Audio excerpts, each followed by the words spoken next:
breath, no heartbeat, just static remains.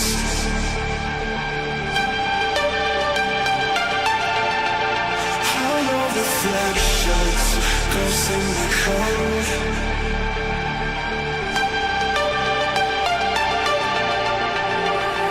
So come burn down my escape. I wanna feel it, come drag me into the void. Let my circuits decay. I'm sorry, but it's too late. You never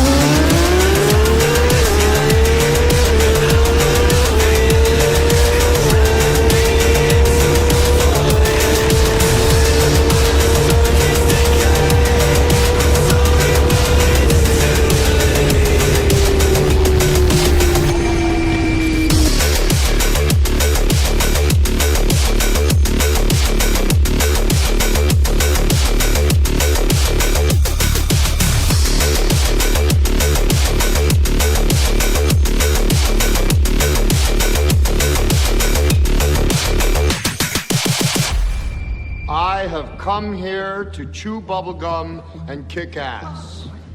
And I'm all out of bubblegum. Alrighty, happy Monday. Start of a fresh week. Tomorrow we've got the DLC drop in Project Motor Racing, which is the GT500s. And I believe one, maybe two tracks. I'm not entirely sure how that's going to work, but I do believe we have 9 new cars. I am far more... I have a poll up, by the way. I was just about to answer my own poll for my own personal opinion here. But I have a poll in chat right now going, and that is, are you more interested in the older GT500s or the GT500 Evos? I'm all about the Evos, but that's me.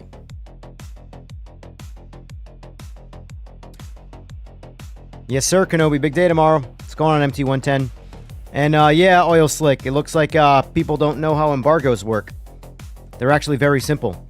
Until you reach the global set time for said thing, you do not talk about said thing. It's like talking about Fight Club. You don't. But hey, it happens.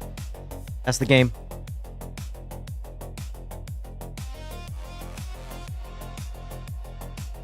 You're having a great time with the BMW GT4. Nice, nice. Yeah, I'm not much of a GT4 guy, but they're quite popular. So, if you like them, rock them.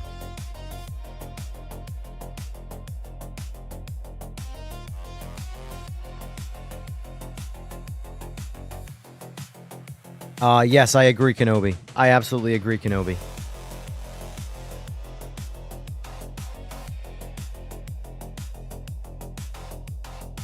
So I'm curious to see if there's any embargo breaking lobbies open right now, which, by the way, we will not be joining. I will not partake in the tomfoolery that is, you know, going against the grain. What kills me about, like, embargo breaking in early access, it's like people... Now, Monk, don't get me wrong, it's quite possible it's just an accident, but a lot of the time it's not. And a lot of time it's people wanting to be the first to get attention for something. I see it all the time. The race for first. It's anyway. But like when you get permitted to be part of something that allows you to have access to something before other people or before the general public, you kind of have to respect that a little bit, you know? All right. As of right now, there's nothing up, but the lobby could be in session, which is quite possible. So, either way, I'm going to be focusing on different things today. Such as... Not these. I did theorize a bug about their system right now and the way it handles cars. And I did point that out to them, so... Maybe they'll fix that in the future, but for now, they're stuck with what they got. I mean, so I think my plan is I'm torn. I either want to rock Godzilla, because duh. Because duh. What's funny is that in real life, like the streetcar version, I hate this car. I hate R35 GTRs. I've never been a fan. However, this car is a very different take on that car. I also can't ignore the savage performance of what these cars can be.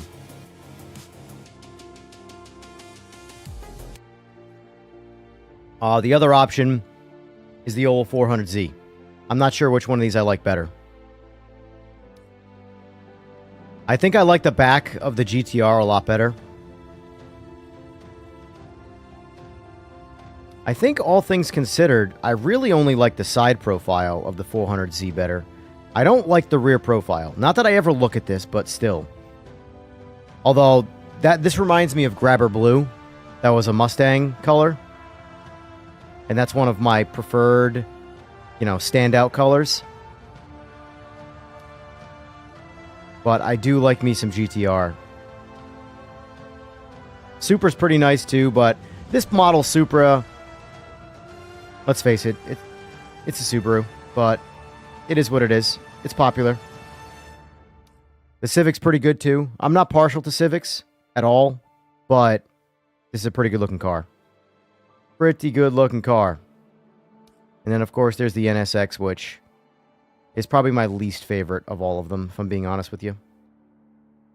But if you look at the specs on these cars, seriously, 670 horsepower, 520 foot-pounds, 2,200 pounds.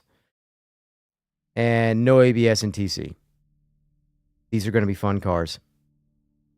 These are going to be fun cars. Yeah, this is going to be a badass first DLC. I really feel like the Evos are probably going to rank. It depends on what you like. Because let's face it, what's the specs of the standard 500s? Or the standard, standard 500s. Oh, what am I doing here? I got to go here, up here. Yeah, so we're savagely underpowered by comparison. We're heavier with less horsepower.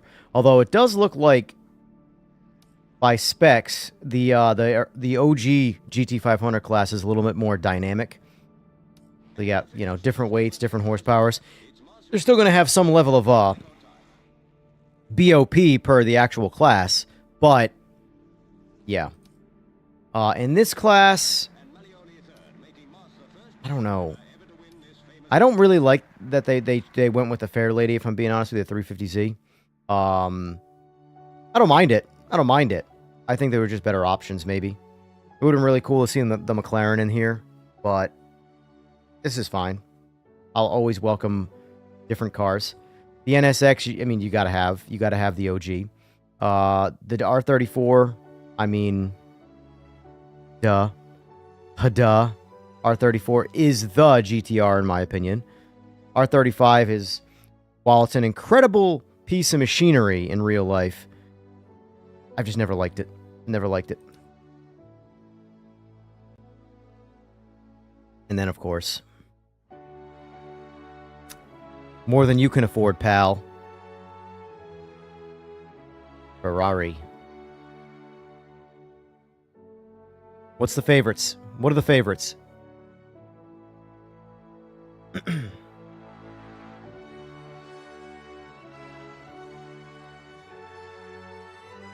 I have the feeling that people are going to want to drive these cars more because they're going to be slower. I'm a fast car guy. I like driving the faster stuff. But unless of course it really, really captures a certain feeling when driving it. I think the NGTs do right now. I think the NGTs right now are probably some of the best cars to drive in the game, period. And they're not fast by any stretch of the imagination compared to some of the other classes. However, that's probably what I'm going to start with today. But I think my go-tos are probably... Excuse me. I was looking at shit. I think my go-tos are probably going to be the GTR. And this is a runner-up. This is definitely... I really like the side profile of this car. So I'm probably going to have to make Alex get me some liveries for this and the GTR. But I really like the rear profile a lot more on the GTR and the front profile. But the side profile, man, this car rocks it. It's either going to be one of these On this class, I probably am going to go R34 or NSX. The NSX I feel like is going to be probably too popular, and everyone's going to have it. I feel like the Fair Lady Z is probably going to be the most unique one to go with if you wanted to like not be copying the crowd, just because most people I think will probably have the opinion of meh, you know, because like me personally, every one of these cars was made in my lifetime, and this is a massive standout. This is a massive standout. This is a massive standout, and this is like a late teen, early 20s car that you would see in like a stanced out parking lot where people just hang out and don't do any racing, you know? 350Z, I mean, not the GT500, obviously. But still. Actually, I can't tell if it's a 3... I'd have to go back and look. I can't tell if this is a 350 or a 370Z. Might be a 370Z. I'd have to... Honestly, it's been so long, I'd have to go back and look. Anyway.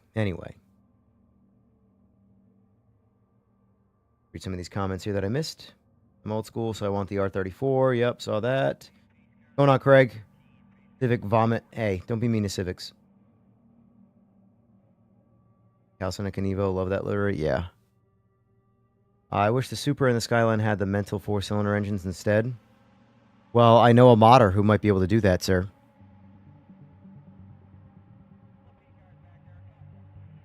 Oh, that's right. Aren't these supposed to be like locked or something away from modding? Because they're DLC cars.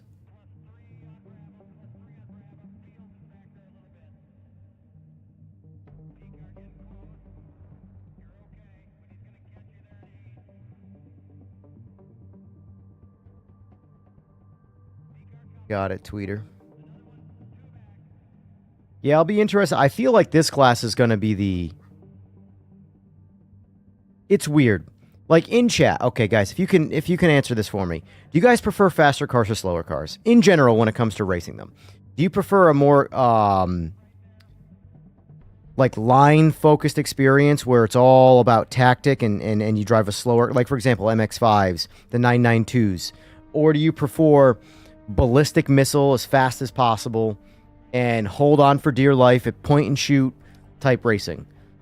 I'm the second one, personally. That's why I can't wait for the Evos. But I'm down for both. Because the NGT throws a wrench in that whole thing with me.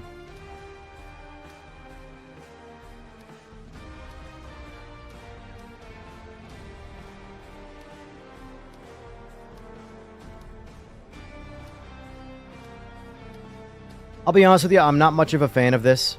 The Chally Wally. Like, I welcome it. I want more stuff like this. Because every once in a while you want to get into a hooligan race and do all sorts of stuff. But, in my opinion, though, like, as like, unique as this is and as much as I welcome it, I would prefer to see, like, a shifter cart or something along those lines. You know, something we're going to get really unique about. But I know I don't want to say like, oh, it's not my cup of tea to make people not want to do this stuff. Because the last thing you want to do is make someone feel like they wasted their time and not want to do anything more. So I always welcome stuff like this. This particular car, though, it's just not my cup of tea, that's all.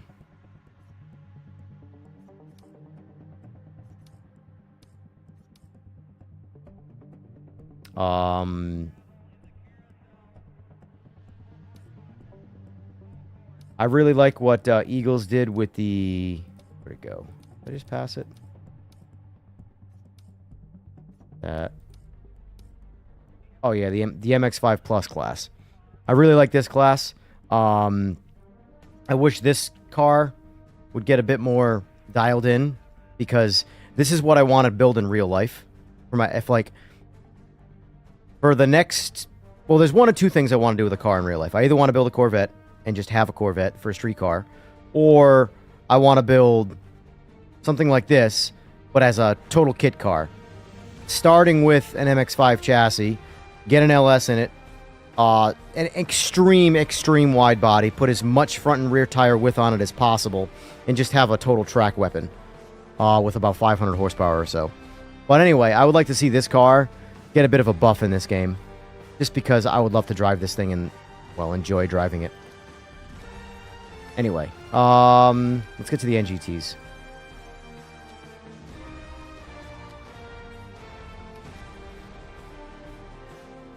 Where should we start today? We'll start short track Sebring. Unless that kills our grid. It chops it to 30. 30's fine, though. I don't care.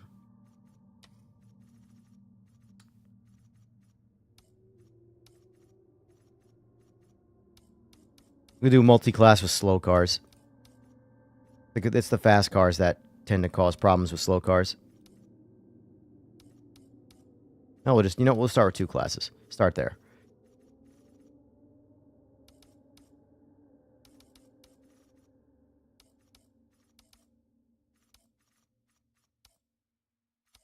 I think we're going to do some autumn racing. We're going to do some autumn racing.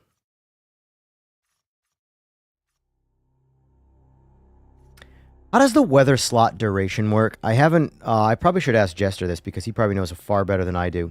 But like the actual rotate, I mean, I'm going to run it however it runs. Average weather type. Oh, I think it's random, right?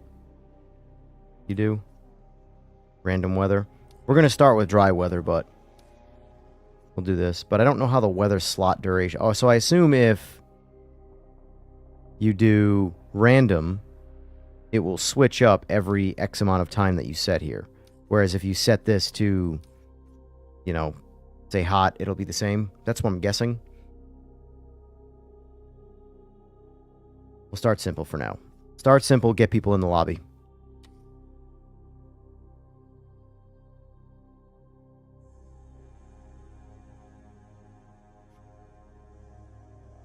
The maker of the MX5 V8 doesn't play the game anymore. Bit of a shame, to be honest. Damn, that sucks.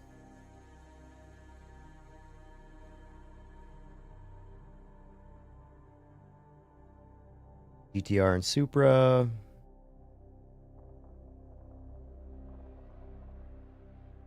If it has a stupid engine, then it's right up my alley, yeah.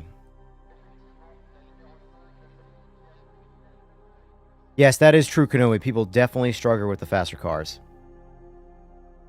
But I mean, like, I've had some, like, toe-to-toe, awesome, like, LMDH racing. Like, there were a few guys I was racing with the other day where I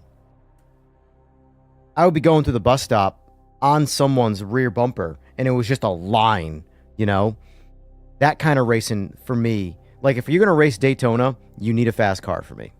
I can't drive, like, the NGT, as much as I like this car, I can't drive this car around Daytona. It's just not fast enough. But when I was flying through the bus stop, the person in front of me wasn't pulling away, and I wasn't falling off. It was just a line, and we were chasing. Furry and I. Furry, you'll see him commonly in the lobbies. We do that a lot with a lot of different cars. Him and I are in a lot of the classes, we're on each other's pace. So it makes for some awesome racing. But yes, on an average player who doesn't play this game, they jump into an LMDH. Yeah.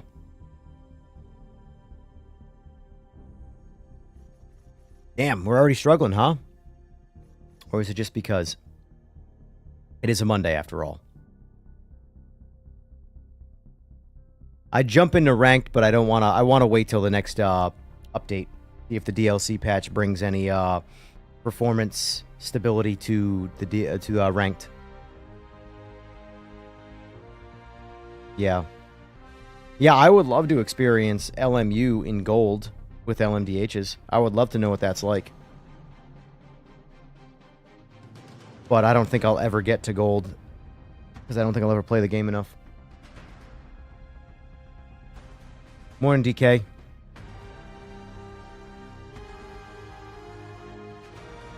I have no idea about the prices of the DLC, Dano. No idea. I already have everything. I bought the season pass when I pre-ordered the game, so I don't know how pricing works for anything. $10? Yeah, I mean, if it's $10, that's pretty standard for Sim Race DLCs.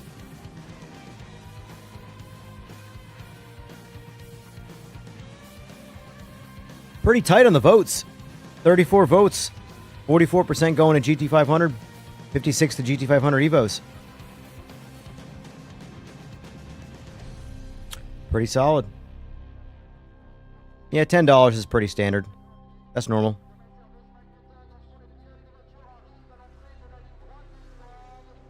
$5 p.m. then people getting ready for dinner. Yeah. Well, I normally don't do... I've only been doing it because it's been a free weekend. But I normally don't host lobbies during the daytime stream like this. Typically, my plan is once that this game is a bit more dialed in, I'll probably be doing ranks during the day or something along those lines. I don't know. We're going to switch up no matter what. I never stick to one specific thing. But during my daytime streams, at least in America, most people are not available. Hence, I'm the only American right now.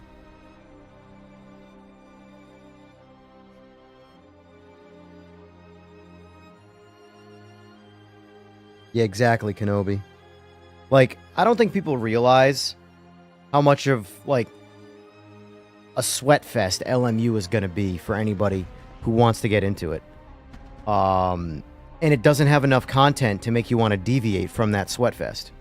So you either have the full time, I am getting in the sim to be the best I can possibly be, and I don't care about having fun because I just want to win, or you just play something else. LMU LMDH is amazing.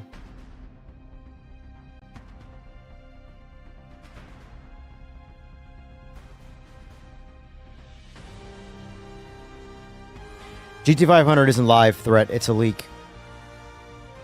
It's a leak. Someone broke embargo again.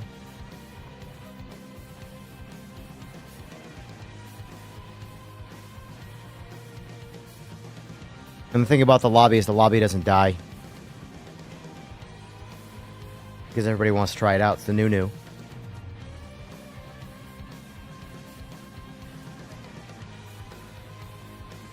It's going to get to a point, though, where when people keep leaking these things, though, like, do you think they don't know who did that?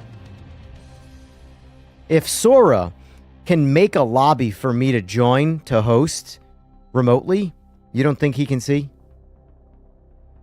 I'm just saying. I'm just saying. I guess I'll get this one going. I'm just saying.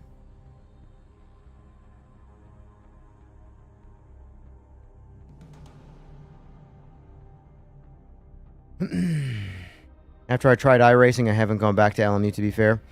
So the thing is that I like the driving better in LMU, but obviously the content is far superior in iRacing.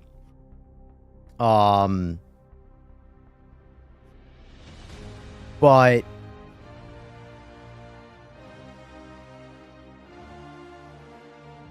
I despise the business model of iRacing to the point where I don't want to support them.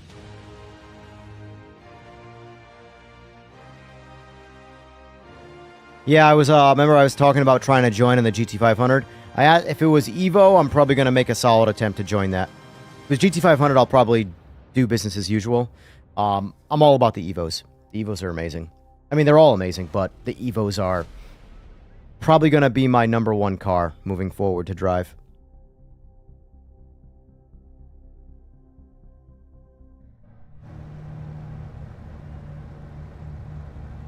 Evo car is perfect. Yeah, I don't like the structure of LMU and how it forces you to do what the game wants no matter what, and not what you want to do at all, which kind of sucks.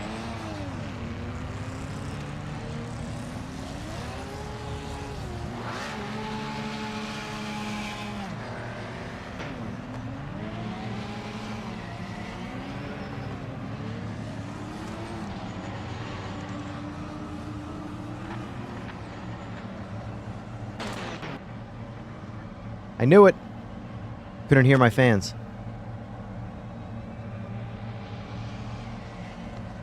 Bump those boys up.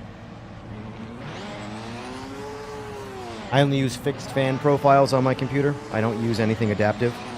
So, because I want my computer to, when I'm just using my computer normally, I want it to never make a peep. But when I'm gaming, I don't want it to get hot either.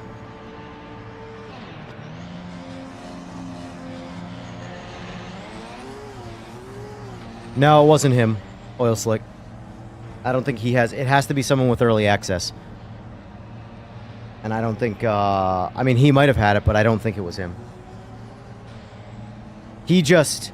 I think what his case was, he stumbled upon it and ran with it. And then changed everything up. Because, you know... In the world of new content, it's very much Ricky Bobby. If you're not first, you're last.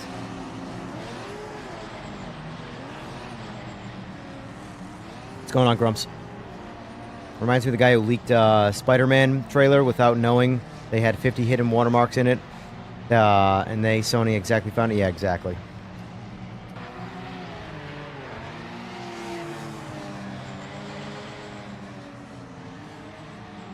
Yes, 1829. I do have a Discord, and it is in the description. First thing that's there... Oh, sorry, second thing that's there. First one is the Simagic affiliation. If you want anything Simagic. Although, if you're in the United States, it's not going to help you. I'm working on getting some level of affiliation with a U.S. distributor, so that way I can actually, you know, have a discount code and stuff like that for United States people. Because if you're in the U.S. and you go to the website through my affiliate link and use my discount code, it's like still $150 more expensive than if you just buy it at retail from a U.S. distributor. Simply because of shipping and tariffs. Like $400 for shipping and tariffs to get it from the source to the U.S. So it's not worth it.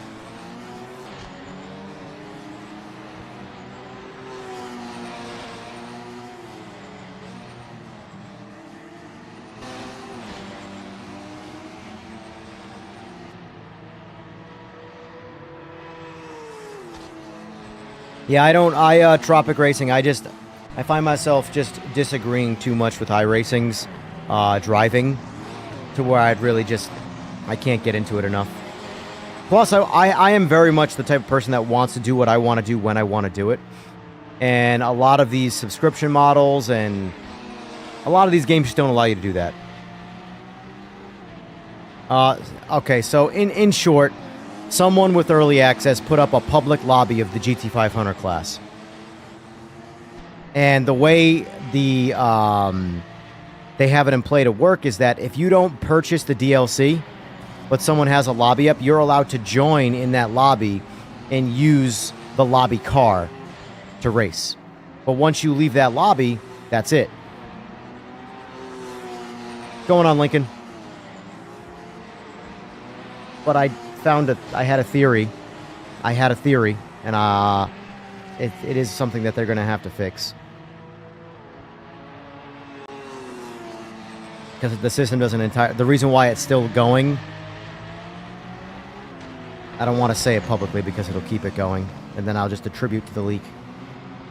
But there is an issue with when you join and then when you leave.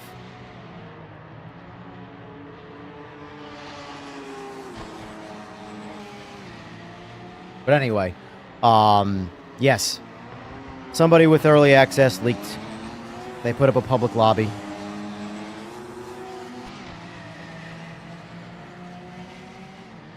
Like, it's not rocket science, you know? Like, there's just, and I truly don't believe it's an accident, because there's too many things to do in the clicking process to get to an actual created lobby. Custom lobby. Or multiplayer. Custom lobby. Choose the car. Choose the... Because it started on the DLC track. The leak. It was standard GT500s on the new DLC track, which I'm not going to say what it was, because if you missed it, you missed it. And... select car, select track, start session. Like, there's just too many things you have to do to say that it was an accident. You had fun in LMU last week, so they hit you with the fun penalty. What was that? What'd they hit you with?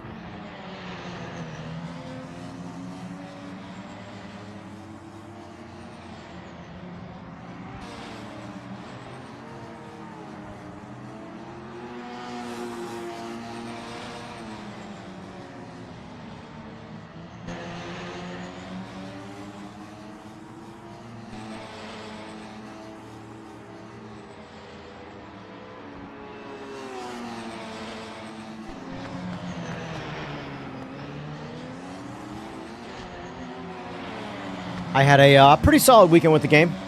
I also had a pretty solid weekend in the business side of things. Karma did karma things. When karma goes in your favor, it feels good. I always recommend, no matter how big or small, if in life you start to get trolled, take the high road. Karma's gonna do karma things.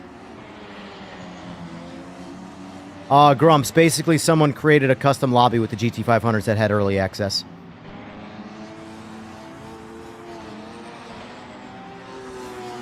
But that's called breaking embargo, which means you no longer get access to early access. It's like, I don't understand why people do the things they do. You got promoted to Trusted Driver Badge, which meant they put you in higher ranked servers with much faster drivers. Went from challenging for 4th to 15th. Nice, nice. Yeah. Because I'm much more in favor of, like, the thing is they can see who it is. You know? So...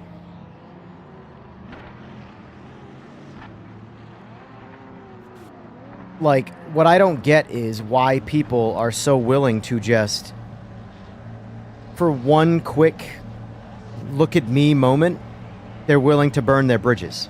I don't understand it.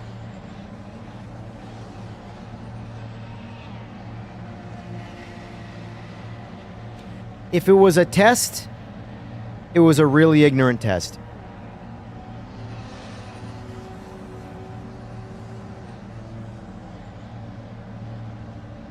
What do you mean, Grumps? I have early access to the GT500s in the same way with 2.0. But I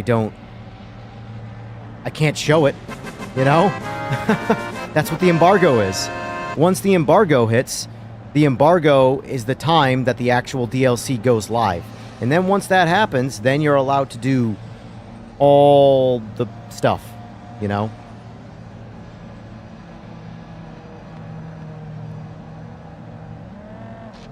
But, like, if I get granted early access and then I just show it before the embargo, that's what happens. You lose your early access and then lose your trust. And the trust is more important than the early access, you know? Far more important.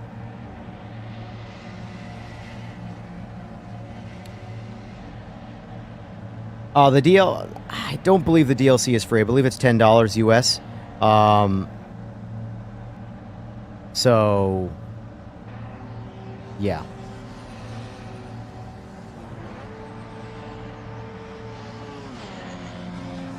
I agree, Slick. I agree. Realistically, embargoes should always be a day or two before release. Realistically. Because the thing is that I don't know... to be fair to Straight 4, I don't know what of that is Giants' call and what of that Straight 4's call. Because remember, Giants is very new to this stuff. Giants has had a monopoly on Farm Simulator for as long as you can remember. That's been their shtick. And they've now jumped into a whole new genre where now it's a chess game and how you release content and how you just market content and all that stuff.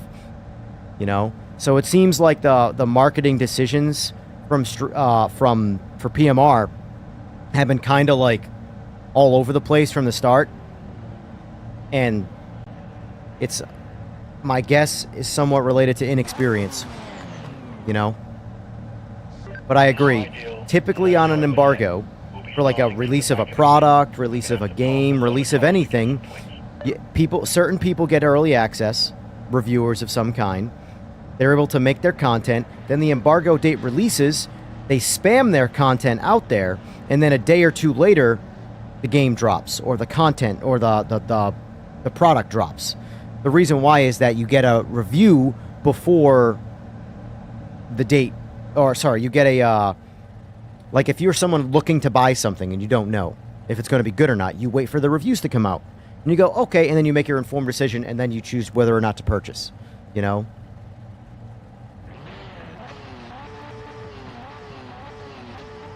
Got it, Eagles, got it. I don't know who makes the executive decision to when to pick and choose when something gets released and when it doesn't, though. Like, I don't know who the person is, you know?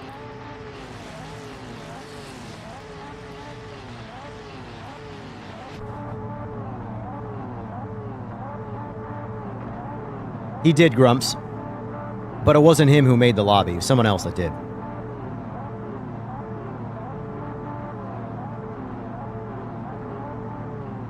It's possible to know tomorrow it was intentional. It's possible, though, that it was just a really, really, really not smart decision.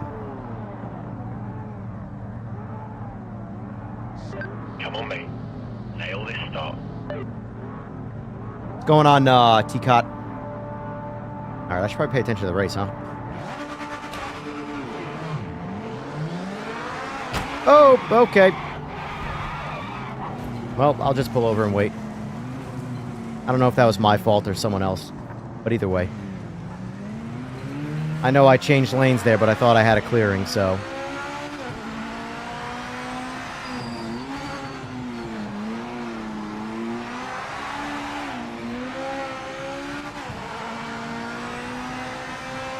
I'm going to do my best to not take today's driving nearly as seriously because that was my plan for the weekend. And then after 25 hours of streaming and 25 hours of just being murdered nonstop, I kind of realized that I just couldn't have a good time. And it's still free weekend territory, so technically... Although, for what it's worth, though, it's not just the free weekend. A lot of the people who, like, really, really savagely wrecked me over the weekend, they were console players. Which means they paid for the game.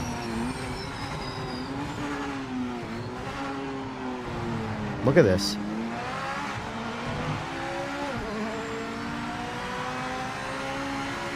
I don't know, Slick.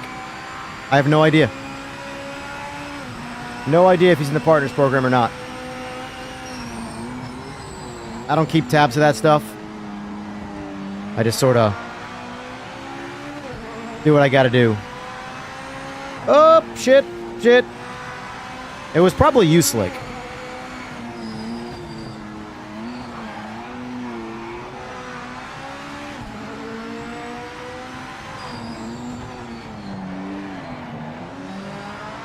God, I love the way this car drives, man. It's just so good.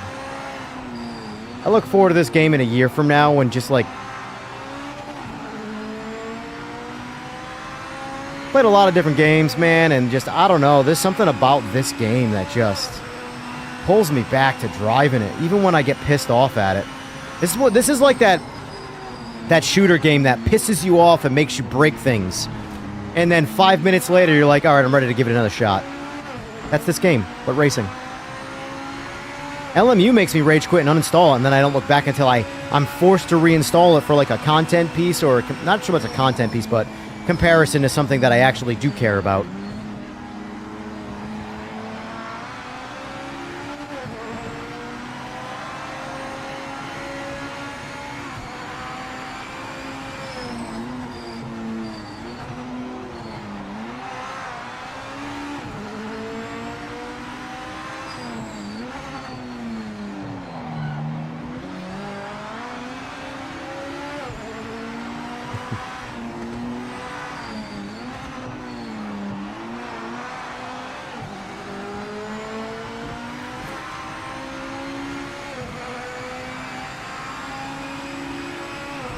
For me to be a global rating of 100, that would mean I have to win a race. I played for 25 hours, but I think the only race I won was in Jester's stream when I wasn't streaming. Later in the evening when I got off and then I got back on, I think it was Saturday night, the only race I won was his Nords race at nighttime in the NGT. And I wasn't streaming, I was just playing. I will say, I don't know if it's because he's blocked a lot of people or what, but man, his lobbies were way cleaner than mine, that's for sure. I've only blocked one person in this entire game, and it was the other day when he was driving like a jackass and he kicked out of the lobby.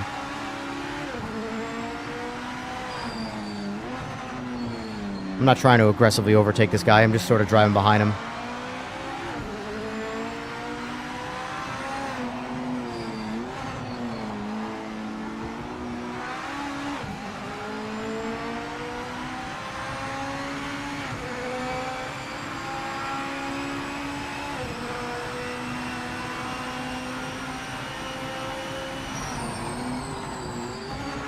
Well, I was talking about that last night in Jester's stream in the chat. Like, a lot of the console guys right now are like, I don't think they realize that by the time LMU actually gets to them, this game is going to be provided, I'm speculating obviously, but provided Straight 4 is allowed to cook the whole time, which I think they're gonna be.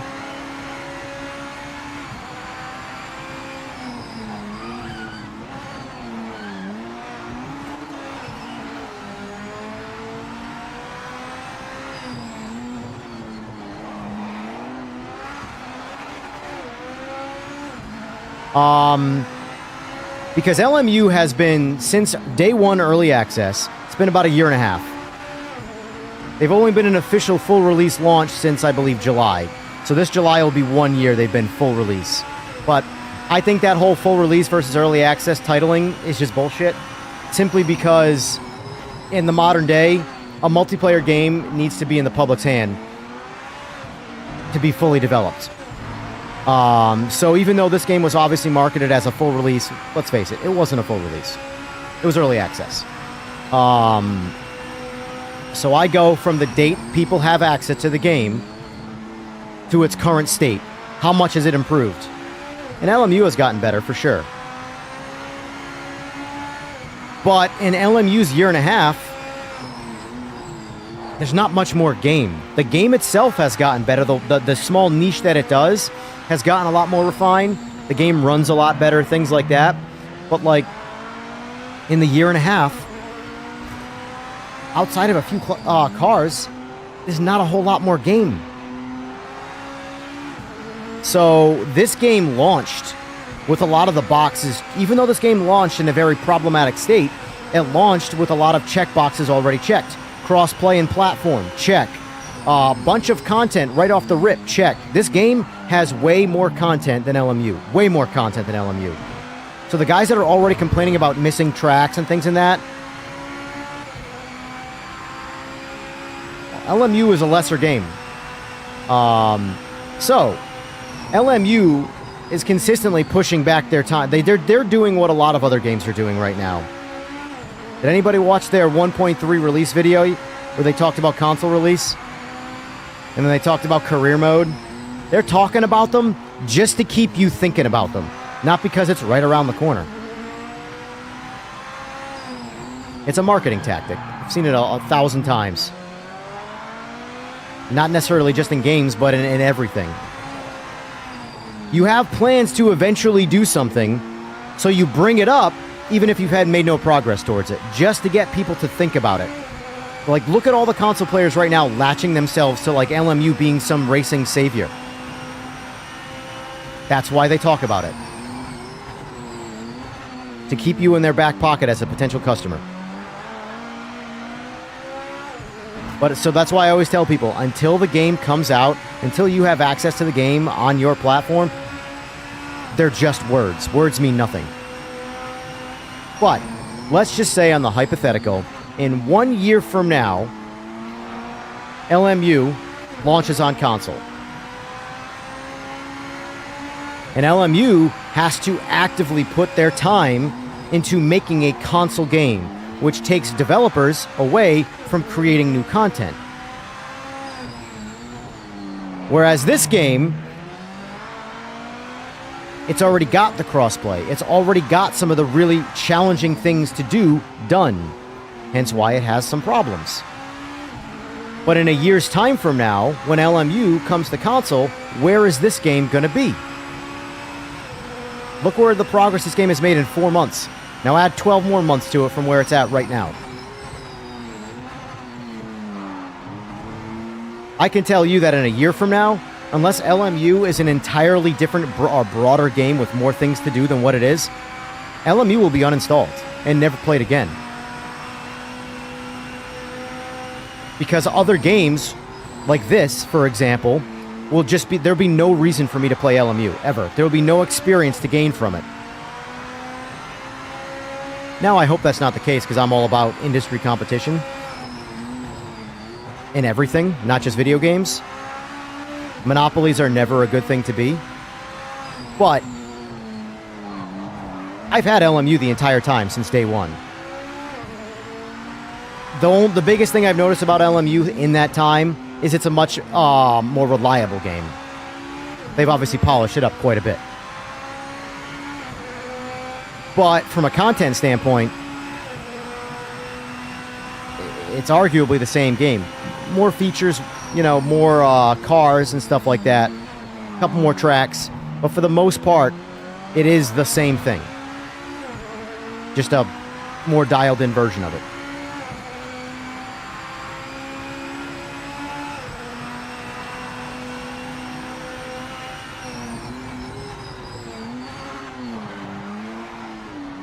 Man, I just talked a lot.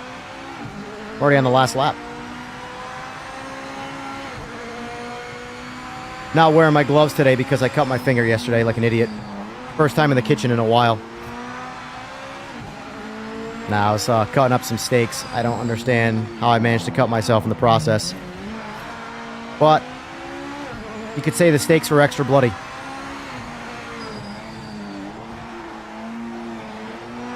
So yeah, I can't quite get my glove safely over my thumb without reopening the wound. And it's in a spot, it's on the tip of my finger right near the nail. And there's no way to like put a Band-Aid on it or wrap it or seal it or whatever. So I just kind of have to leave it air dried so it clots that way. But in the meantime, I can't put a glove over it. So I'm not going to Michael Jackson it. No gloves today. Project Motor Racing game is trash. Cool, thanks for your insight.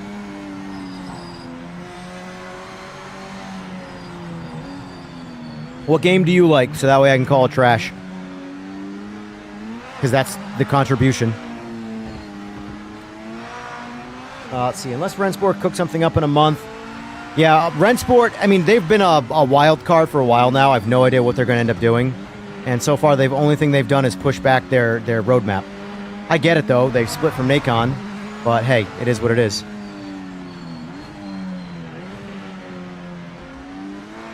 If you already paid for the DLC, you should have had early access anyway. No, it's not. I've paid for everything up front. If you're a consumer who buys the year one pass, you don't get DLC before other people unless they market it that way. But I don't believe they've done any kind of marketing like that.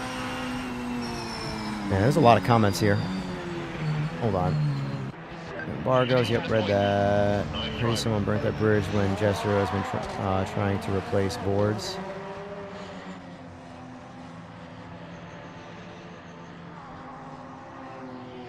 Oh, yeah, Grumps. Gotcha.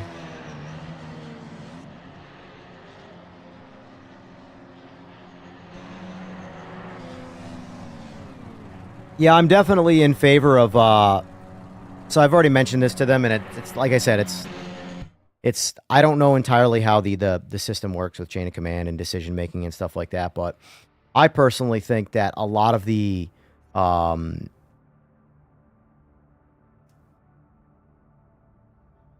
they should consider who they give early access to in the more... It's pretty obvious that when you send it to the bigger medias, right, like as we've seen in the past week, they do nothing except shit on it based off standards that don't seem to like exist.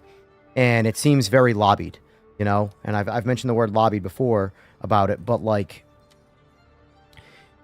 when it feels like you're being paid to say shit that's not sort of accurate, like when someone's like, for example, if I'm a viewer of, say, a channel that says, and I've never played PMR before, and they say, yeah, it's the same game it was on release date to now. Nothing's really any different. I, as the person who's never played PMR, is going to go, see, PMR is trash still. And I'm still not going to play it, right? However,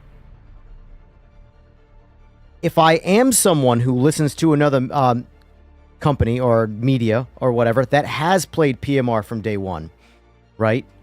And I go, oh, wait, they just said that this is the exact same game it was on day one to now. I, as someone who has played the game from the entire time, now know that what they just said is total bullshit. So what that immediately does makes me go and think back, wow, all of the other things that I've listened to them talk about that I haven't experienced, are they full of shit about that too? And all of a sudden, I no longer listen to them anymore. So these media companies it's backfiring. I guarantee it's backfiring. They're not gaining any viewers because the people that already hate PMR still hate PMR. But the people who have played it go, oh, well, I don't agree with that whatsoever. I'm not going to listen to you about anything else you have to say. So now they lose their own following. So it's important to be exploratory in your reviews, and not just say what the mob says. Because mob vote never works. Not in the long run, anyway. It might get you immediate clicks, but if you don't have your own thought, what's the reason to watch you? Hopefully today in their meeting, Sora screamed at them to show all lobbies. I agree, right? Hold on. Where is that here? Nope, wrong thing. What was it again? Filter, right? Oh, that's right. I'm in my own lobby. Oh, my bad. That's kind of silly. That's kind of silly. I went into edit settings and then back, and then it reset everybody to NGT. Yeah, Vic. No, that you're talking about Jamian. Jamian didn't make the lobby. He just joined it. Going on, Monk. Sorry, I'm trying to there's a lot of comments here, so I'm trying to jump back. It's fine. Yep, read that. I think Jamian joined last night because he didn't think it was going to let him. Yep, saw that. Let's see. With the multiplayer being different in PMR, it's harder to hide multiplayer testing and such. Console players are the worst. They could have at least locked it, though. That's the thing. Like, I agree with you that it is harder to hide, but at the same time, if they were testing multiplayer, like if that was the actual reason, you put a password on it. Done. That's how you hide it. Like, if I looked over here and saw a GT500 lobby that I couldn't join, nothing's getting spoiled. I know they're in the game. They're right there in front of you,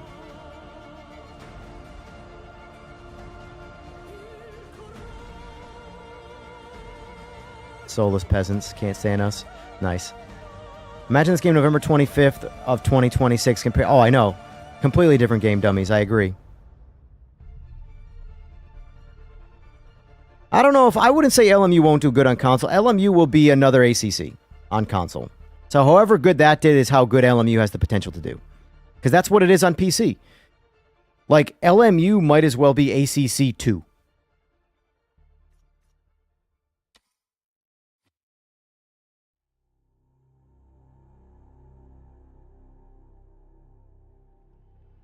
DK, you can make 2 accounts and vote twice.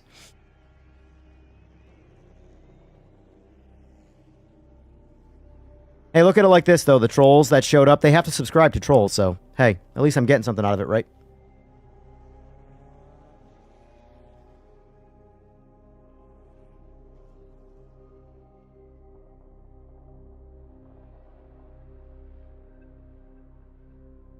Thought GT7 is doing well. Oh, here's the thing. When people are saying it's the best game on console, they're talking about best experience. Financially, GT7 is crushing all of them except Forza Horizon. So, like, GT7 is doing better than every single simulator on PC combined. So, yeah, bottom line, it's even iRacing is a niche. Is a super niche. I'm going to complain some things on the internet, so maybe someone will agree with me so I can feel validation for something. Because I cannot find that on my own, your average internet here. Yeah, exactly.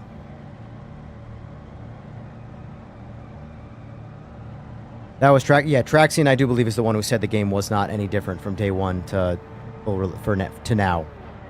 So, as far as I'm concerned, I never have to watch one of their videos ever again. So it's a win for me. It saves me time.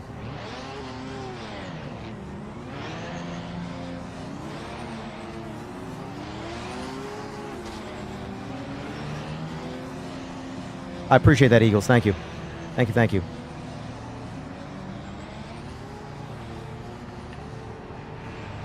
Maybe on console, Dano, Gran Turismo 7 the best looking. I do agree, on console, it looks better than PMR. But on PC, PMR crushes Gran Turismo 7. It's not even close. Not even close. But there's a horsepower advantage there. So it's not comparable.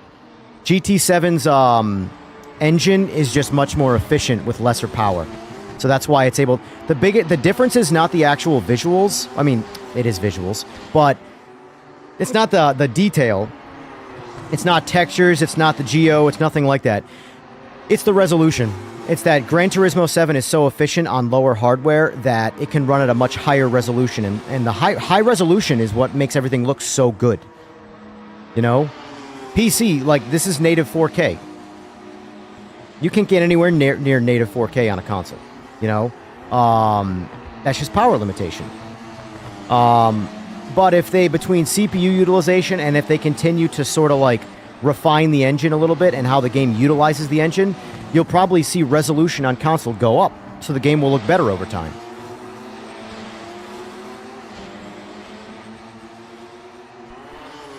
On PC, PMR crushes Gran Turismo. It's not even close, is the quote of the day. Well, yeah, Gran Turismo 7 is also not on PC.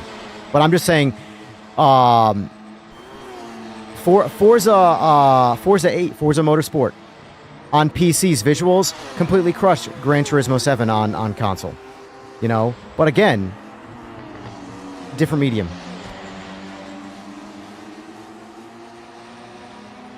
Whole loaf better than sliced bread. Sliced bread ruined the bread game. It's not native 4K. It's just upscaled, but it still renders at a much higher resolution. I want to say GT7. I can actually look it up. I'll be right back. Let me go to the bathroom quick, and then I'll tell you what the actual numbers are, the real numbers, not what PlayStation says you have.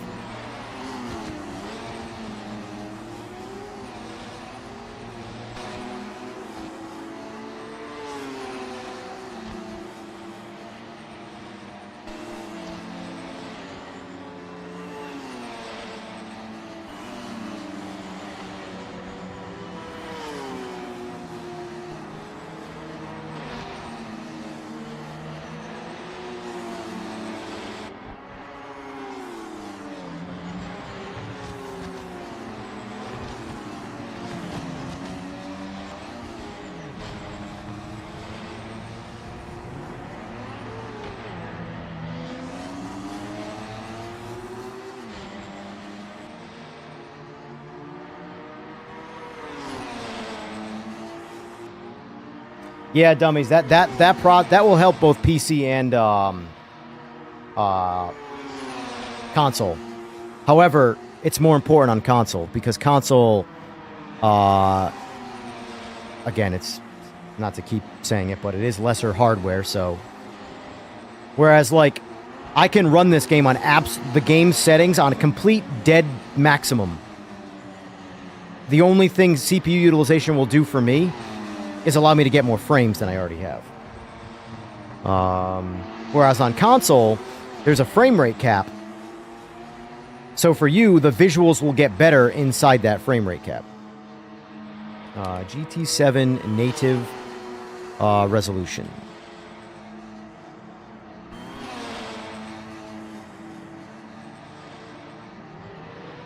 Yeah, I know.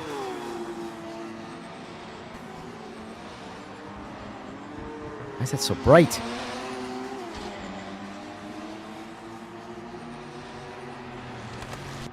See, like, this is what I can't stand, the way people word things. GT7 now hits a locked 120 FPS in native 4K when we're running on the Pro. No, it does not. I hate marketing like that. There's a reason why the resolution looks worse when you go from 60 FPS mode to 120 FPS mode. You can't just pull frames out of your ass. You gotta sacrifice something.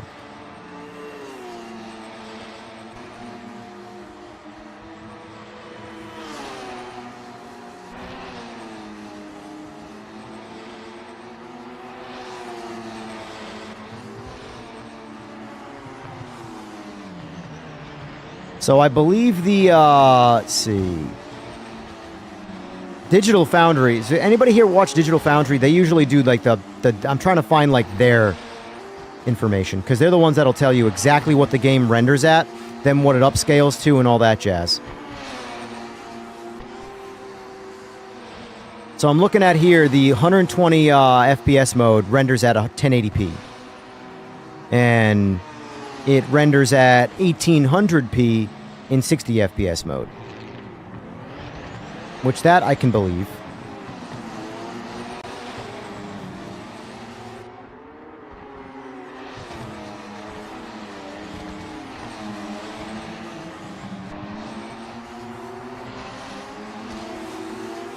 Yeah, I'm not seeing the exact... I have to look it up, and I don't feel like doing it right now. But what is it? Digital Foundry. They do all that deep dive stuff. They get you all the actual real resolutions versus the upscaled resolutions and all that.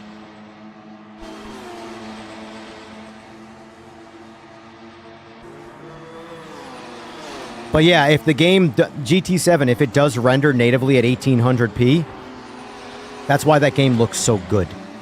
Because I guarantee you PMR is rendering at more of like a 1080p.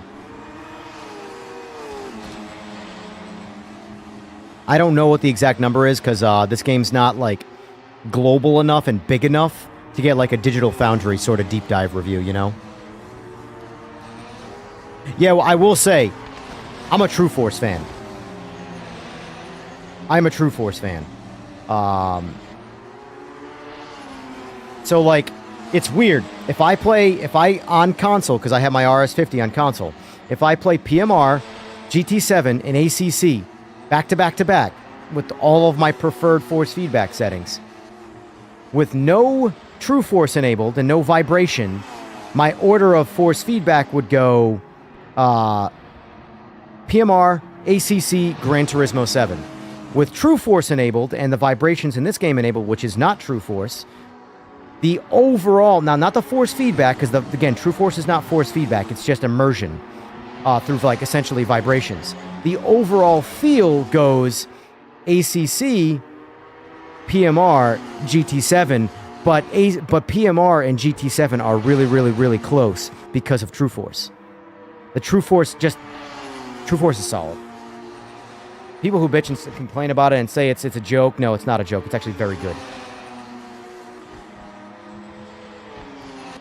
But it's purely immersion. It is not a force feedback.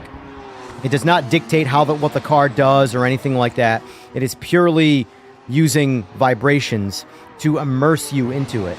But GT7 does it really well. ACC does it really well. It's just not in this. Once this gets True Force, I might actually prefer playing this game on my RS50 to my Simagic stuff just because, you know?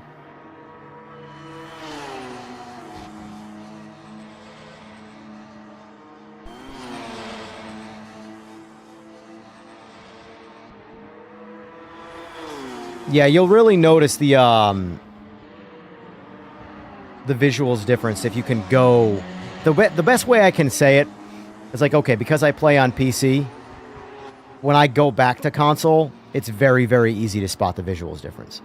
But it's the same way where, like, if you're playing with a super high Newton meter wheelbase, and then you go back to a G923, it's not the same as the G923 once was to you, you know?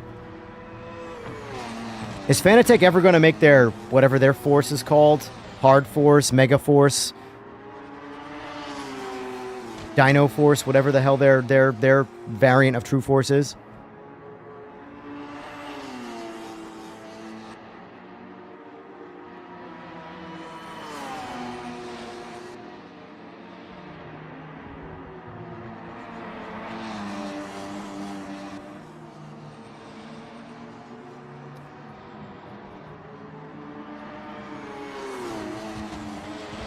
I hope this gets quick fixed for the DLC update, where you don't have to reload your setups.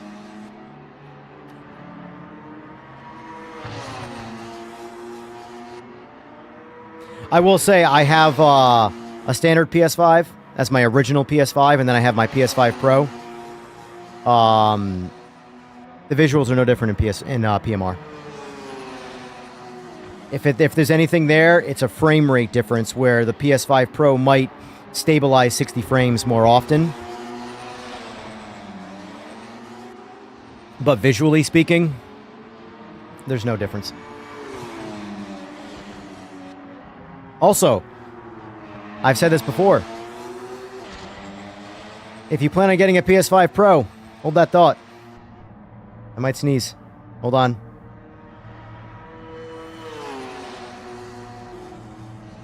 You interrupting ass attempt at a sneeze. Heck, it was weird. Nothing happened. If you plan on getting a PS5 Pro, I recommend doing it inside of 2 days. Obviously, if you don't have the money, don't do anything. But if you have the money and you're considering buying it later, get it now. Just get it now. Worst case, get it now and then sell it in 2 days.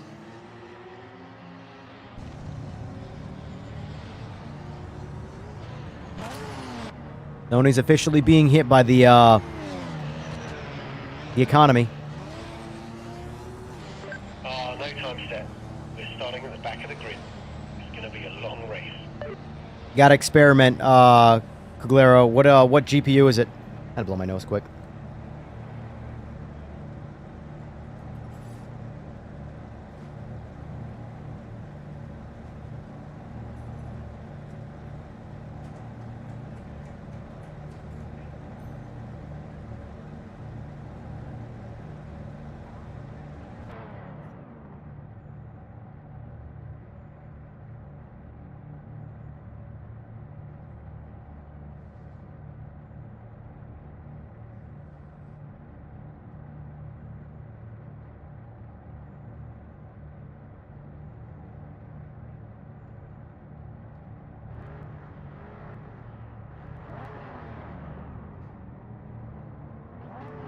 So yeah, my understanding, Straight 4 has not been able to get their hands on a lot of pre-7000 series graphics cards.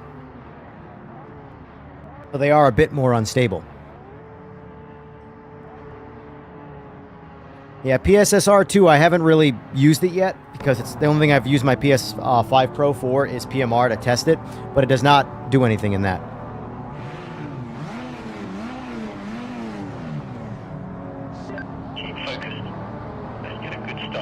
Deja vu. I think everything outside of overall just general stability and polish, but that's like a. And there we go. I don't know what he was doing.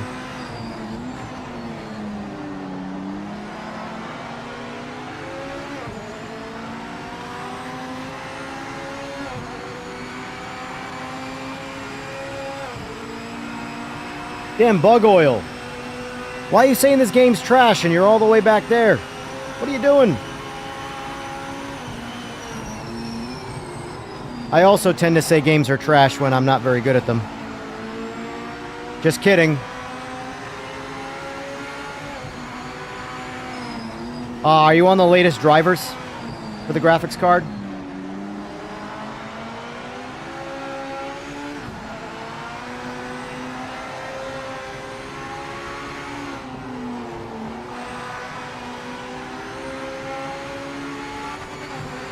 Like driving this car alone, for me, is a better experience than all of LMU. Just saying.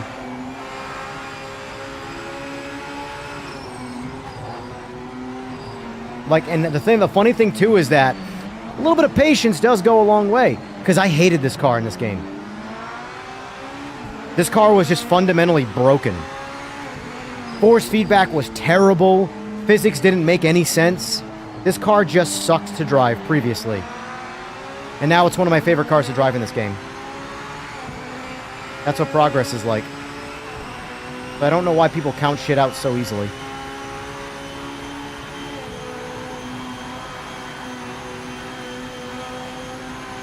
Projection, yep.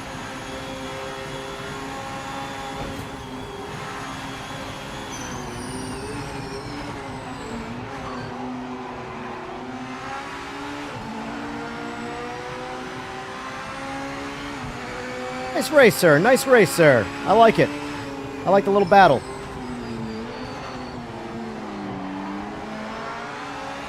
Whoop.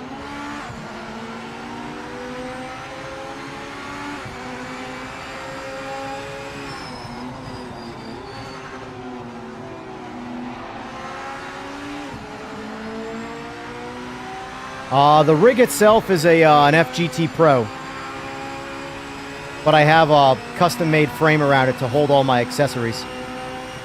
Because I like to be somewhat creative and also waste money.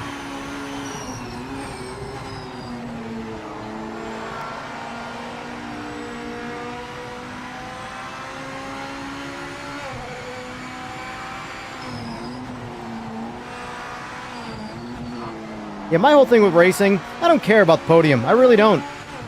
For me, it's all about having a good race. If there's one person around me that I'm having a good race with, I really couldn't care less about the podium.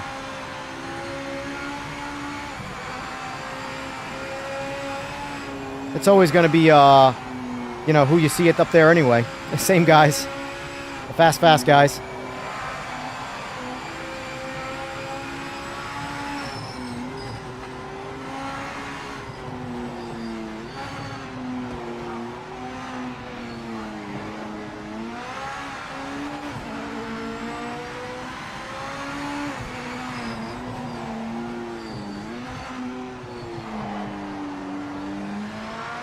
Buggle, you DQ'd already? Man, this game must be trash. Can't even do a single lap.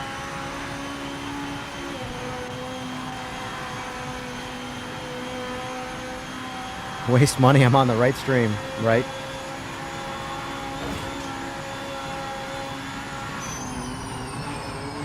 Oh shit. Yep, there goes that lap time.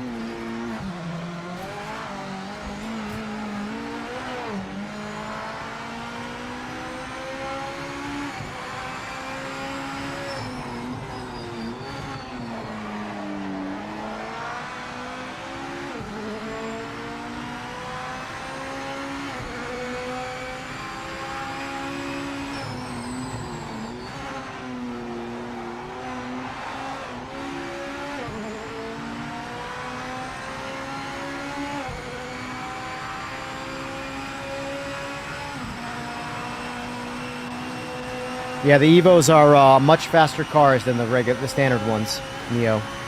Much faster cars. I personally like the Evos. That's. Trust me.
Yeah, it can't possibly be anything on your end. It's gotta be the game.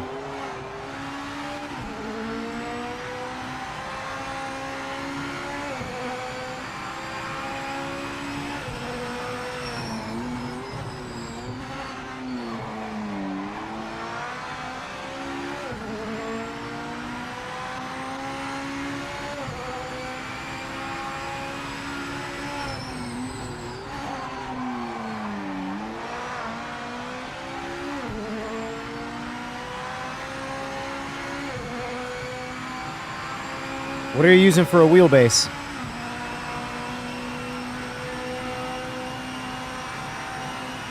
Neo, I don't know if I can technically answer that.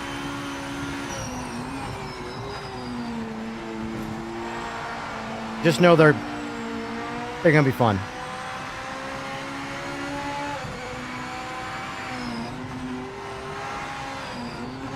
I'm still gonna drive the regular GT500s, but me personally, I'm being on the Evos.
My subtle hint at the Evos would be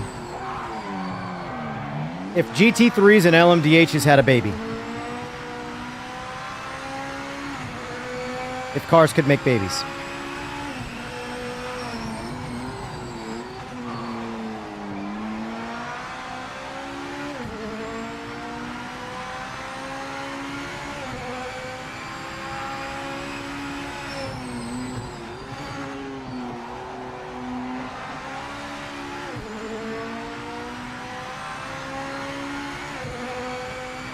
I do think that, like, now obviously it's not entirely up to everyone. I do think, like, early access should be allowed to at least show some things off prior to release. Like, even if it's just a 24 hours in advance or something like that, you know? Just to create some hype. Because right now it's a total mystery.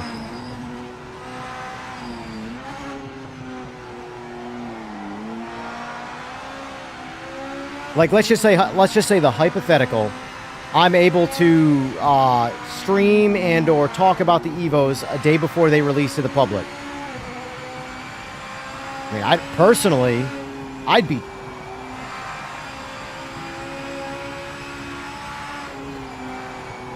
I'd be a pig in shit driving the Evos right now. Which would technically sell more DLCs to people who don't already have them. And I think a lot of people would be in that sort of mindset if they had the opportunity to play them before the full release. But I don't know how that decision making happens, but that's my personal recommendation.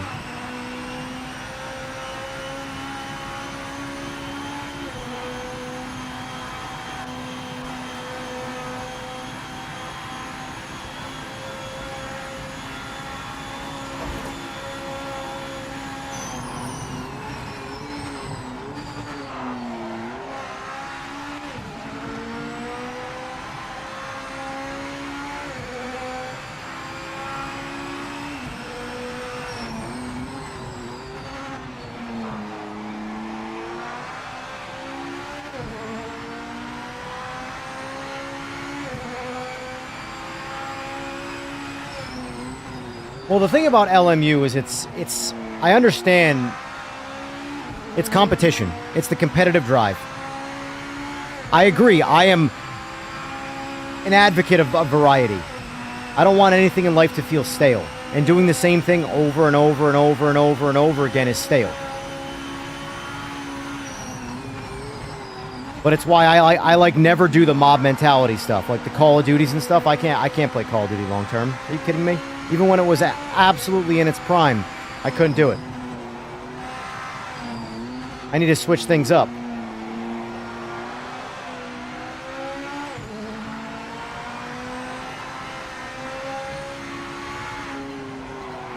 Oh, show. That hurt my thumb.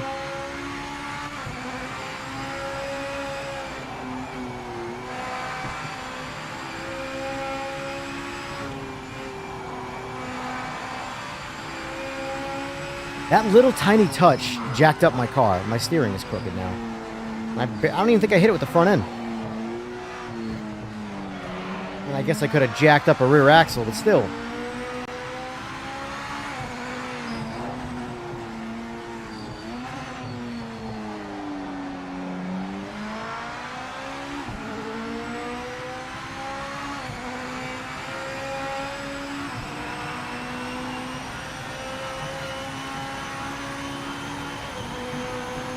Yeah, you have to calibrate the wheel. If you don't calibrate the wheel, force feedback will not be delivered correctly. On Logitech. I only have experience with this game on Logitech and Simagic. Simagic, you do not have to calibrate the wheel.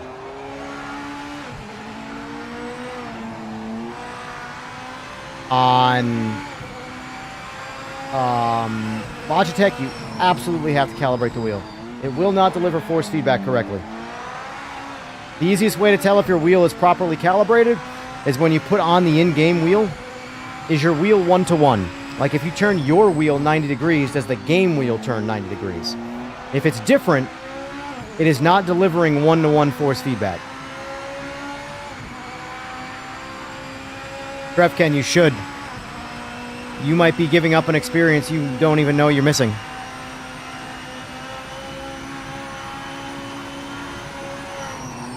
When you have a chance, Trev, go into your game and just see if your wheel turns 1-to-1. If it's not 1-to-1, your experience is not as good as it could be. Because I played the RS50 at first before doing that, and I couldn't quite get force feedback to feel like right to me. And by that I mean there was this tiny little dead zone at center. And then after a little tiny bit of turning the wheel, it felt like force feedback would then kick in.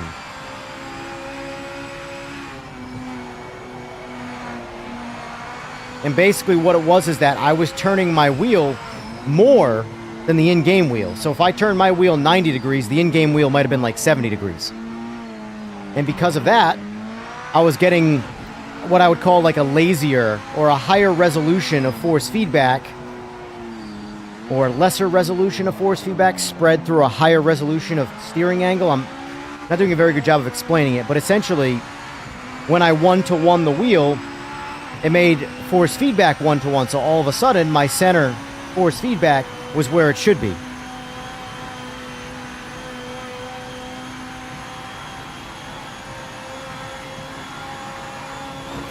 Well, I can confirm, Neo, that if that's what real life says, and this game is following real life rules, well, I think that's your answer.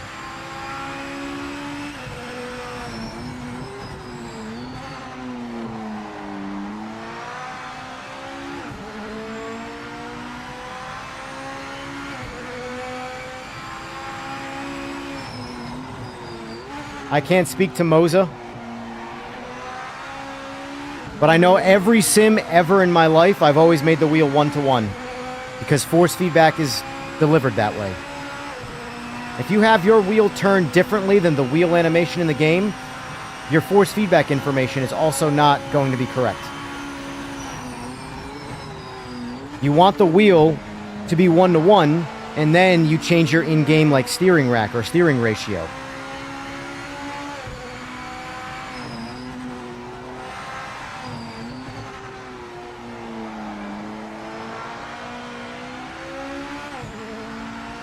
For example, on Logitech, it doesn't matter if I put the wheelbase at 900 or 1080 or whatever. Whatever I set the wheelbase to and then I use the in-game calibration, it makes the wheel 1-to-1.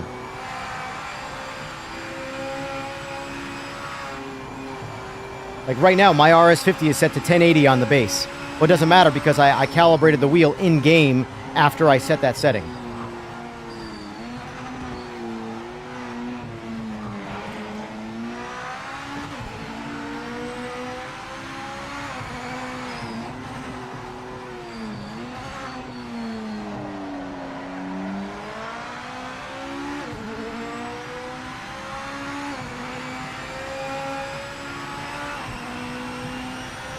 Yeah, Neos, I'm glad the Evos didn't get leaked, I'll say that.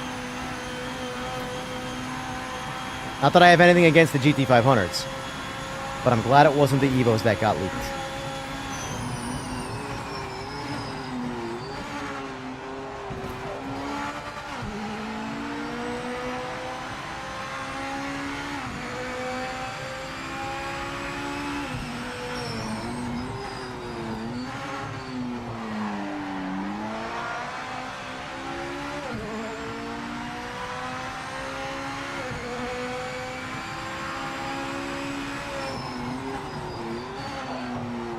Well, realistically, if it's calibrated to 90 degrees, it's going to be calibrated to 360.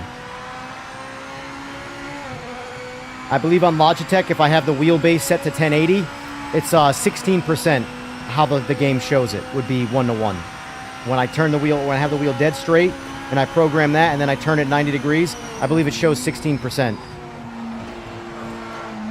And that is a 1-to-1 wheel.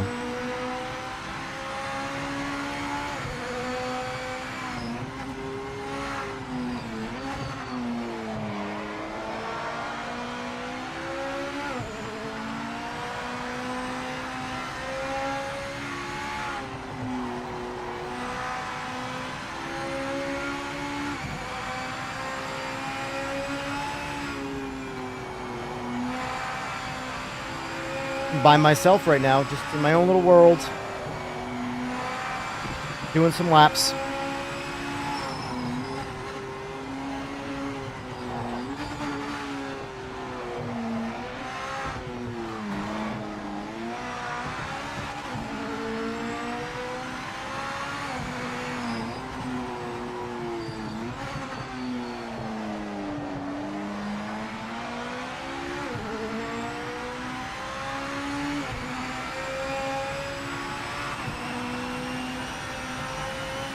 Tomorrow, Mags. And we're gonna be fragging it again. Cannot wait, cannot wait.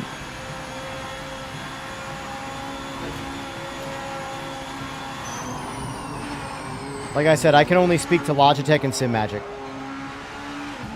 I run my Simagic wheelbase at 900, which is what I'm using right now. The game is 1-to-1. I've never looked. I run everything at 900. That's my default setting for every new game I pick up. 900. And usually, if games and firmware is programmed correctly, it should by default 1-to-1 it. Some wheels you have to calibrate, some you don't. Logitech, you have to calibrate.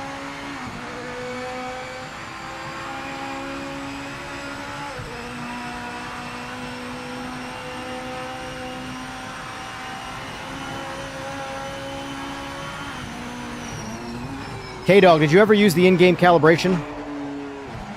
'Cause the calibration is what 1-to-1s it.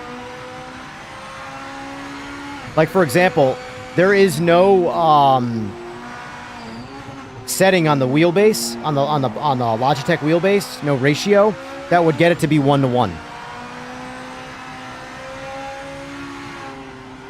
Even if you got it close to 1-to-1, if you reset the game, it would, like, reset. It's all about the calibration.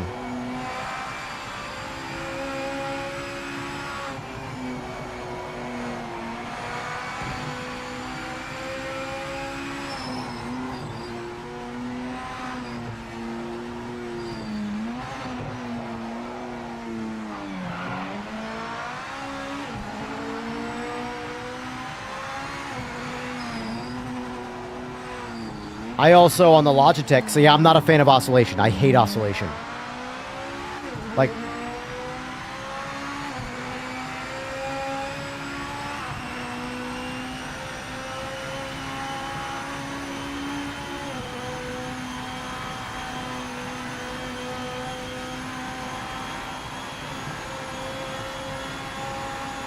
and the only way, unfortunately, on a Logitech, because you can't turn off the oscillation.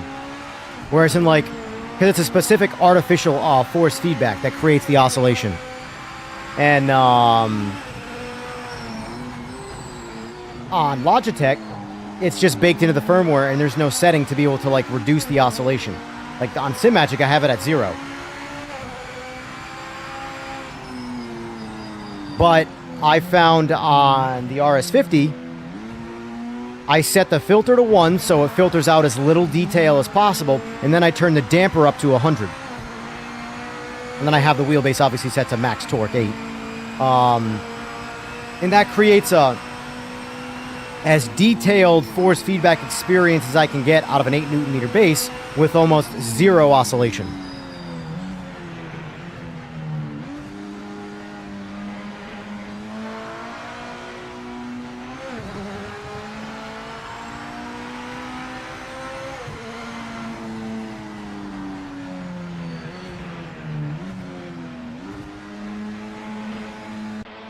You're in the points.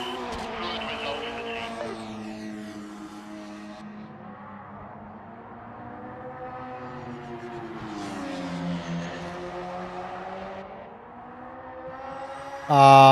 Like I said, I haven't used Moza to tell you, but I know that on Logitech, you absolutely have to use the in-game calibration.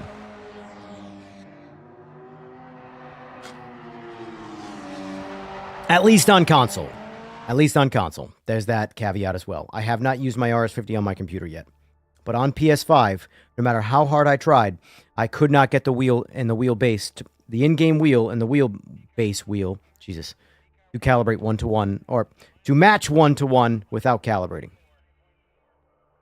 And then once I calibrated, all of a sudden the force feedback came alive. Because like I said, it felt like I had this massive dead spot in the center because I wasn't 1-to-1.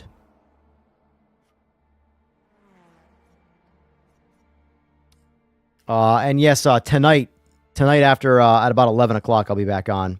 Today I'm on my regular time slots.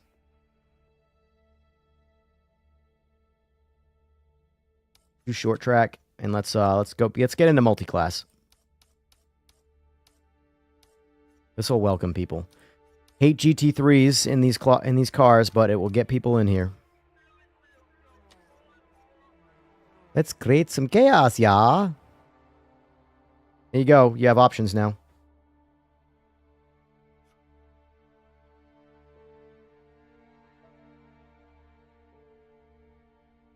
On console, I have no idea, T-Cod. I've ran SimHub since day one, though, on PC. I don't know, unfortunately, on console yet. But it's worked on PC since release. I haven't, Dano. I almost bought one instead of my RS50, but I decided to... I didn't want to regret not getting the RS50 because I've used the RS50 and my buddy has it. I had a Logitech DD before my Simagic stuff. So I knew I liked Logitech. And I really like the RS50, and I'm glad I got that. But no, I unfortunately have not used the T598. I would recommend for all console players, the RS50. Like, that would be my number one wheelbase to recommend if you're a console player only. Yes, you can go Fanatec and go with the 15 Newton meter base if you want to spend the money and you want as much force feedback that is console ready as possible. But I like the RS50. I feel like it properly parallels the console.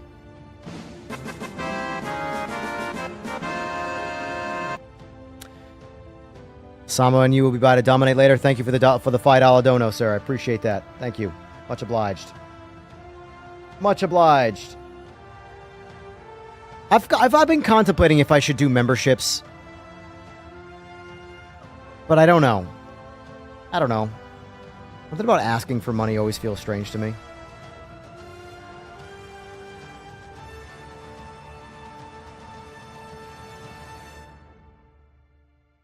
I actually think the RS50 is a little bit better than the Pro, but not because of anything immediate or important, just because it's a newer, like, for example, small things, like having a USB-C data cable instead of a micro USB. I should. I guess I'll look into that. I don't know. It's just I hate asking for money because I feel like that's asking for money, you know?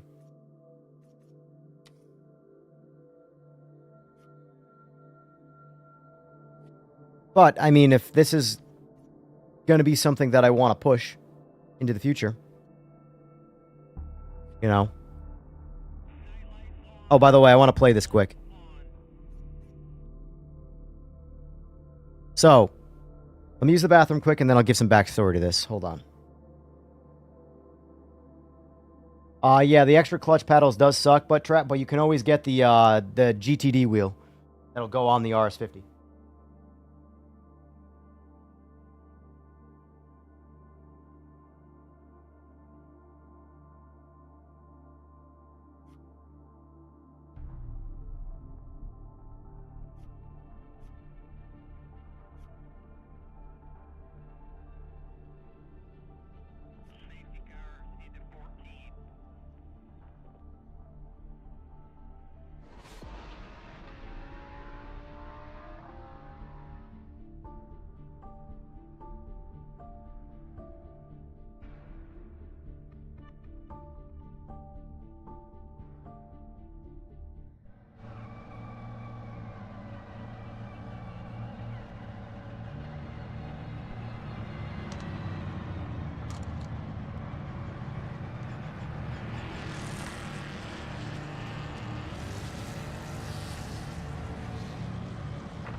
I will say, Fanatec, though, doesn't have a paralleling RS50 base that makes sense financially.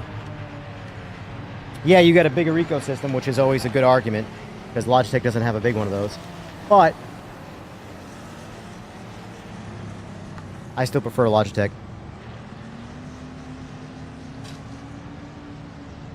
I mean, if I'm being completely honest, I prefer Simagic to both, but obviously can't use them on console, so.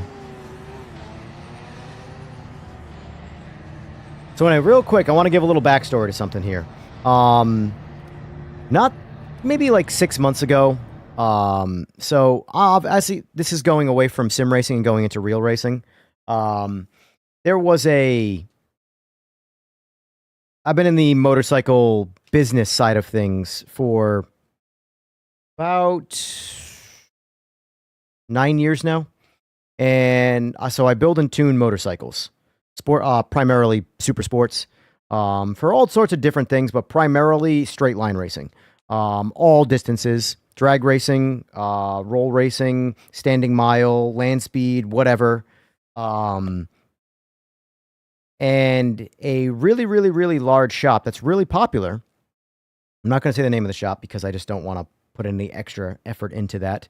Did a little hit piece on me. And by the way, it was all through YouTube. And they are, as a channel is concerned, far bigger than I. So, punching down, as they say.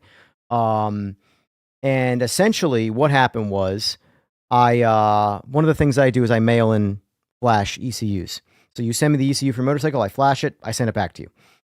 It's pretty standard, pretty routine. It's never going to be a perfect tune because you can't tune something perfect without having the vehicle. But a lot of people do it. And I flashed this motorcycle. Months later, or I can't remember how long later, this person crashed this motorcycle. Then at that point, the bike got sent to an auction. The person picked it up from an auction, the shop. They did a repair sort of YouTube series on it and also devoted a section to just slandering me because if you think this video game space and me being trolled or anything, there's nothing compared to what I've experienced already in the real world when it comes to trolling. So anyway, this channel does multiple hit pieces on me just because it's competition and nobody agreed with it. Nobody liked it. It was pretty much unanimously hated that this person did this said thing. So anyway, they basically rebuilt the bike. He had his person who tunes, who was the same company, tune the motorcycle. They're related brothers. And then talked about how much more power they made on the dyno than with my mail and flash, this, that, and the other. First of all, dyno tuning is a whole other thing I can get into. That's completely besides the point. So this person then auctioned this bike off, a giveaway bike. This person won this motorcycle. Well, this past weekend was a stock motorcycle, or stock motor, meaning the motor itself is completely stock, like a stipulation for a class of racing. And they had a race this weekend. Tournament, people from all over the country came to a certain place in South Carolina. They had a race. Well, not to toot my own horn, but the number one bike that won it was a Ducati that I tuned, and the second bike, the runner-up, was a ZX-10 that I tuned. The ZX-10 that I tuned that won second place got an opportunity to race said auctioned bike where they had slandered me and went after me and stuff like that. So there's been a whole bunch of like tomfoolery. I have stayed out of it. I'm just enjoying karma, doing karma things, because I was originally pretty silent about when I got sort of hit-pieced.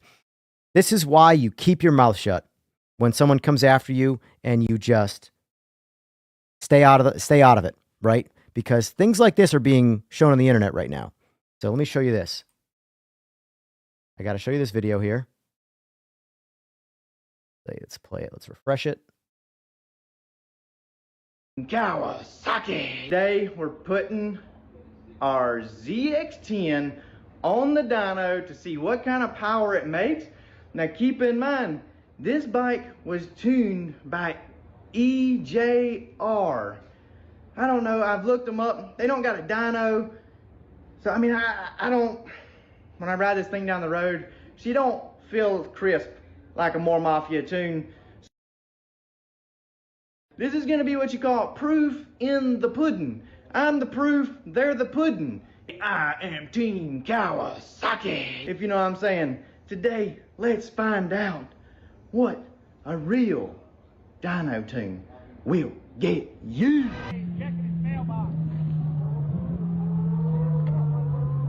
This is this past weekend now.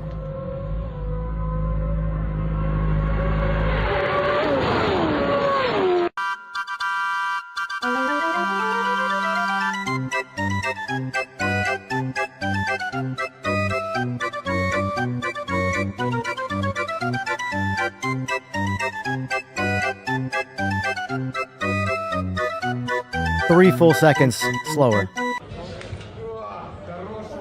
Oh! He needs some milk! Anyway, I had nothing to do with making that video.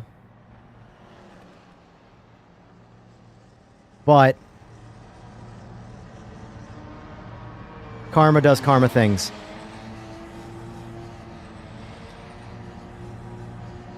That's all. That's all. And for the reference, that they are a 7-figure operation versus little old me. So that's why when someone comes after you publicly, it's usually best to keep your mouth shut. Because worst case scenario, well, they're right, and that's the end of it, and you don't ever acknowledge it. Or 2, they're wrong, karma catches up.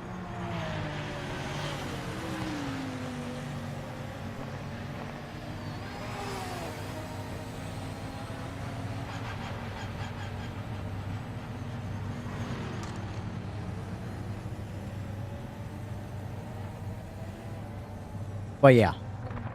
Anyway. So I've had some good laughs with that this past weekend. I'm over here playing video games. At the end of the day.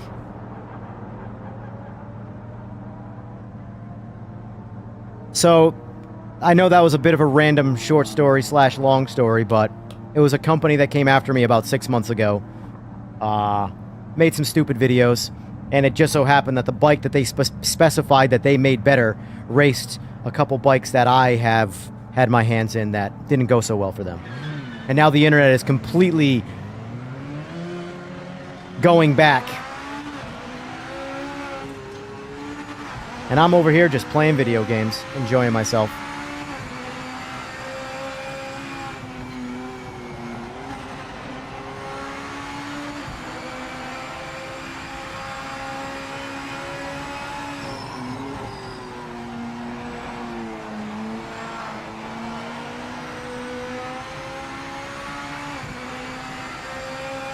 For reference, the person who was in that video has nothing to do with the actual bike being tuned.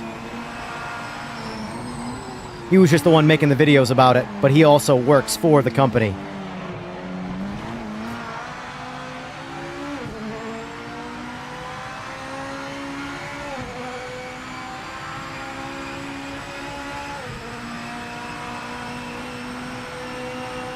Or a haircut. Oh, man.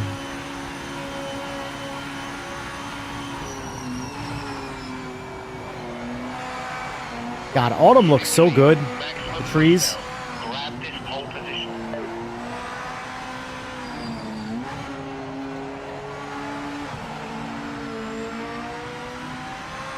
The internet does not forget.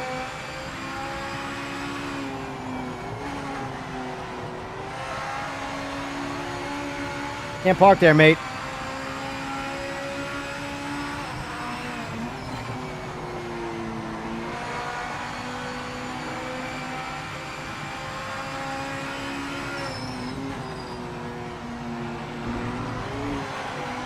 Checkered flag this lap. Wrap it up.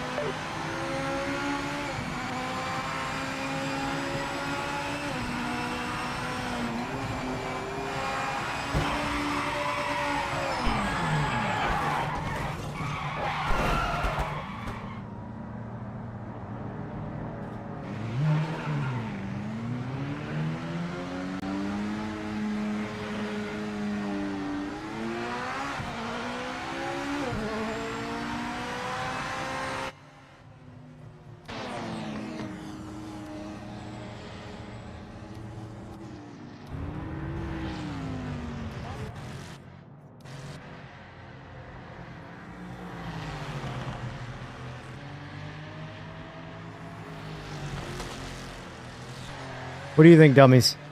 Based off what you just saw.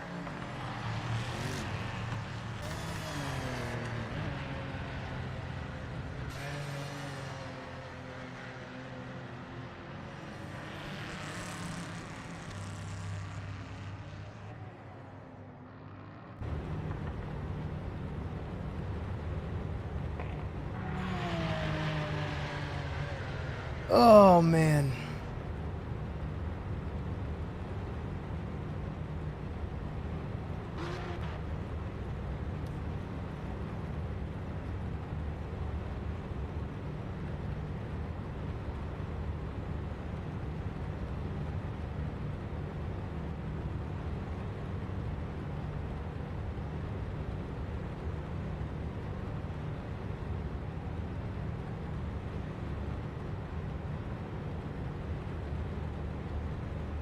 Clearly, the free weekend is not over. Although that is a console player, so it doesn't matter anyway. Unfortunately, there's no time on the board. We'll start from the back. I can block players, yeah. I'm going to keep my eye on him. That was pretty ridiculous. So, if you guys see him on track as a problem, let me know.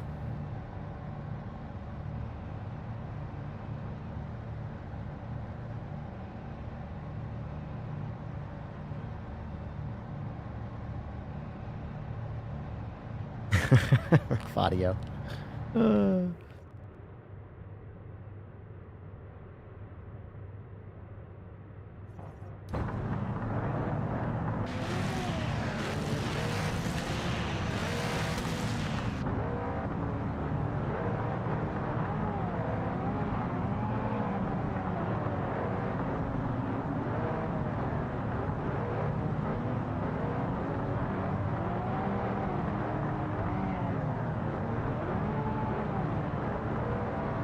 Oh, man.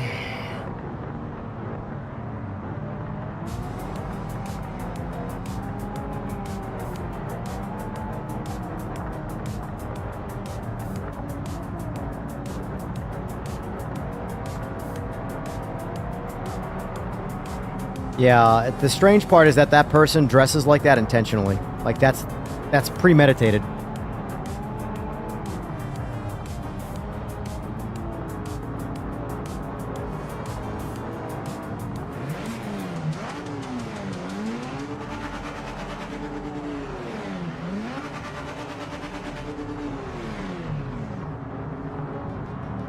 Oh, I forgot to mention, too, that that person emailed my business account as well through their business email to literally talk shit like he did in the video, which I have saved. Come on, mate.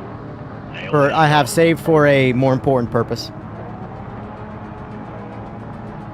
People don't understand how the digital footprint works. It's actually kind of hysterical.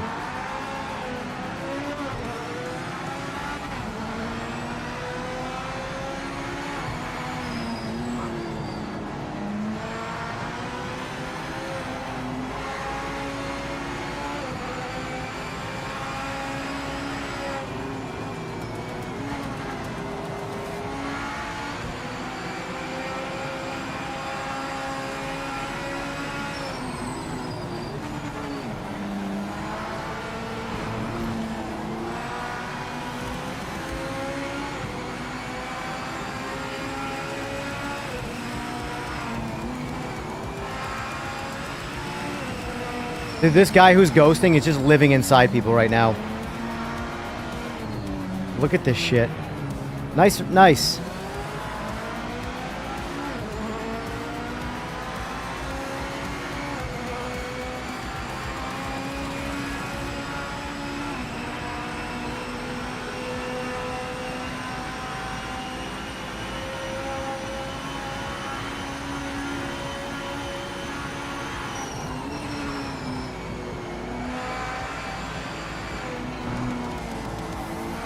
That's gonna be ugly. Oh, lucky.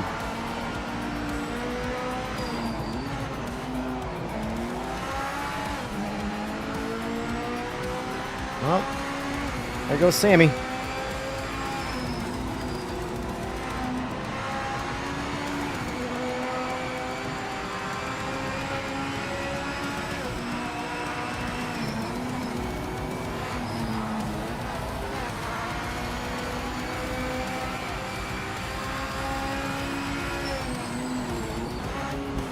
Of course. The ghosting shit, man, it's so confusing.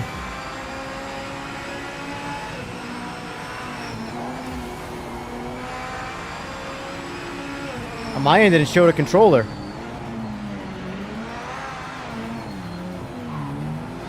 How is the GT3 slowing me down right now?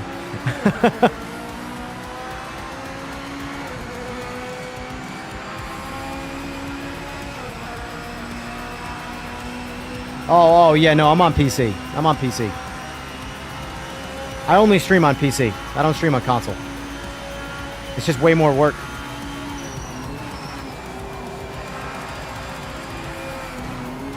Like right now, my PC is doing the capturing that I'm playing on. Like there's no extra work.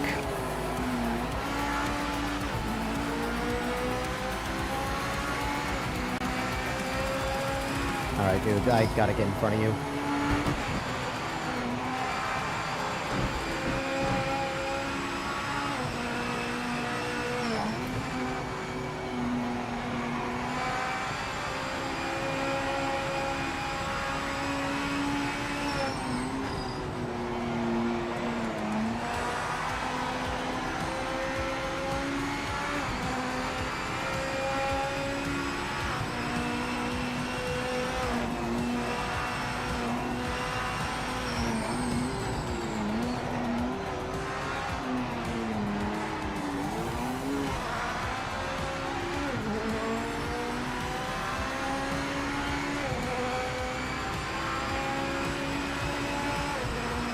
Yeah, it does weird things like that. The top three, for some reason, doesn't work right. It doesn't show the right... Because I'll see console players have PC icons as well.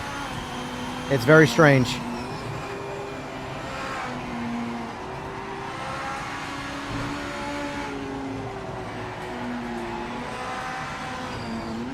Just one more thing they gotta fix that's not really much of like a priority in my opinion.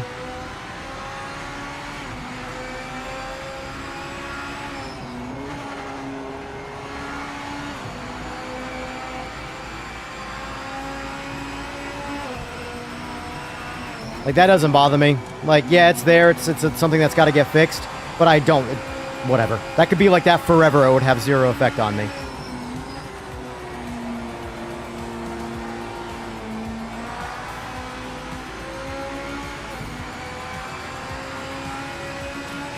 Going on, Rip. By the way, I tried the second file you sent me, and it also just deletes the windshield. Unless I just reused the wrong one or something.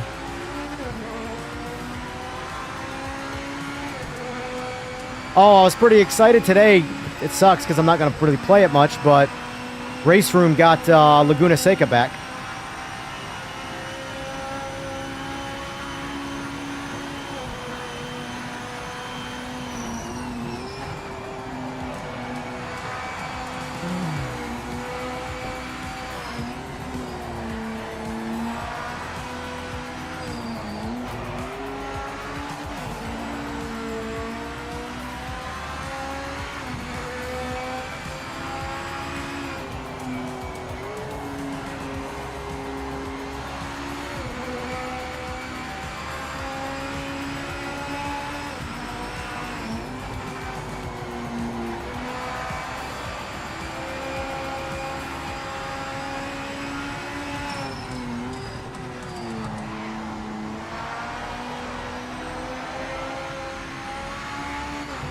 You know it.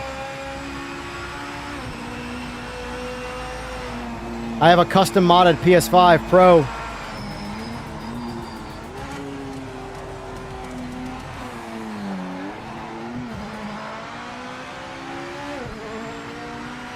That's trash. Yeah, I think they're gonna do I'll put it on a slider, like a filter on it, like a graphic setting. I think that's their plan. So that way, because like I ran a poll the other day, and believe it or not, it was split down the middle as to what people want. Do they want the realistic, ugly-looking Lexan window, or do they want a clear windscreen? I want clear, but I like respect the whole. You want to go for the pure realism look, but I hate Lexan in real life. So, in real life, I'd rather have a heavy glass windshield than Lexan.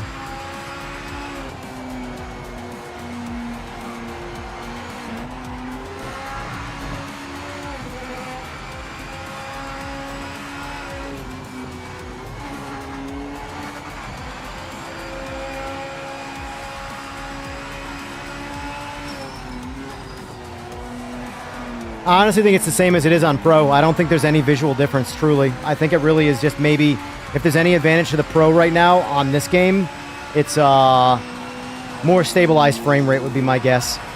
Because the visuals, I don't think, are even coded differently. Because it doesn't matter how much more horsepower you have in, like, say, the PS5 Pro versus standard PS5. If there's no software on the back end in the game that changes anything, then it's the exact same image.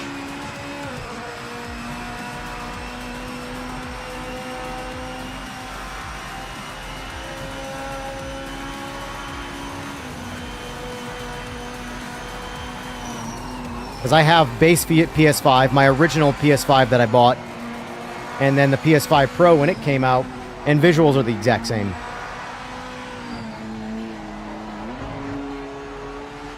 The only thing I would say is, like I said, PS5 Pro might stabilize 60 frames better.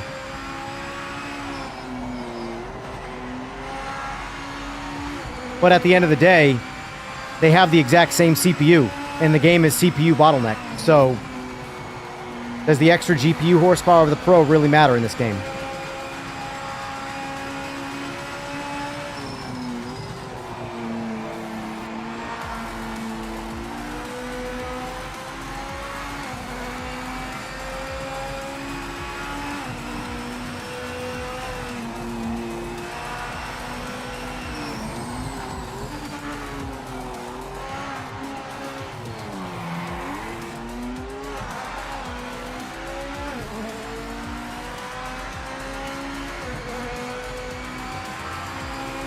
Smokey, are you asking what makes the biggest difference between the PC and the console version? Like, visibly?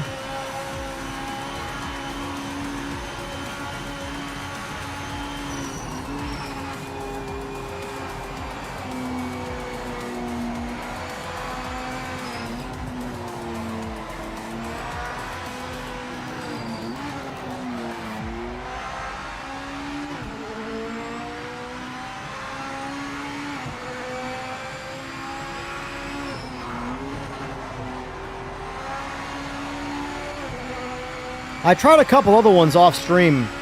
The TVR is pretty nice. I like the BMW the best so far. This is a default setup car. I know, I think Sector put out a setup. I haven't tried it yet. But it's one of those things where, like, I'll be honest with you, I haven't had much reason to want to try any setups or anything on some of these cars, because this car just drives good, you know?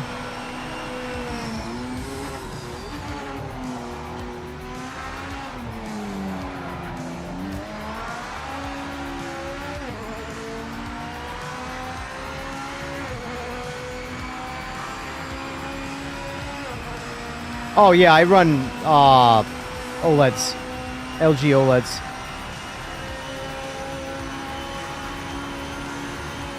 Like I'm on an LG OLED C4 right now. This is my panel.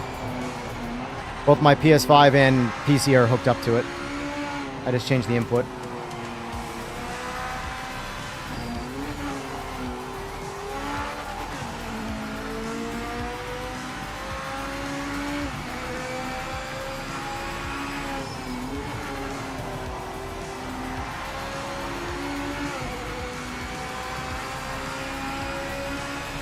I don't have a whole lot of BMW love now, I just like this car. One thing I know about me is I'm not a brand loyal person. I never have been. I am a very specific thing in each brand. Like, for example, I both love and hate Ford and Chevy. Like, I've had Chevys, I've had Fords. You know, the tribalistic world says I should only like one and not the other, which is retarded. Genuinely retarded. If it were up to me, I'd have a badass Mustang parked next to a badass Corvette. Like, I would rather have the Corvette because I like Corvettes better, but doesn't make me like anything from Ford less.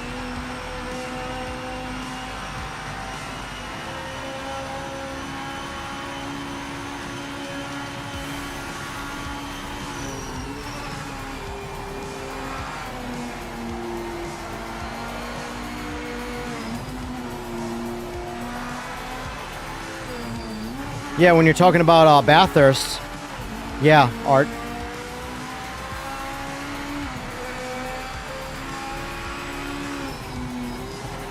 But like, yeah, me fundamentally, I don't really like BMWs. But I like this BMW. I just think this car needs a massive audio buff.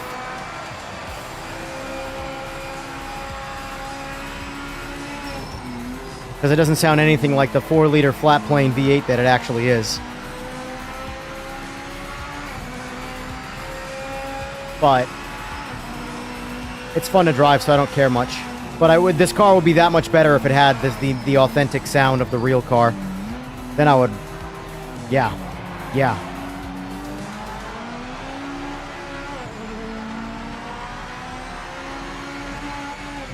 Yes, there is. Actually, the Daytona Road Course is the only track they have for Daytona in this.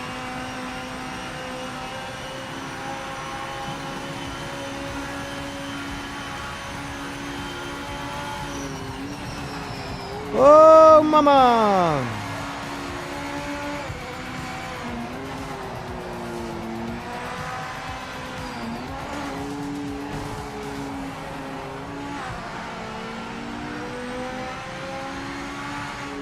I think audio in this game is extremely strong, but just every once in a while there's a miss.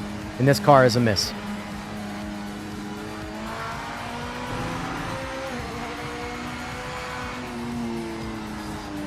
God, a lot of DQs, huh?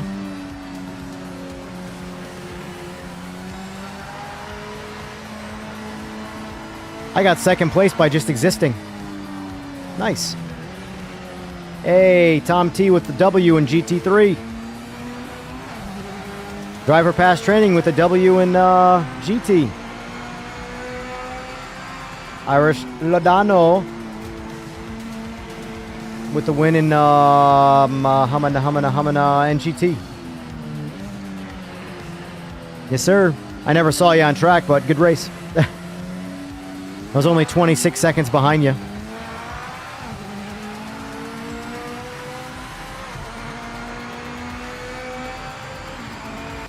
Oh, that means you might have a poor connection, Eagles.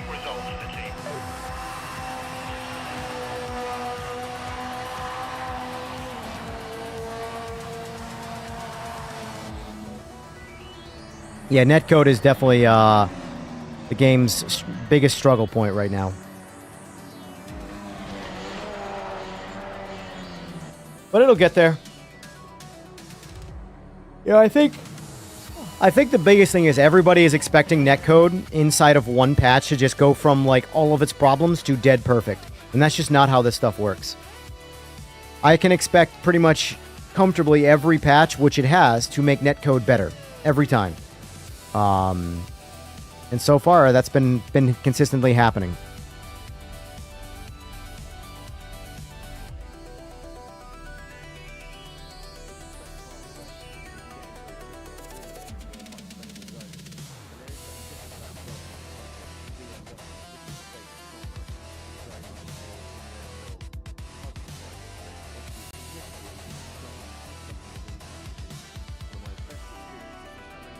Sounds good, Eagles. Way to come in and just kick everybody's ass and leave.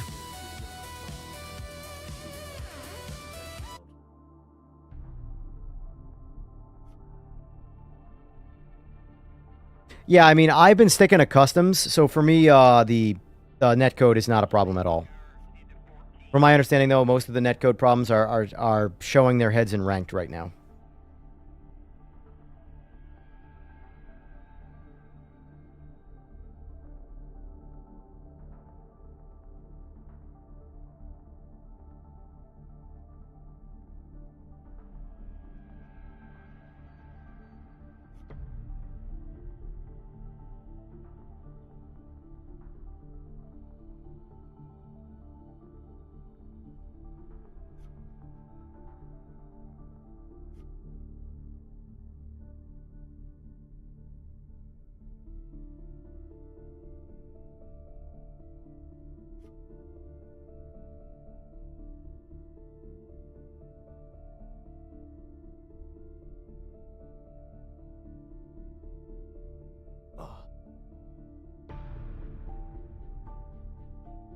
Sounds good, T-Cot. Have a good one.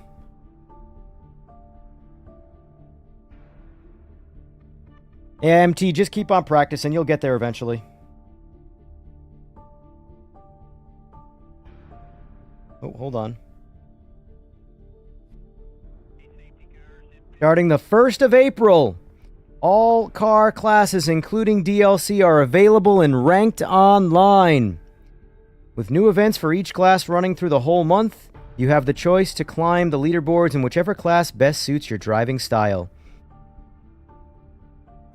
Can I get a fuck yeah? I've been waiting for that. That's the biggest reason, even though there's some netcode issues. The biggest reason I haven't cared about ranked is because the choices have been too, just not what I want to do. That's what I'm about right there. That's a fantastic decision made. Yeah, we need Sora! Paging Dr. Sora. Paging Dr. Sora. Alright, I'll change the vehicle for you. Go purple.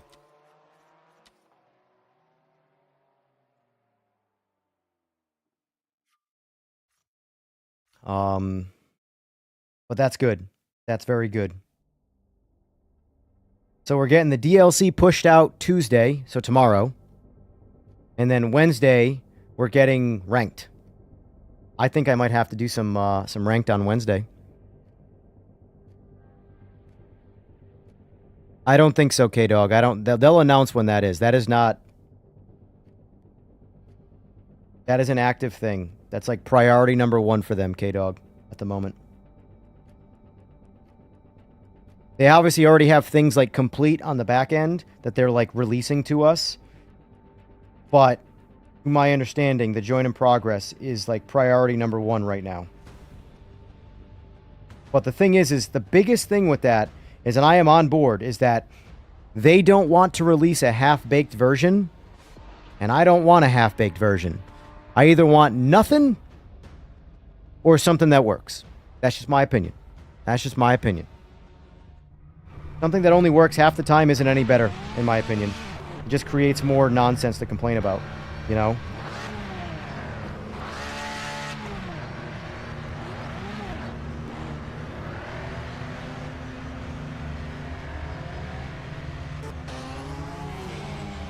Oh, you know what? My audio is, Oh, yeah. Interesting. My spotter's not working right now either. Anybody else notice that? Spotter's not saying anything?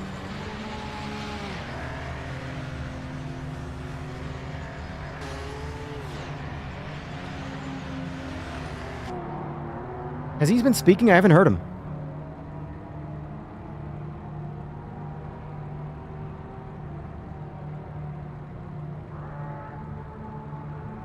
I don't think it creates criticism. I think it creates an opportunity to make a joke of something going wrong.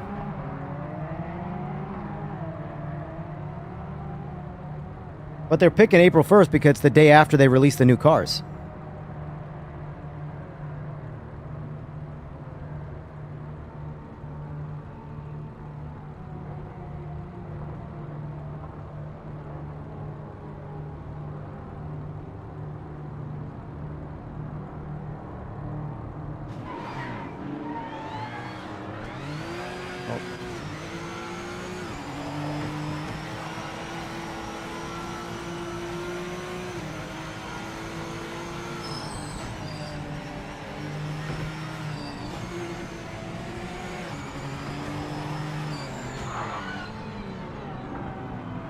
Alright. Guess you're just out for a leisurely Sunday drive.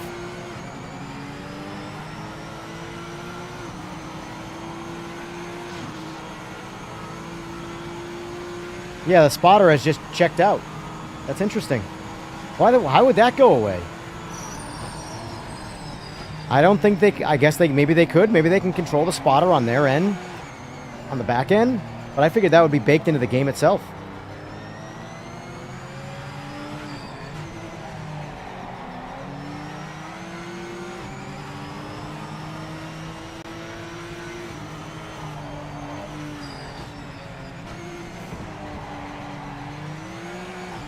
Trying to get used to this right-hand drive shit. My spotter has worked since oh boy. My force feedback's way too high. My spotter's worked since 2.0.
I mean, I guess it's possible. I haven't heard anything today, though. Has my guy said anything? Engineer? I haven't heard anything.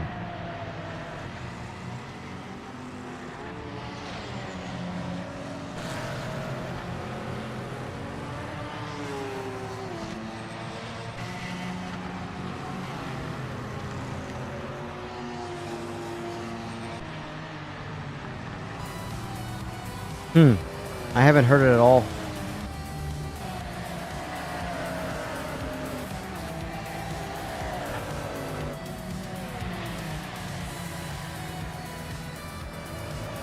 I still am in favor of the fact that we have plenty of content right now. We just need a little bit more feature sets to really stabilize and polish the experience. But more content is obviously always welcome. Like, I welcome tomorrow's DLC with open arms. Bring it. Give me some love.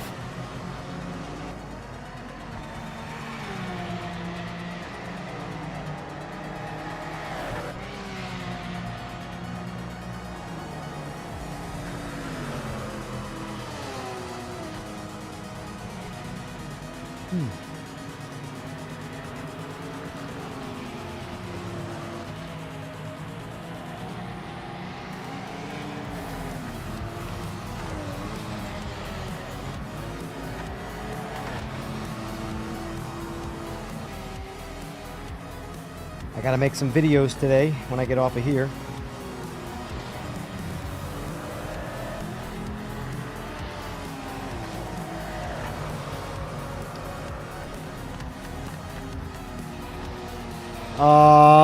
I don't know the exact time, Mike. I have it somewhere, but I don't know it off the top of my head right now. Most likely when you see everybody go live.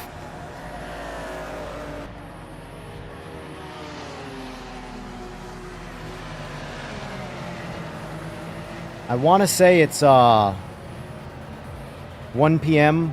UTC, but I could be wrong.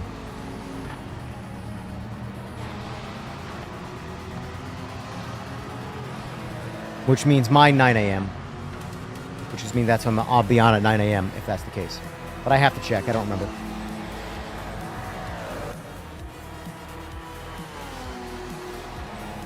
It's a tight ass compare. Look at this vote.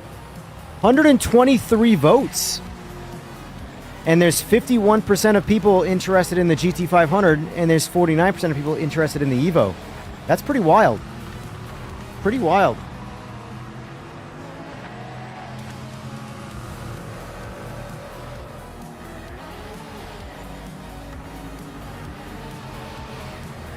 Where's that message? Mike. Sorry, dummies.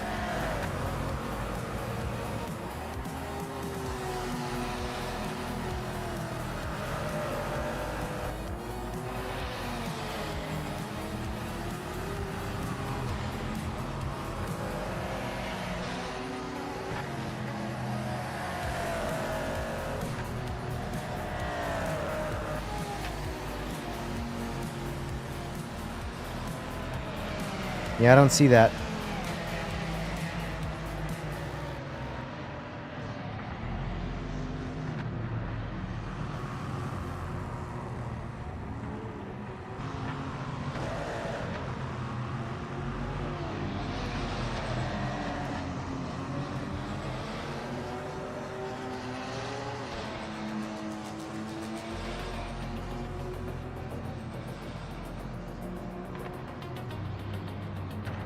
Just take off the spotter. Am I blind?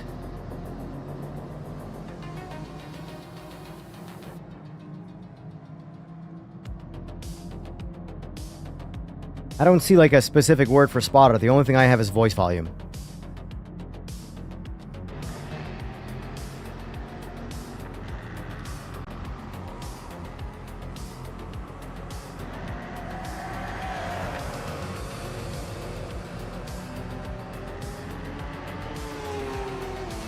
Is that the fix what people are talking about here?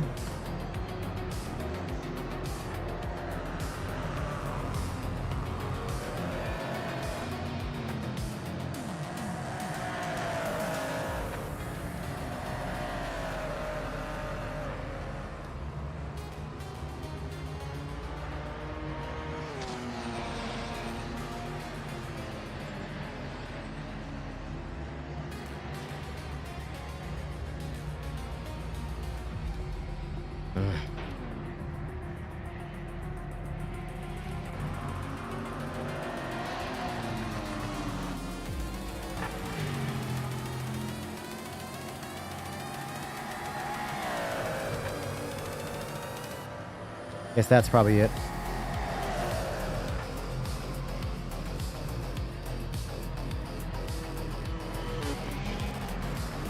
That's technically the fix right there. Smokey, thank you, by the way. I don't know, let's see if I can hear him.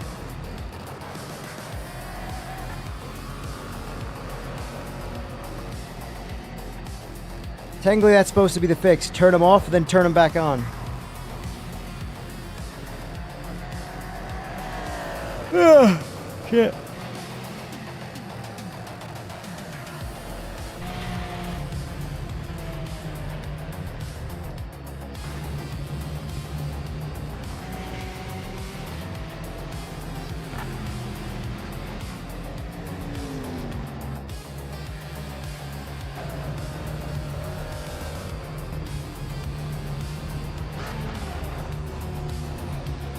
Bad luck, mate. We didn't set a time. We're at the back to the race. It's gonna be a tough one. Oh, I hear the engineer. Now I'm like actively listening. Let me know if you guys hear my spotter and I just don't pay attention.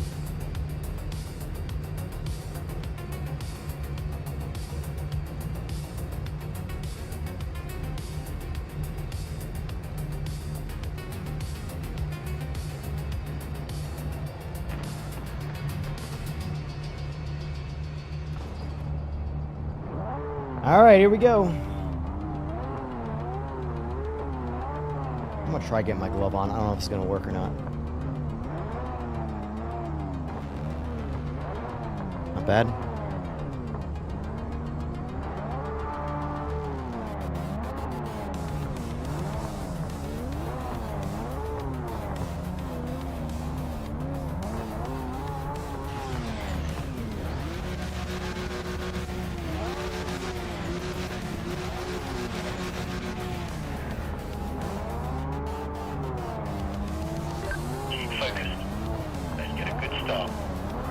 That ain't gonna work. That ain't gonna work. Felt it right.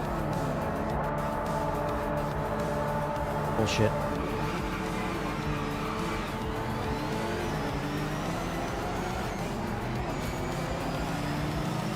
Great start.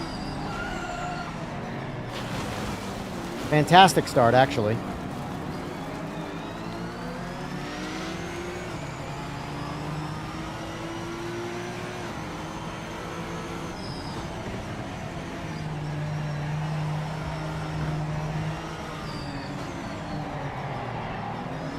Anybody complaining about all the classes being unranked need to fuck the fuck off. That is my official opinion.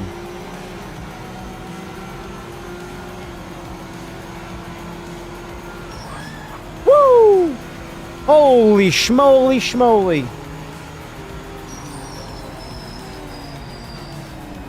That was some, like, pod racing level reflexes right there, boys.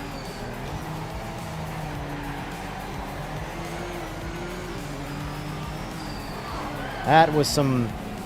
I'm driving so bad right now. Oh my god! The fuck?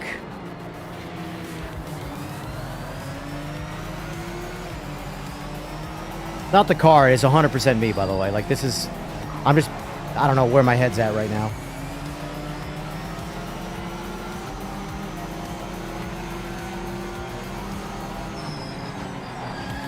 Dude, what? I don't understand what I'm doing right now. Is it because it's right-hand drive and my brain's stupid? What the hell is happening?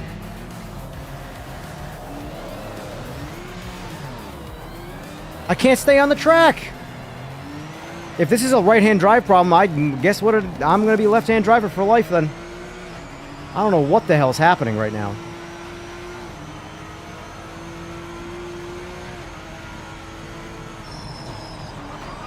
Dude, I'm done. Nope. I'm done. I'm done. That's it. That was my experience. I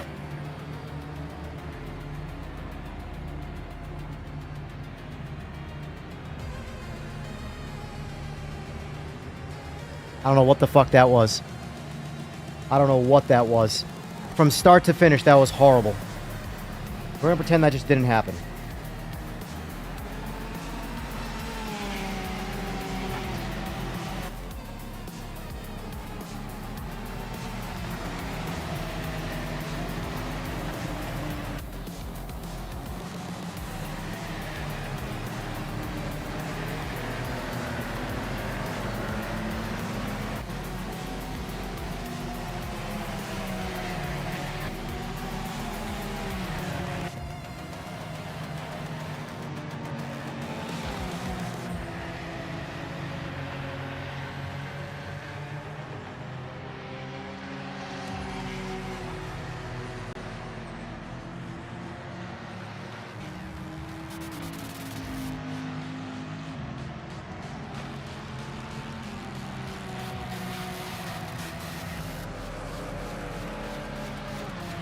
I don't understand what that was all about right there.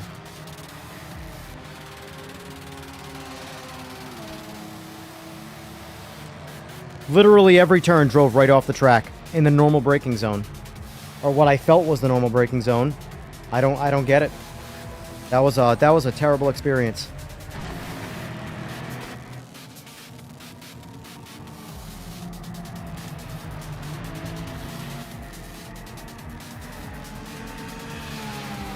Definite skill issue for sure.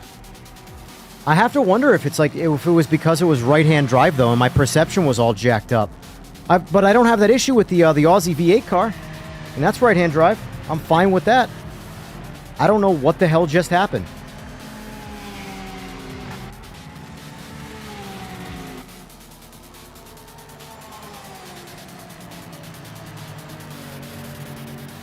Was that as hard to watch as it was for me to experience?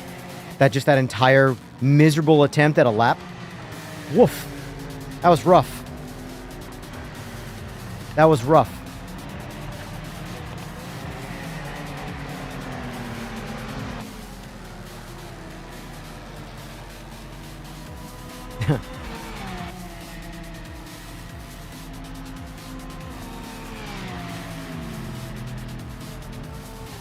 I'm just going back to the BMW. I'll test cars off stream. I don't want that experience.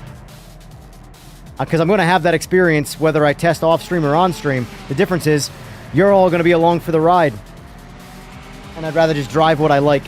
What I know I can drive, at least somewhat. That was insane. I haven't heard the spotter either.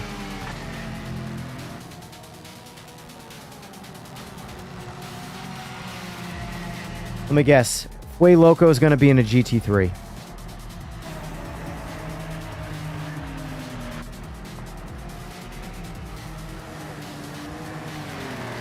Oh, Fway. So predictable. So predictable, Fway.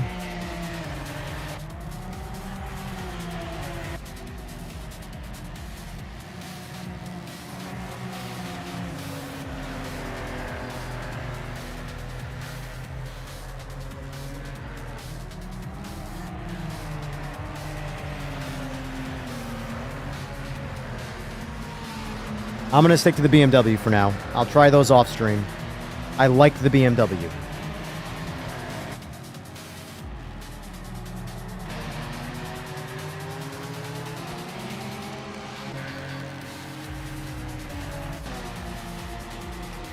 I'm going to use Subtrue to make me a coffee, because I need one.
So the argument for why there are too many ranked races being bad is that the lobbies weren't filling up already before.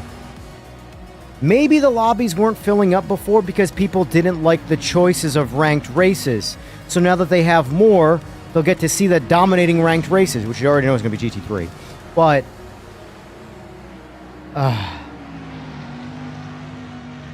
I really can't stand that every single person thinks that they would be a great video game developer. Most people, like 99% of humanity, would make decisions that would burn a company to the ground.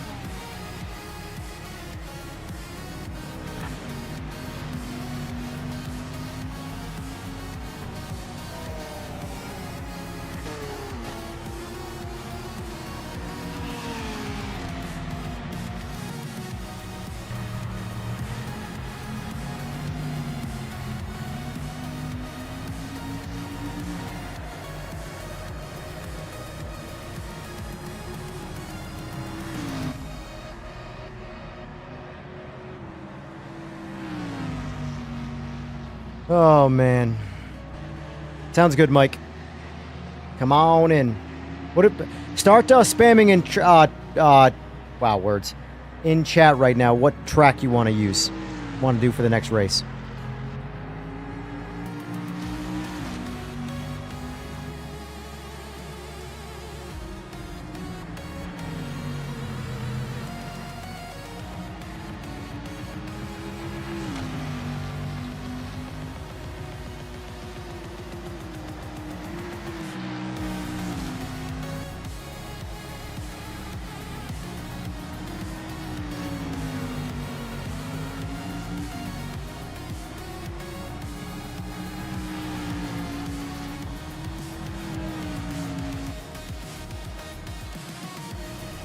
I somewhat agree, Fogbound. I somewhat agree. I think they're good to have, but it really does hide the real, like, sort of part, I guess, of the game. Because all the other cars are, in my opinion, so much better.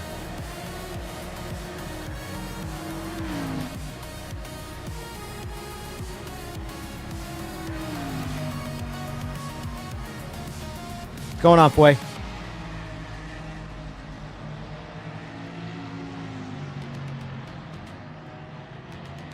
Yeah, Mike, they're going to have every class. As of April 1st, every class is going to have a ranked race per week, which is absolutely incredible.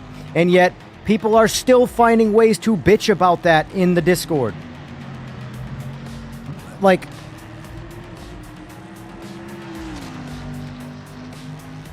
I don't understand. Objectively good decision. In fact, I have been so put off from ranked this entire way through so far because when this game was being hyped up before release, I was expecting that scenario.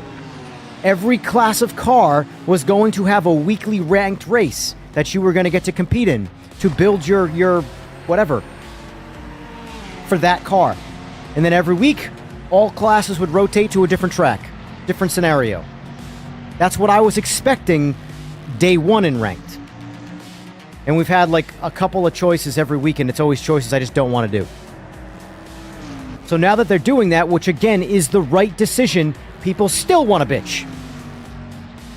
Still want to bitch.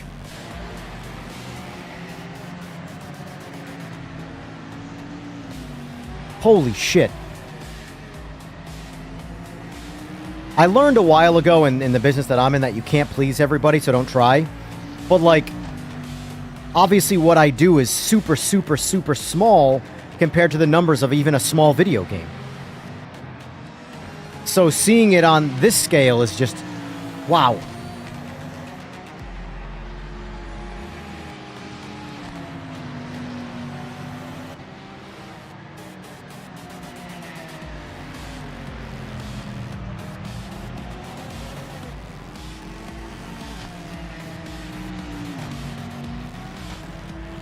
But at the same time, if including GT3 and LMDH in this game brings more people to the game, then so be it. You know, I get why they're there.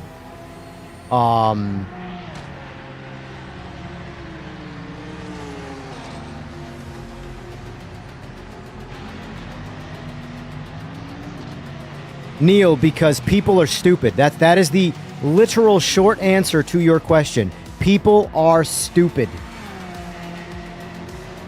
Like I said, 99% of humanity, if they were in charge of a business, would burn the business to the ground thinking they are making smart decisions.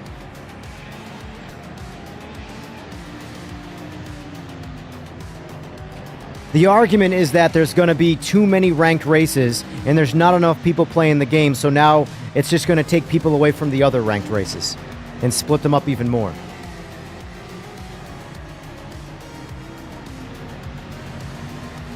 People have no idea how to grow anything.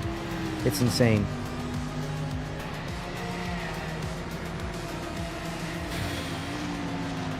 My number one reason why I do not want to play LMU is that I have no choice. Number one reason.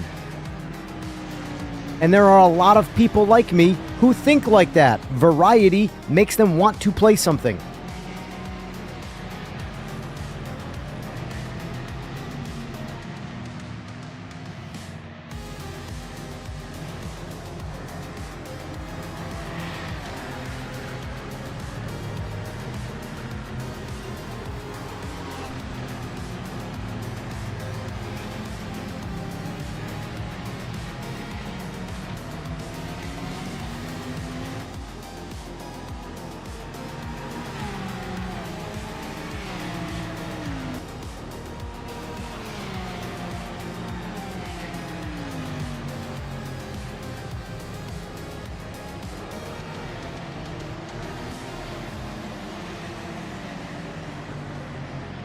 Liking it so far? Good. Good to hear it.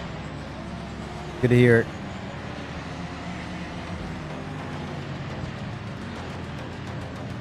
I don't think the solution to grow anything is to limit things. I think that is a terrible business practice. We want to grow the consumer base by limiting things. It just doesn't make any sense to me. Nice one.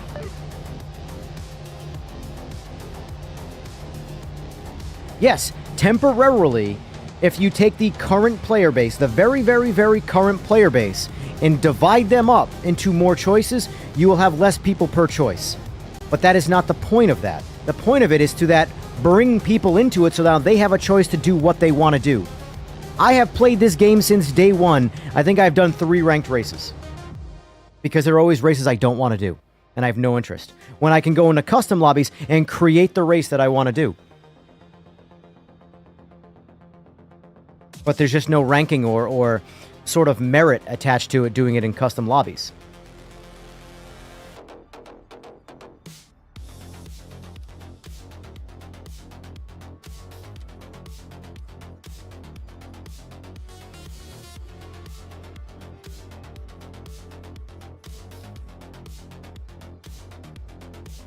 I'm going to force people out of fast cars.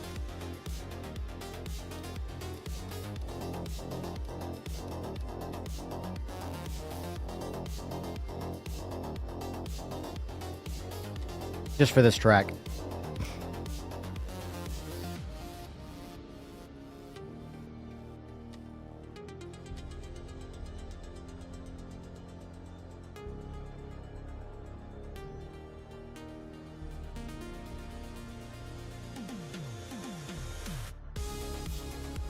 Yeah, I'll be honest with you, maybe it's just because it's different and it's too different, but I don't like anything about LMU's interface. I really don't. It's overly complex for no reason. No problem, Neil. Come on in.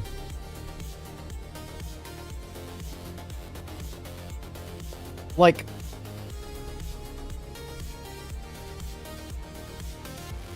it reminds me a lot of, like, say, I don't know if how many of you guys edit videos for anything, but like DaVinci Resolve versus Sony Vegas. DaVinci Resolve can do anything Sony Vegas can do. Yet, if you don't use Sony Vegas around the clock, you will forget how to do everything because it is so overly complex for absolutely no reason. It is confusing, the UI sucks, everything about it makes you want to pull your hair out rather than just getting things done. DaVinci Resolve is fantastic. I remember I used something one time and I remember how to get there every time.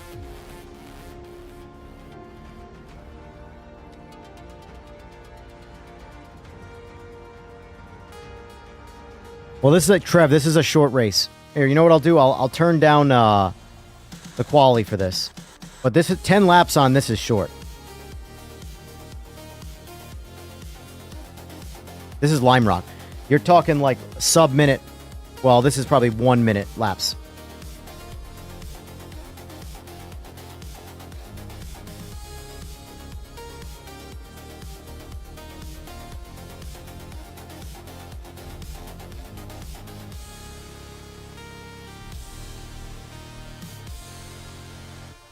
Yeah, I mean, the reality is, dummies, it's best to just block people. In fact, let me just go down the list quick and just update my blocking.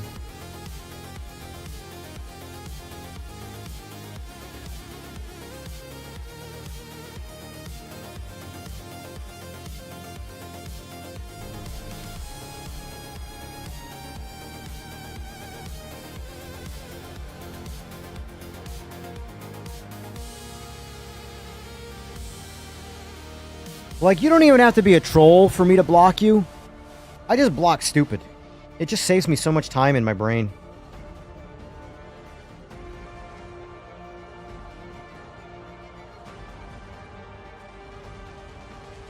Call me an asshole, but you know what? I am an asshole, so I don't really mind. That's the thing. I will never, ever, ever deny being called things that I think that I am. And I think I'm an asshole. Oh well.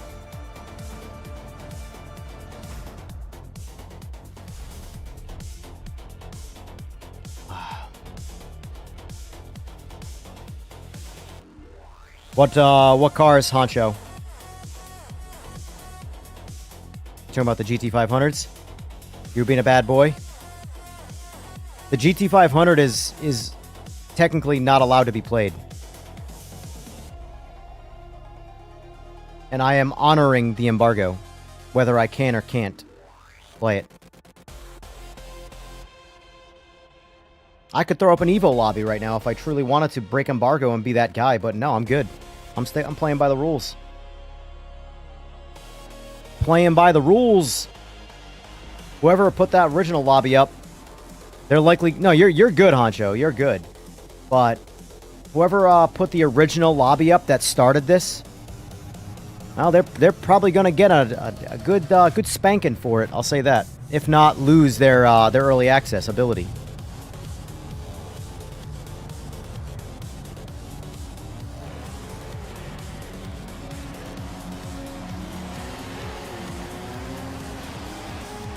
Like,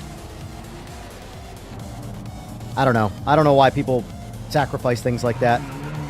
Trust is a hard thing to find, and like people that are so willing to just give it up so quickly. What? I heard the Porsche is pretty good too.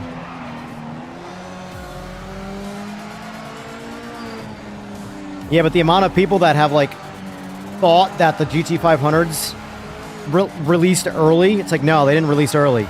Somebody with an embargo screwed up, and they released the T-Virus.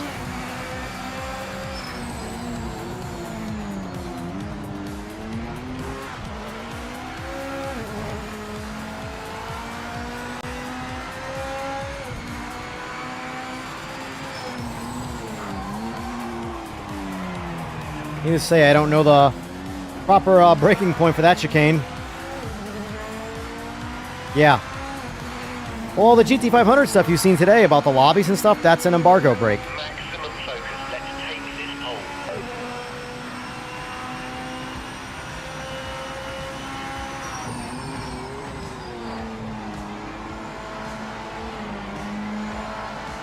Oh, come on, Evan. Dial it in, bro. Dial it in.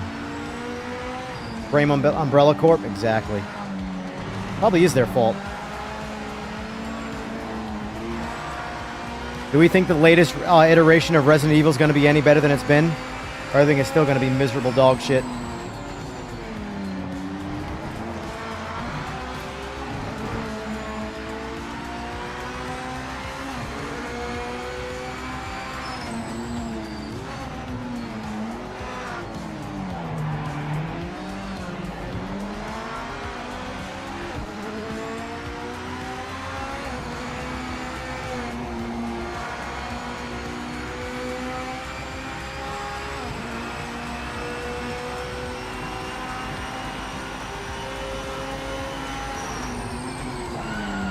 Sorry. I'm just going to get out of the way now. I've already set a single qualifying time. Good enough for me.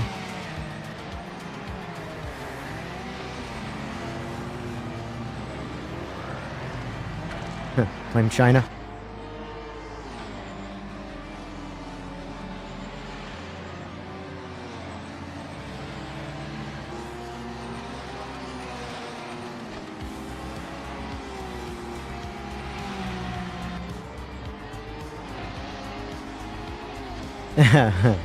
My advice to those I mentored was, I plan to be the nicest asshole you will ever work with, and I will usually get it half right.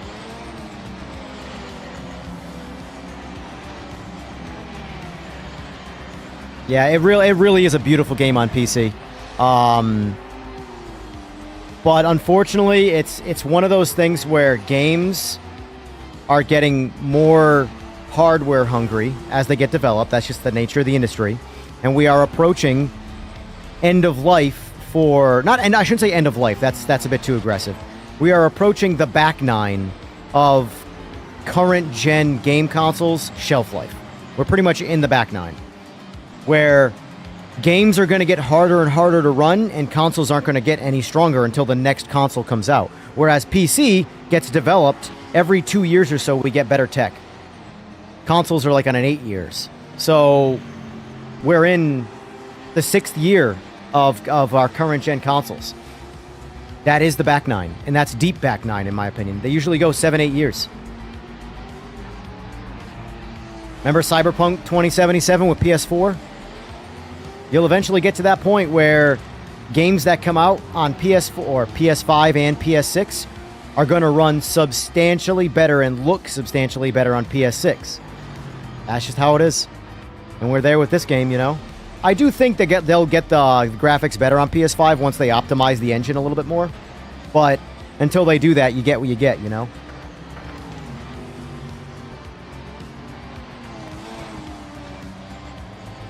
I do, dummies. I do at some point. But, like, things are only going to get worse before they get better. So the prices you see right now are not the end-all, be-all. That's why PlayStation's going up in price. Tuesday, PS5 Pro. Or, sorry, Tuesday, Wednesday. No. Thursday. Thursday, PS5 Pro is going to be $900 retail.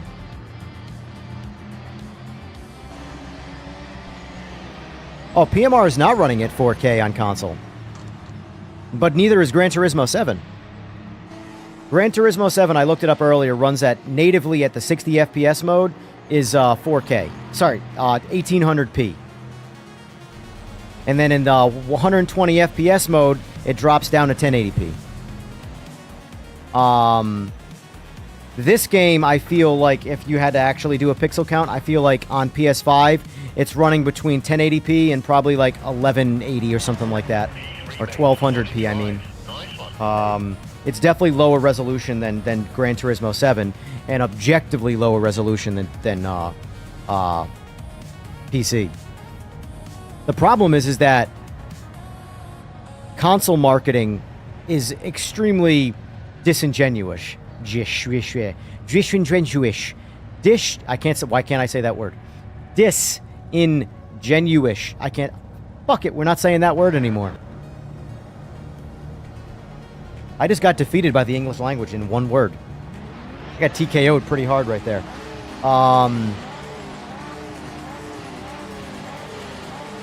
Nothing runs at native 4K on console. Nothing. Unless it's an old game. But yeah.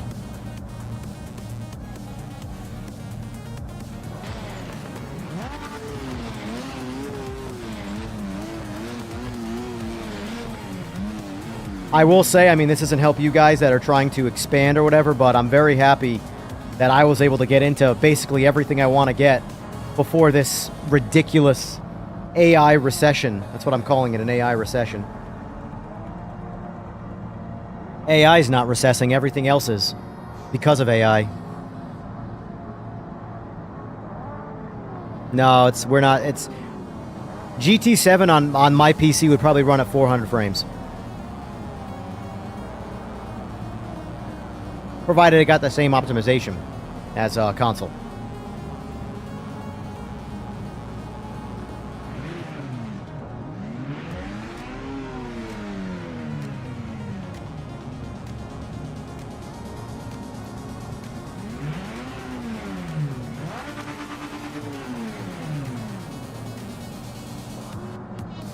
Come on, mate.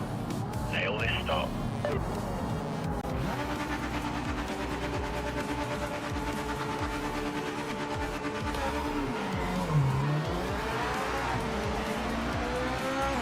Drag racing's key, boys.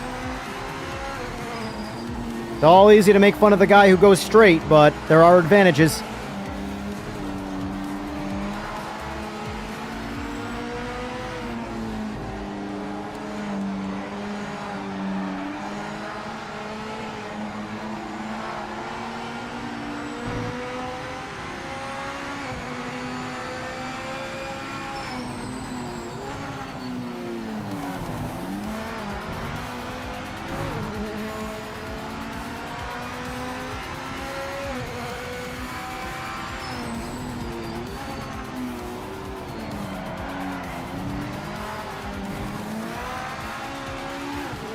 It's not fair.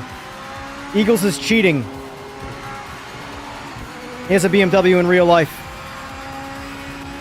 He's a cheater. He's a big cheater.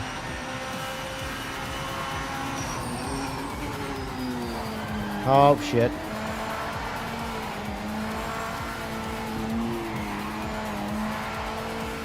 I'm so bad on Lime Rock. It's amazing that I get the lap times that I do out of Lime Rock because I am not smooth at all on this track.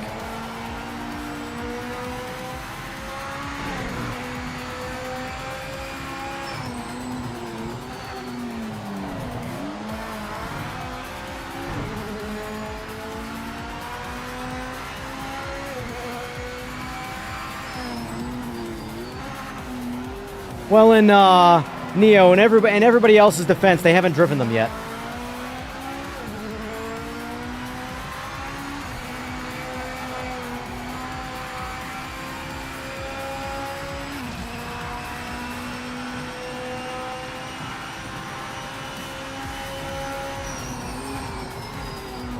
I'm getting really sick of losing to Eagles, by the way.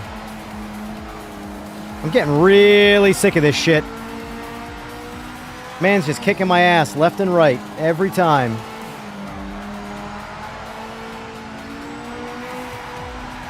Oh! Thought I could push right there and I could not.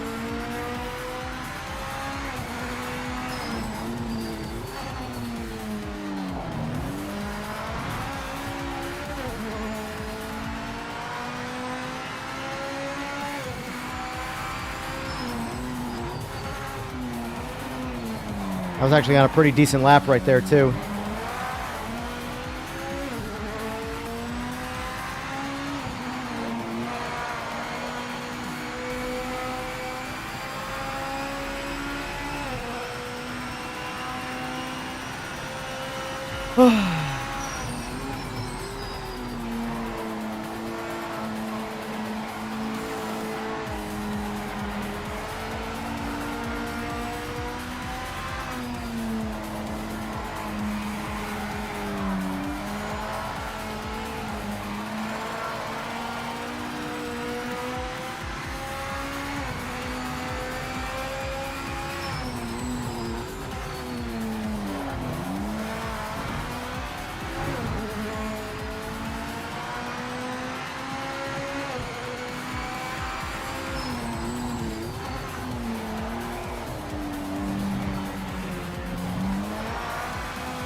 It's really these sweeping S-curves on just about every track where you have to be like 3/4 throttle or so, but maintained well, that like really break me.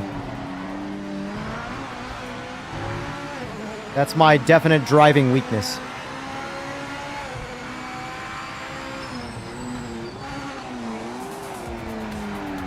That was terrible.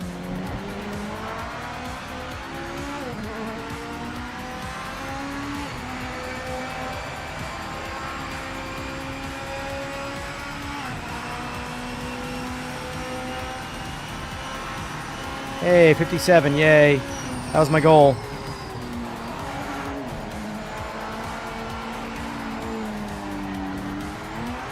Whoa, hello.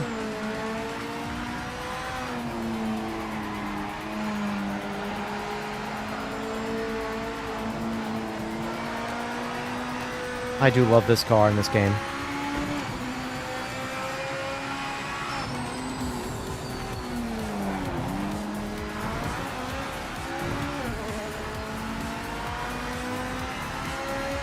Ban Eagles. I don't want to ban him. He's too nice and he makes nice mods. That was an awful, disgusting turn.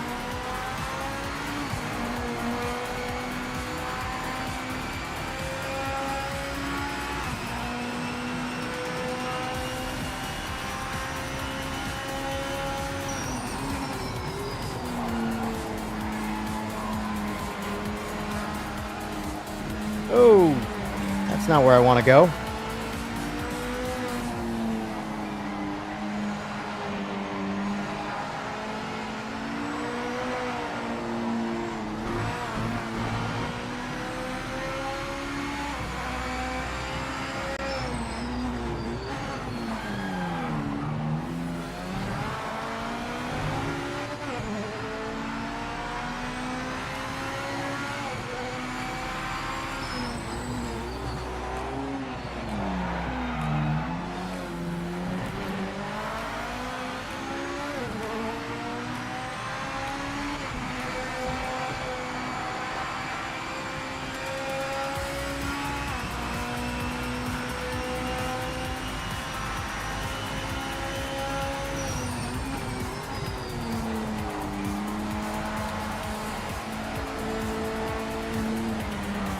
Had some decently clean races today, though. Minus that Mid-Ohio, whatever the hell that was.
My brake marker's not a very good brake marker on this chicane because it's a shadow.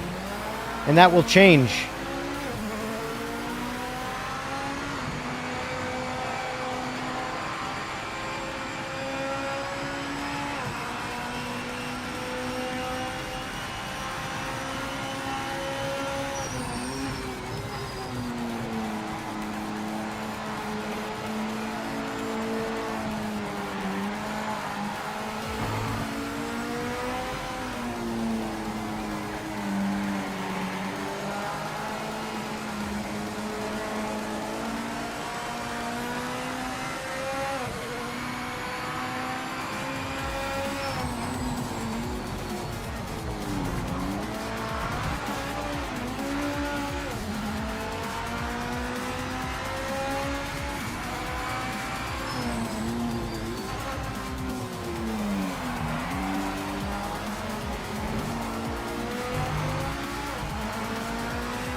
Yep.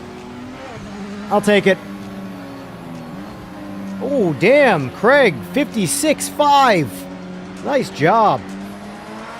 Because he's on PC, he's cheating. That's why. Duh. All PC cheaters, all PC players cheat. That's the rules. That is the rules right there, folks.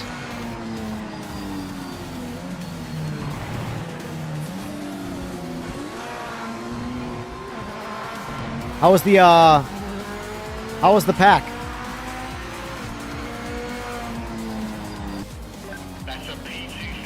I lied. All PC players cheat except me. I am the only honest PC player. Period. Everybody else cheats.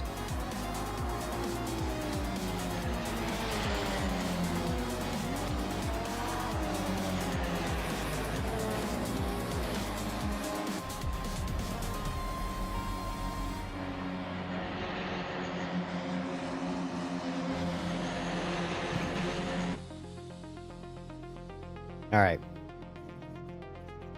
Let's do some fast shit now. Let's really bring the chaos. Daytona.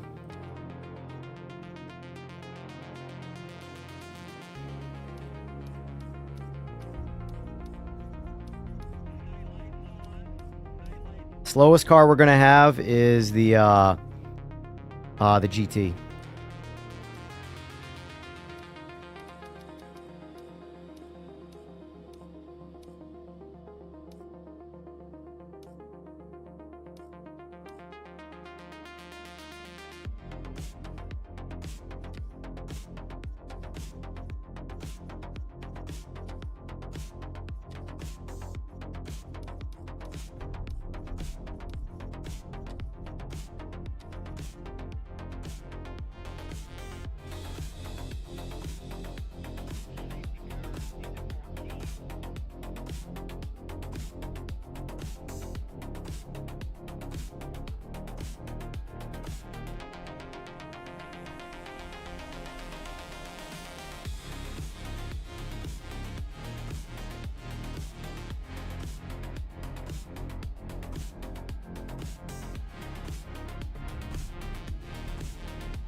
Born in the 90s, E.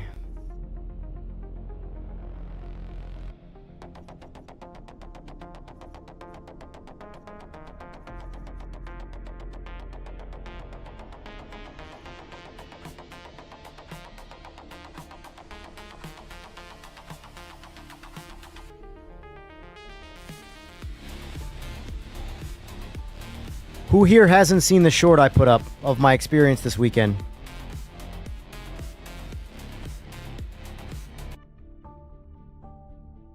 Hurry up, Dano. Oh yeah, this is complete gonna be absolute ridiculous chaos.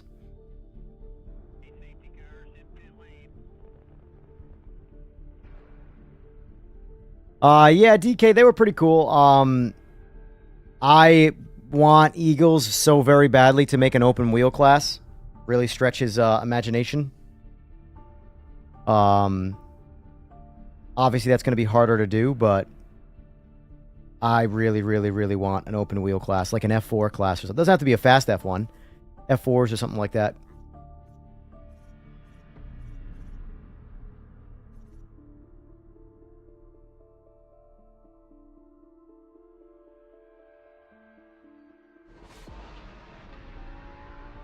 How many hours is the embargo lift? I don't know the exact time offhand.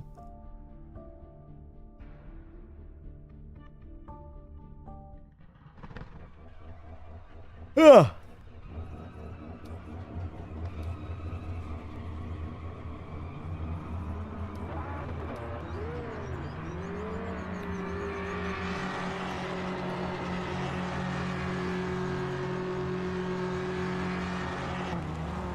That's weird.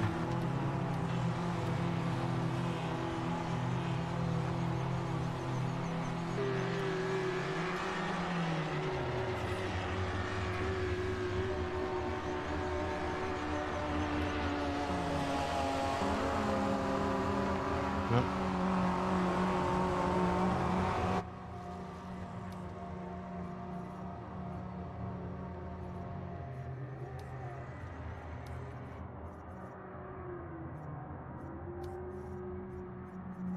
Let's go all in.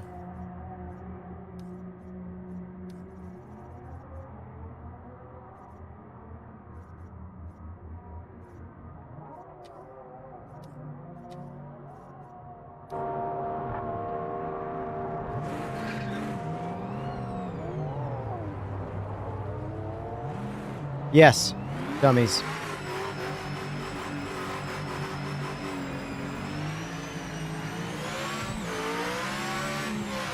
Little hustle to get on the track quicker in qualifying, by the way.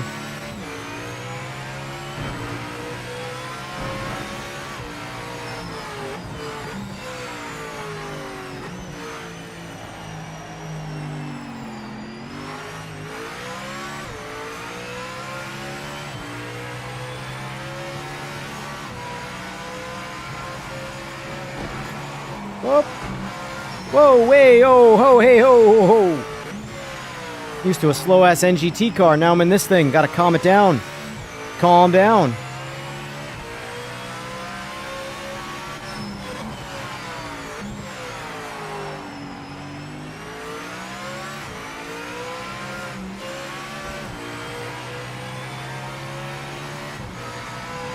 Alright, stop looking at chat. Stop looking at chat, bro. Just look at the track. Look where you're going.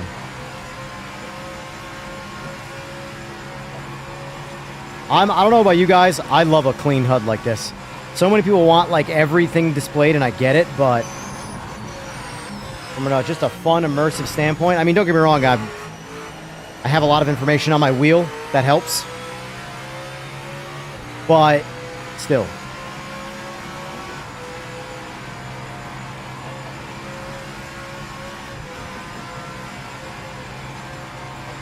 Send it. Let's take this poll. Yes, sir. Don't mind if I do.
All right, vehicle setup. How much fuel did I use?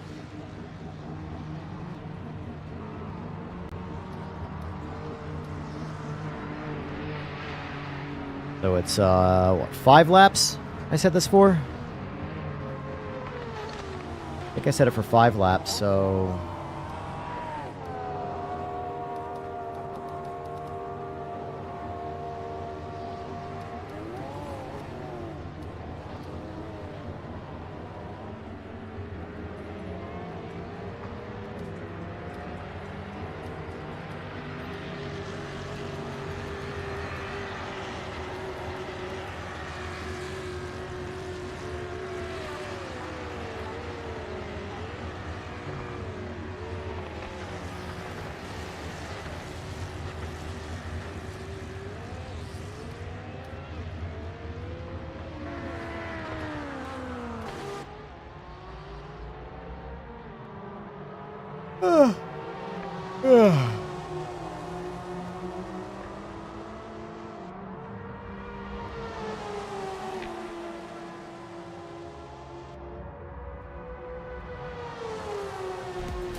Actually, you know what? This is a 5-lapper, and it's autumn.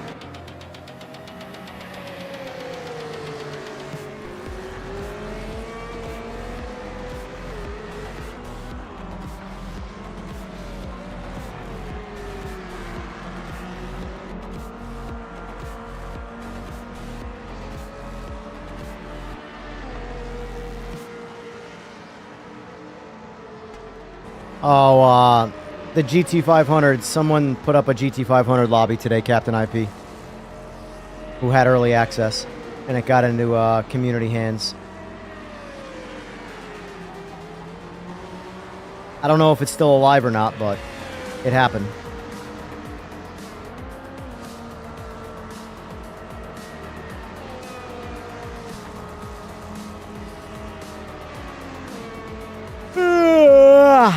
Yeah.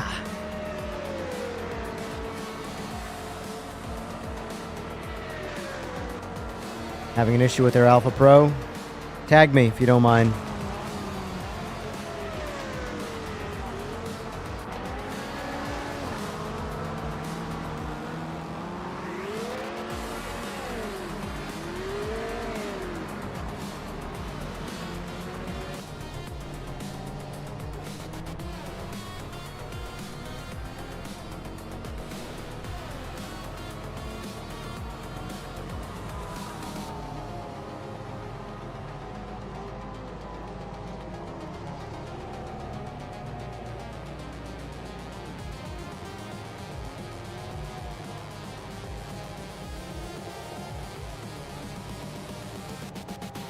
He has to unbind buttons.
Yeah, LMU is dropping their DLC the same day PMR is. That's definitely influenced, for sure. But I don't think it's going to have any effect on either positive or negative. I think the people that are already playing LMU are going to keep playing LMU. And the people that are already playing PMR are not going to be enticed to get away from the DLC drop tomorrow to go play LMU, because LMU's drop tomorrow is a...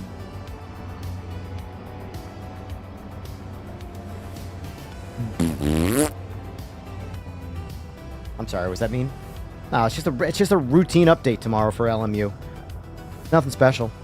Again, the last couple cars of the most recent ELMS and a couple of setting changes. They're getting Logitech True Force. That's the best part of the update. Logitech's getting True Force. But if you don't have Logitech, who cares?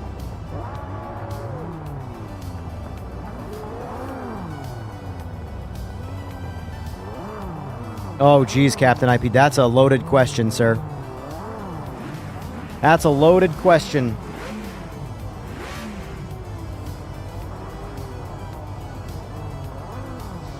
Okay, mate, you can do this. Run everything at the maximum potential, the best it can possibly be ran, well, then the most money you can spend, really.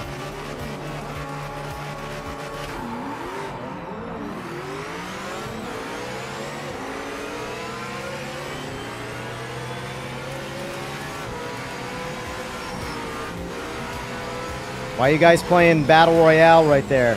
Wrong game. What the? Alright, good. Get them out of my way. Perfect.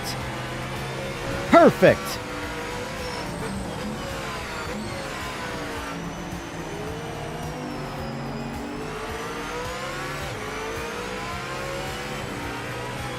Eagles, if that's you behind me, I'll let you pass me in the straight. Just sit chilly for a second.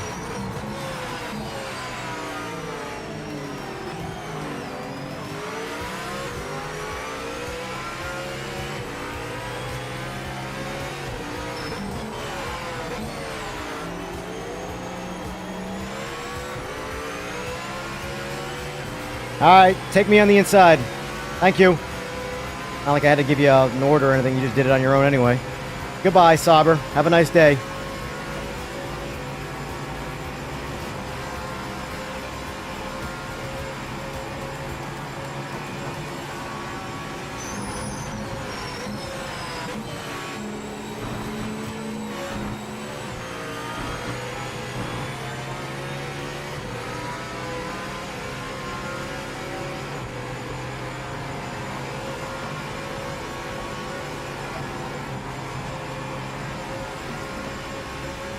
Going to Micro Center and getting like a pre-built, they got some really, really decently priced packages in today's climate.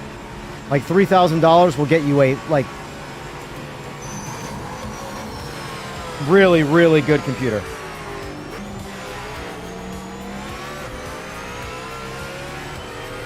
I know $3,000 is not a little bit amount of money, but you know.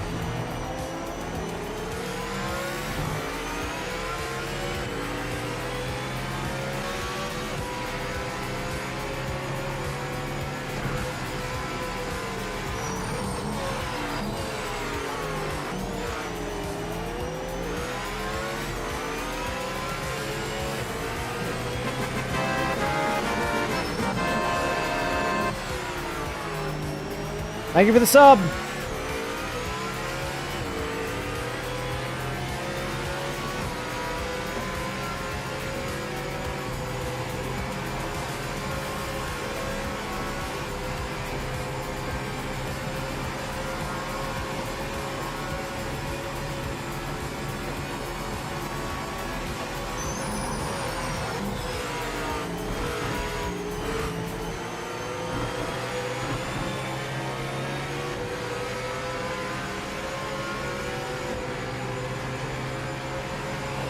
No problem, sir.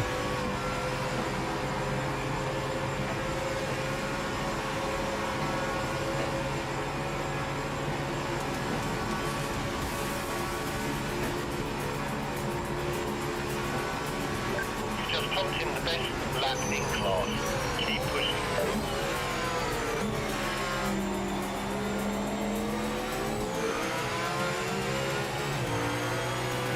Oh, you son of a bitch.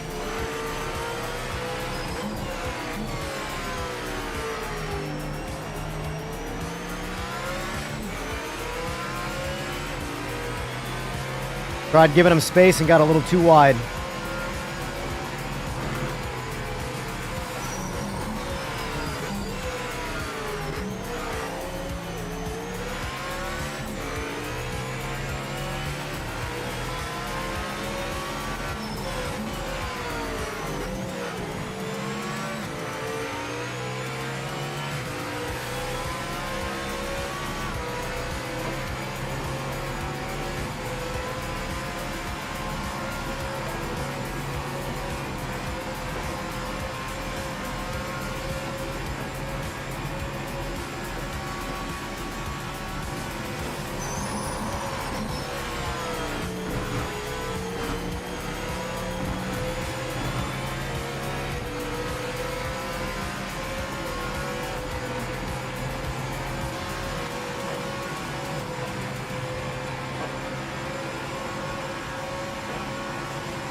Out of gear. Final lap, mate.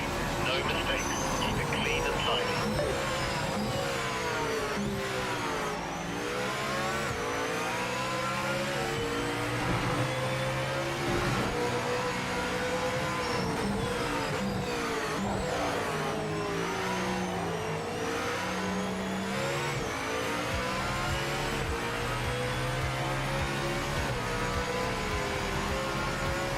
Oh, he backed out. I wasn't expecting that.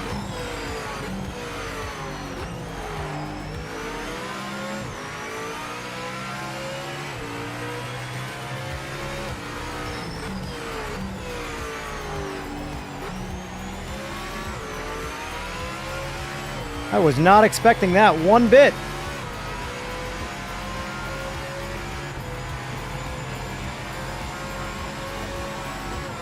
I thought I was gonna give him a little bit of space and go wide, but he just gave it up. All right, I'll take it. Felt the pressure, I guess. That was terrible.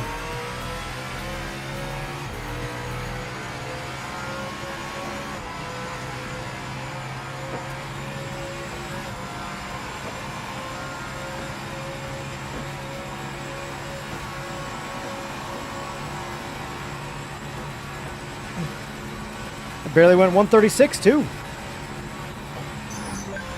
stuff. That's the fastest lap in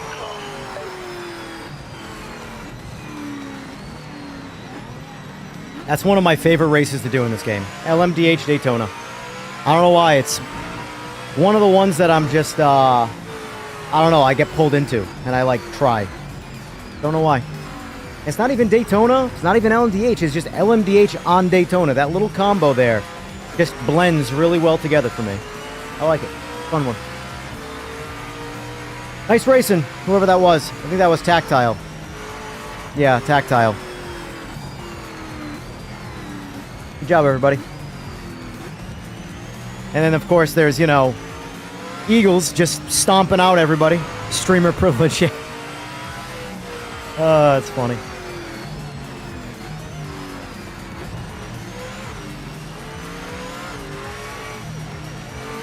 All done. All good, Cool Dog. Yeah, appreciate it.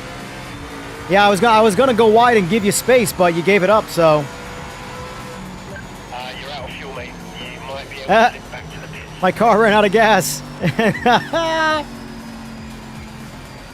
Oh, no. Well, stop it in the bus stop. Good racing for sure. Yeah, Valkyrie is solid. They're all pretty solid. I think the Acura needs a throttle buff. But yeah, the LMDH class is pretty solid right now. Yep, out of gas. Can't park there, sir. Even the AI doesn't know where to park. Come on.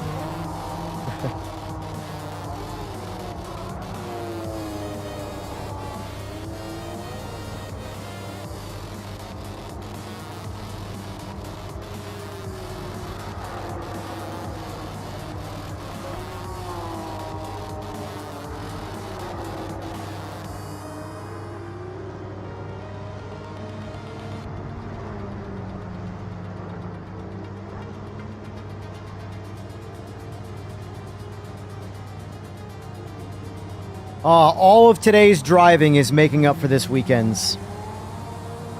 That was a little reckless in the very beginning in turn one, but other than that, some of the better driving I've experienced in the past couple days with me and two other cars.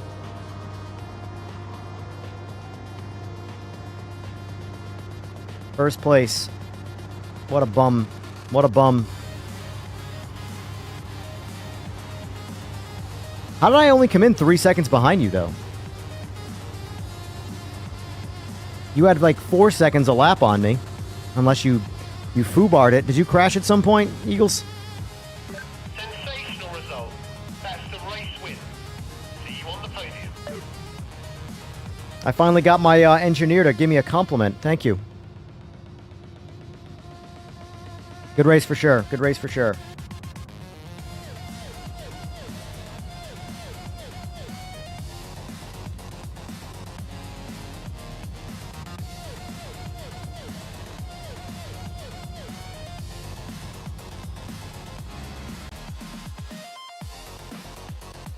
Brazil track? Oh boy. Well, let's do all the fast car tracks first, because we're in fast cars.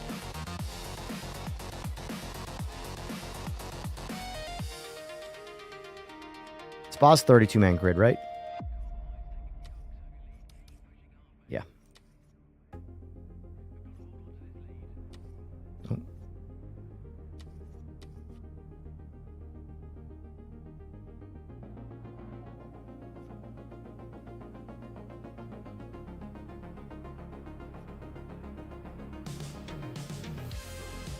Drove like a grandpa.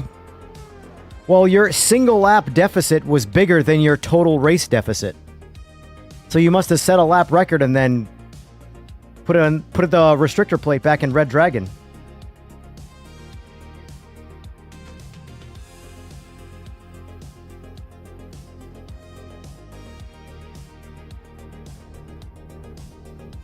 Going on, Cherry Bread?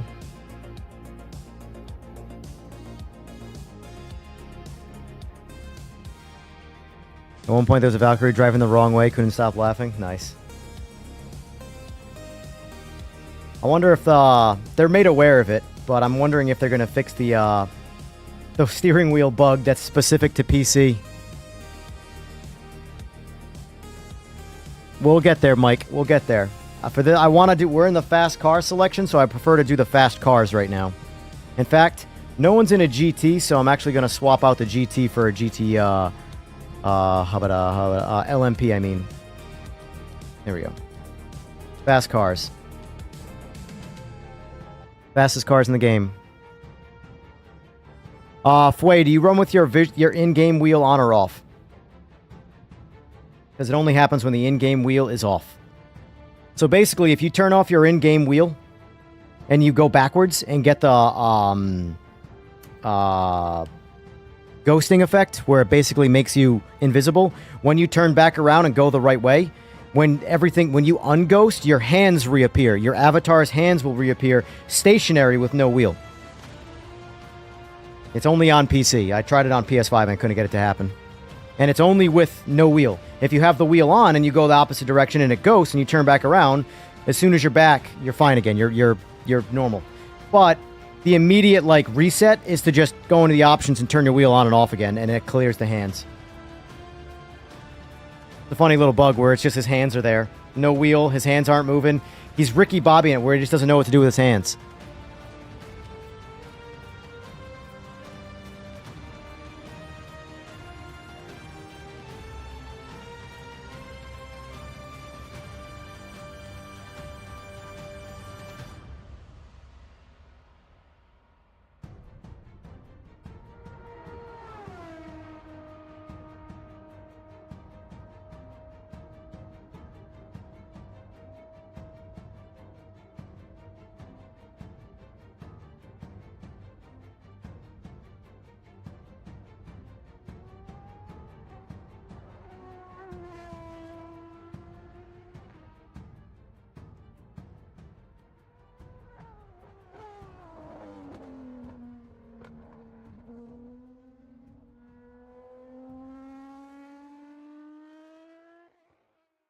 But the whole race, the guy you were racing with wasn't on your screen? Yeah, that means you or someone else probably had 500 ping.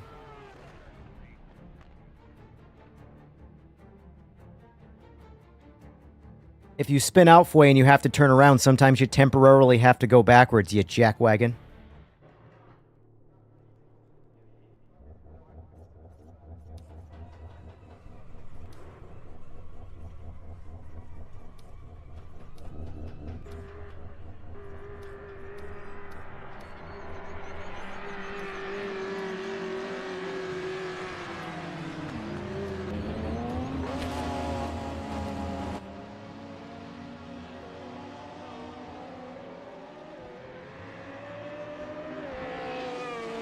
Gonna try the Valkyrie. Yeah, I actually haven't driven the Valkyrie since the update. I've really spent all my time. Cadillac's my favorite one. The BMW is my second. Then the Lambo, then the Valkyrie.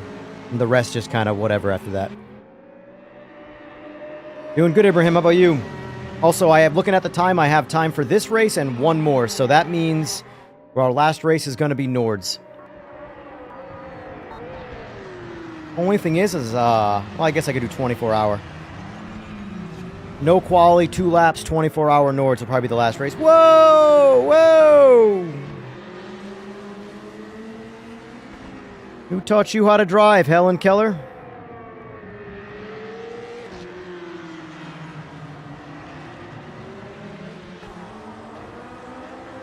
Is Blemished my teammate? No, I don't have any teammates. I am a solo operation here, sir. Sometimes my arms bend backwards.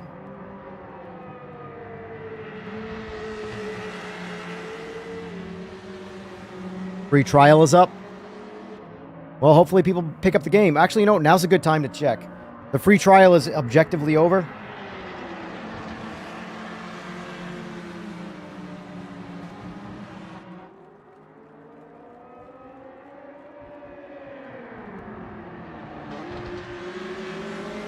Still got 341 people in game right now on Steam. That's good. That's more than the 30 that it usually has.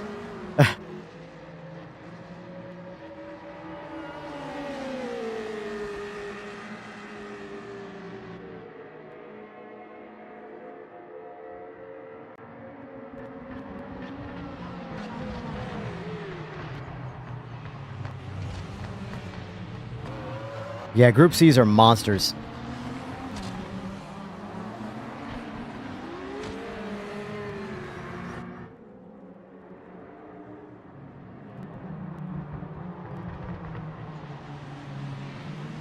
And look at that friggin' sunlight reflection. Man, when this game visually hits, it fucking hits. I'm the visuals guy. Like, that's my biggest, like... And I know that really doesn't matter too much in sim racing. But those are the number one bugs that I report is visual stuff. Yeah, when does the sale end? When does the sale end? I don't actually know that date.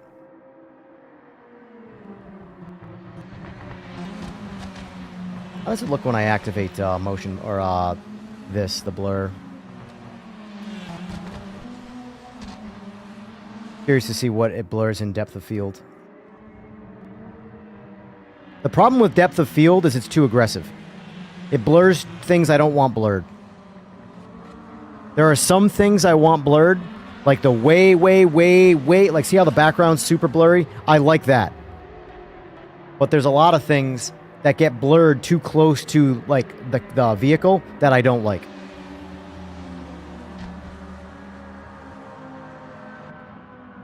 Like see that the mountain in the background, blurry? I like that. That's a realistic sort of blur. But things that get blurred too close to the focus of the camera, that's the stuff that I really don't like. Like you'll have the fence line be in focus, and then right on top of the fence line, it's blurry. It just doesn't look right. If, in my opinion, if, like, see, like right now, well, it's hard to see, but all those mountains are blurry. To me, that looks really good. The top of the tree line, that mountain, all that's blurred. I like that a lot. All that behind the trees is blurred. I like that. But I've seen too many other scenarios, though, where I'm driving the car, and I see the depth of field blur way too close to my focal point, that it distracts me. So I just turn it off.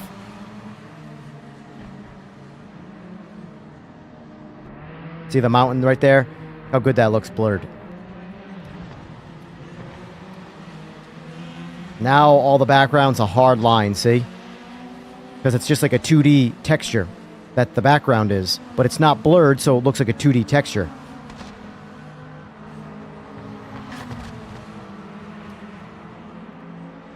But I just leave it off, because when I'm racing, I like it. When I'm spectating like this, I like the blur on better. When I'm playing the game, I like it off. And obviously, I value the... So you see all that mountain right there? This will all be blurred, and it will look a lot better. But that's never in front of you when you're racing. Xbox sale ends in 16 days, so I assume, yeah, that makes sense. That's good. It's a nice long sale. That's good. They need to do that.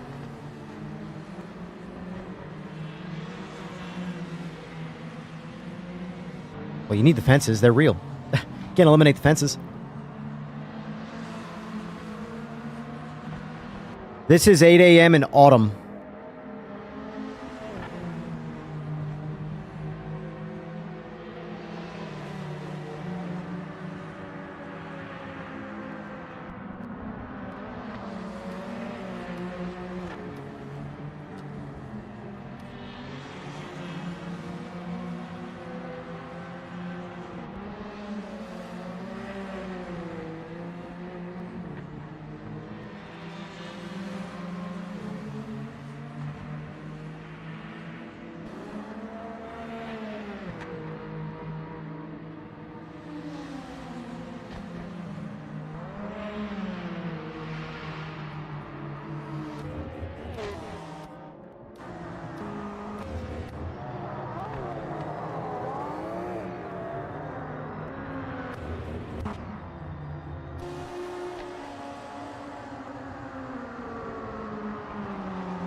Sauber is definitely very hard to drive.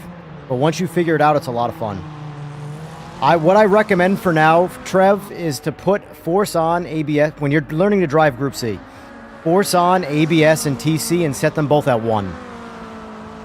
To give you just a little bit of a learning assist to learn how to drive the cars. But not completely remove all of their danger zone, you know?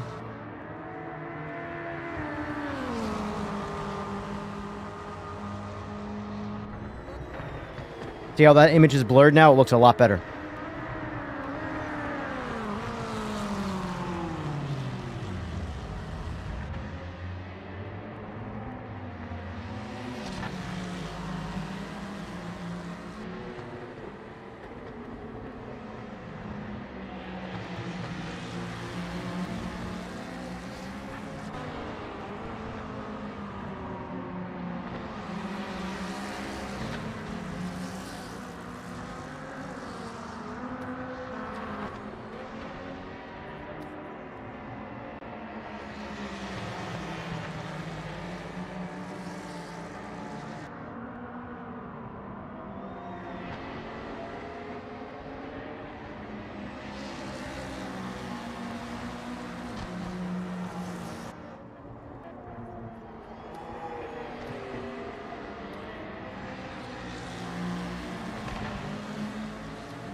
Yeah, lighting this game is solid.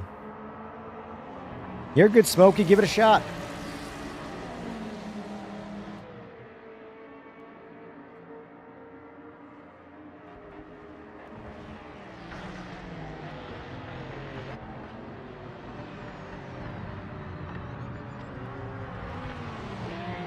Damn, Fue Loco, grabbing that pole, son. And then parking halfway in the pit lane.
Man, you guys are still driving.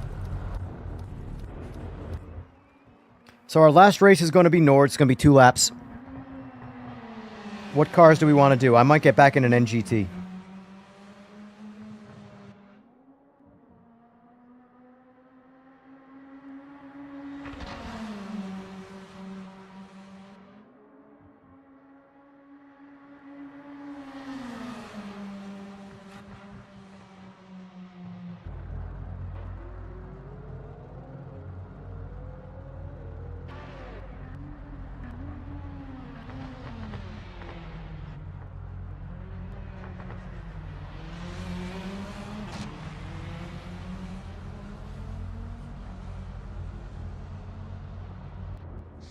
Unfortunately, there's no time on the board.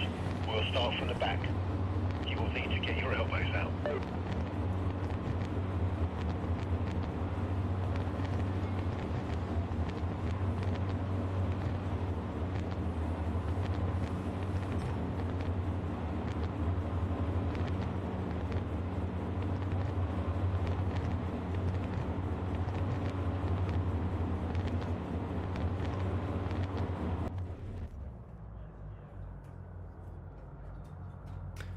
All right, boys. I will be hosting lobbies tonight, yes. 11 o'clock. Antidepressants? Aw. Oh, look at the blur on the roof. Blur effects are on. The blur effects, when they look good, they look really good. I like that on the roof, the Bonacam. It looks really good. That's a nice little realistic touch.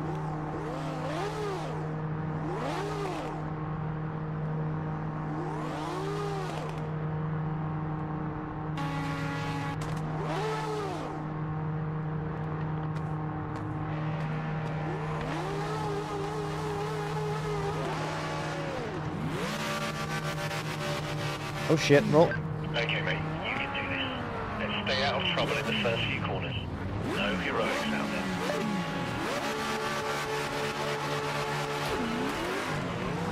Damn, Daniel, look at that tree. Woo! What you know about chopping them down on the tree?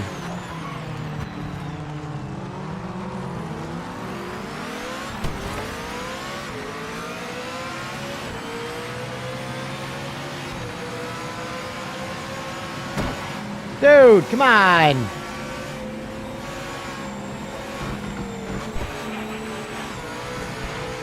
Dude. Enough, come on. What the hell are we doing here, folks?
Just wanted to throw a 360 in there. 360 no scope.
Damn.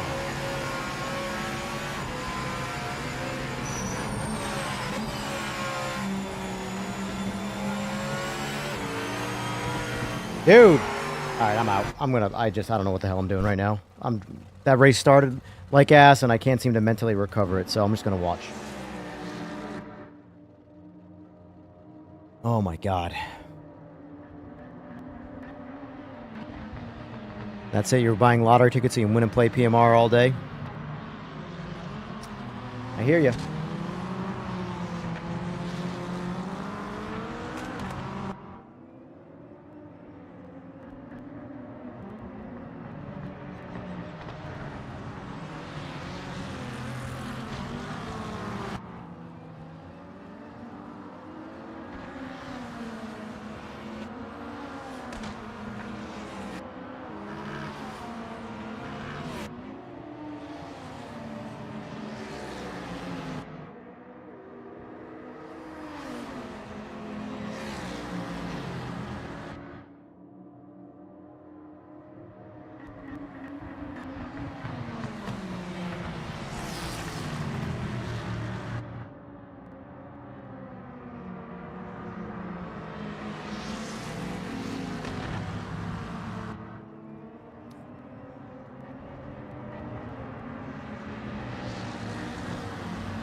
It really is kind of astounding to me how people will jump on like the I gotta be first thing.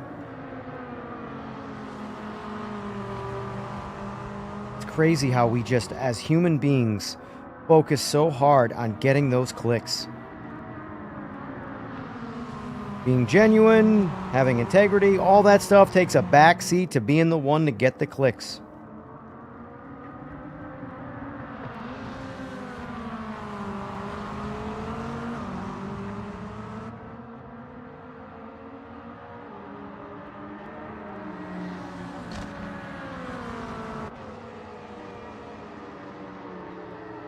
I don't get it, man. Don't you think I could, right now, go throw up a GT500 Evo lobby and get everybody in here and we'll do an GT500 Evo race? Cool. Look at me.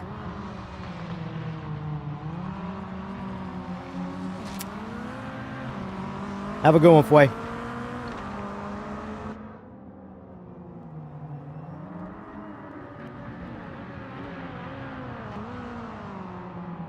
Yes, sir. Lobbies tonight. Oh, show. For shizzle dizzle.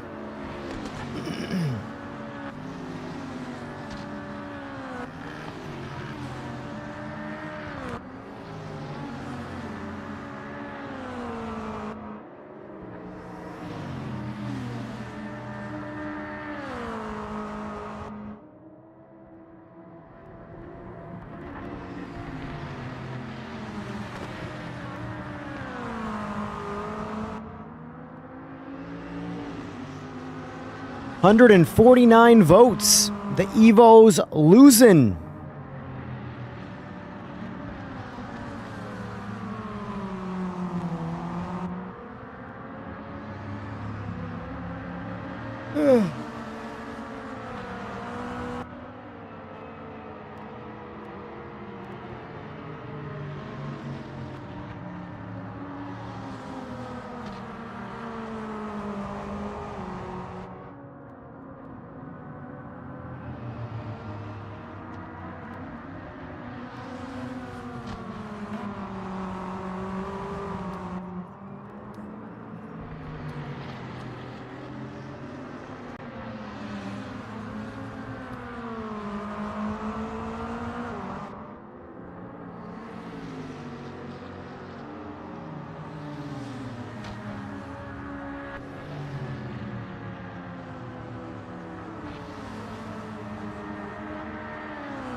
I might have to make this Nords race a sprint race. 1 lap. I'm running out of time.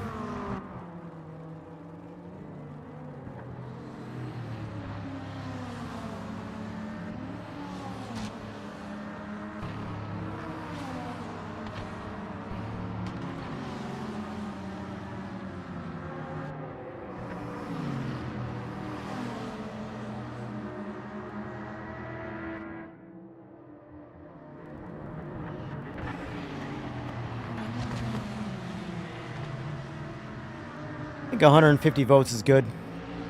There you go, guys. There's the poll.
Yeah, way better.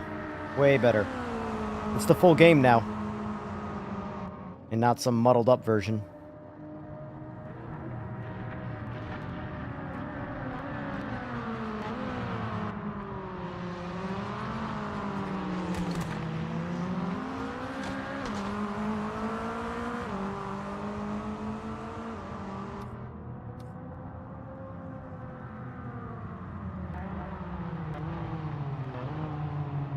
Alright, that should wrap it.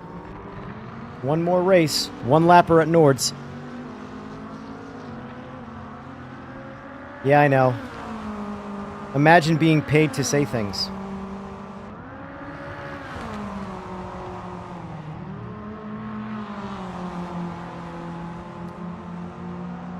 Oh, man. Tribalism combined with lobbyism leads to really, really, really shitty shit.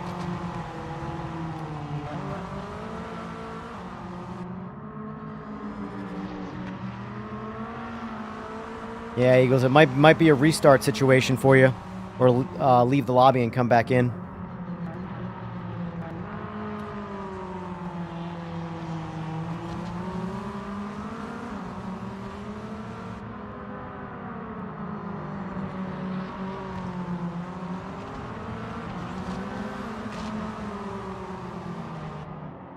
I think we're just going to do Nords right now, one lap, with the same cars. Good drive, mate. You're in the points.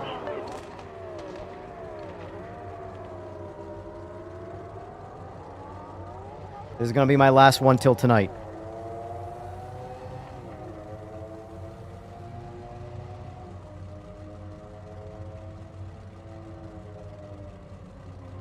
I'll tell you, after doing the 25 hours this weekend, these 4-hour sessions fly by. Fly by. Give you 3 minutes. You better hustle. So, let's see.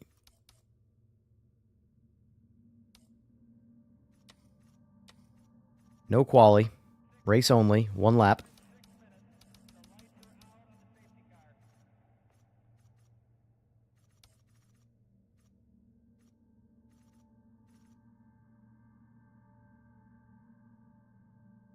Well, no one's used these. Like, not a single person.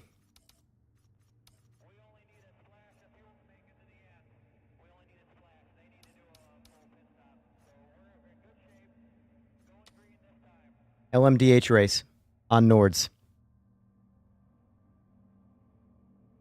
Think y'all can hack it? Or nah?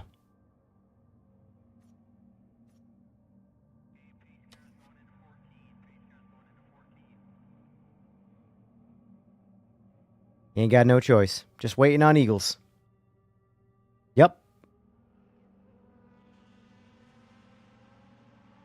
That's a quit fest? Oh well, it's 1 lap. It's my last race of the day, so.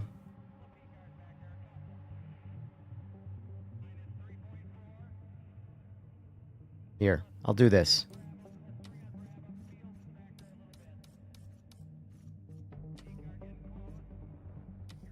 There, now you all have a chance.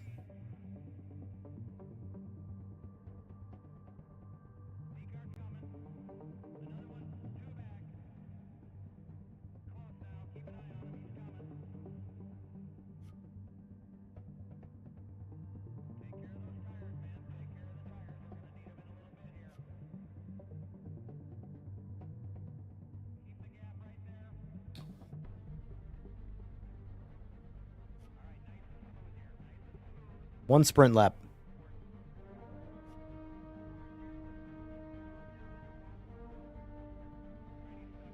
Huh. The amount of people jumping out of the LMDH into the GT3s. Oh, that's hysterical.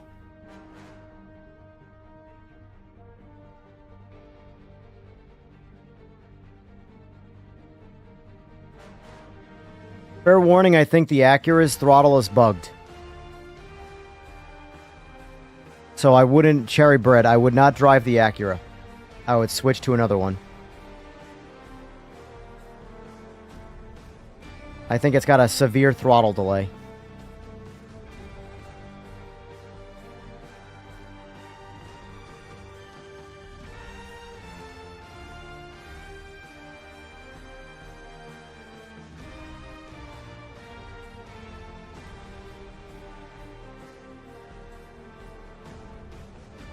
Waiting on one guy right now.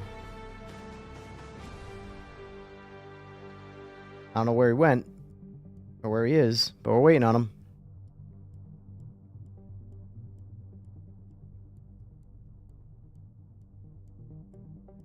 There you go, Cherry Bear. That's a good one. BMW's a solid choice.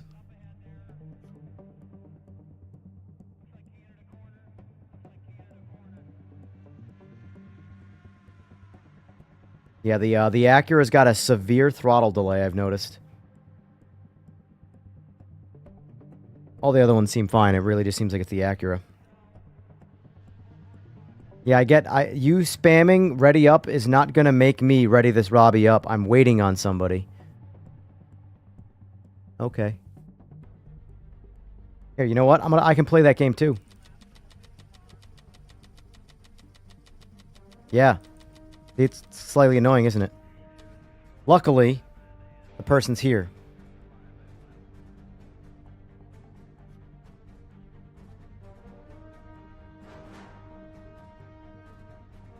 Hate GT3 now. I like LMDH. I'm kind of not that into GT3s. They drive great now, but doesn't do still much for me. Eagles, does anybody have 500 ping to you?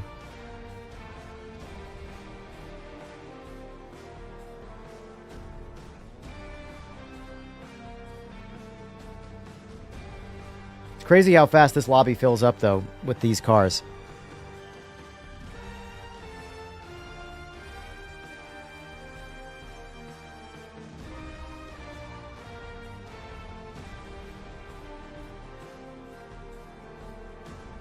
Yeah, that means you might not be able to see them, Cool Dog. I'm hoping that if they don't get it out in tomorrow's update, hopefully the next update they get that taken care of. Because if you see 500 ping, that means you're not going to see them on the track.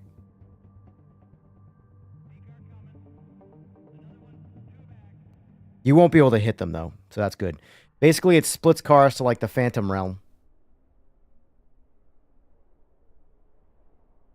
Yeah, same. I'm going to be rocking. I got to go make some Evo videos today for tomorrow's release. Probably only one, but still.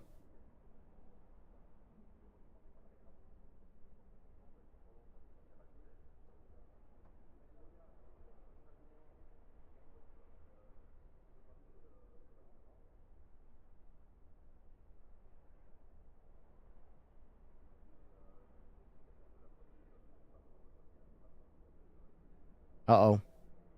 Uh-oh, someone's catching the old boot. Who's it going to be?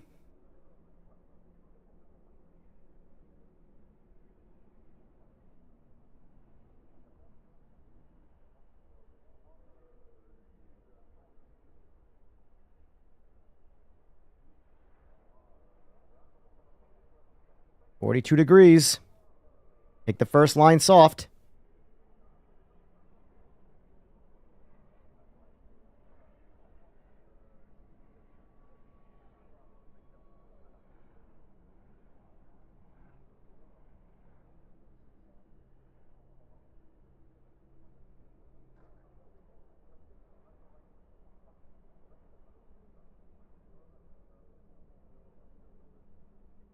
Someone's on dial-up, yeah.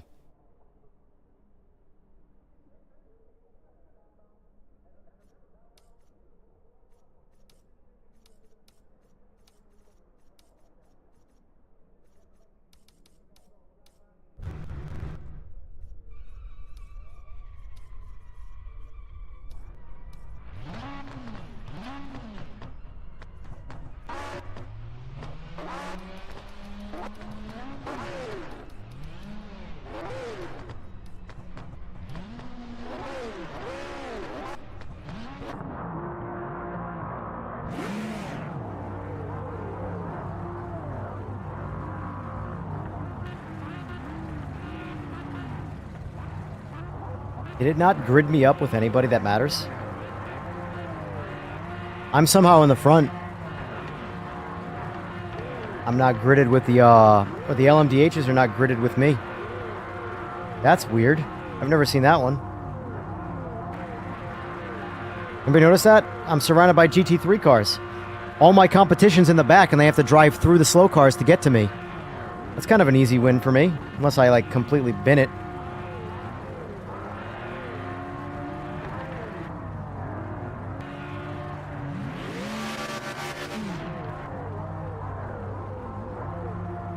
Well, they're supposed to be up here with me.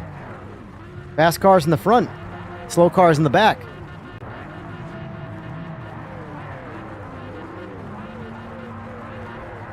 Oh, Mike, you might have gotten the boot. You might have been the 19th guy that didn't make it in. Okay, mate. We need to defend pole position. Pressure's on. Keep focused.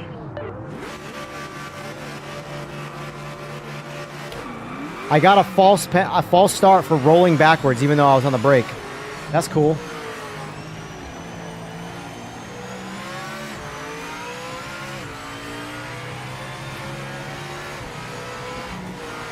Yeah, I was literally on the brakes, rolling backwards, and it gave me a 15-second penalty.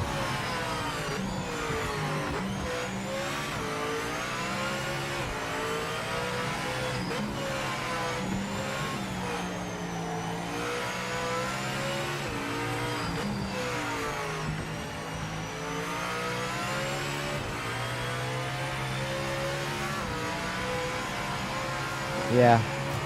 Lobby's cooked. Whatever, I'm still gonna run my lap.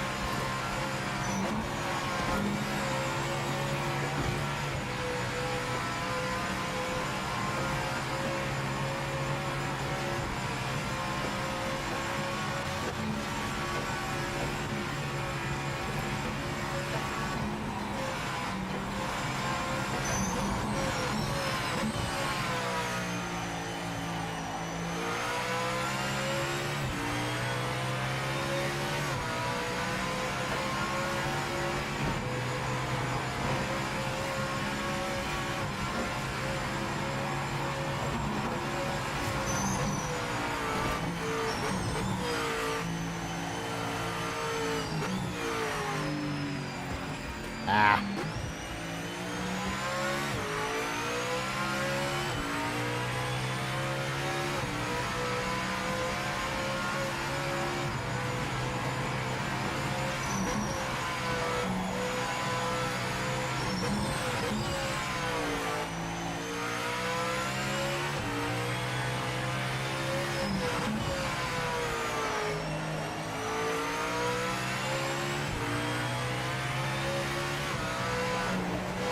I switched it over to Autumn, by the way, to give it that, like, JDM vibe. For the DLC coming.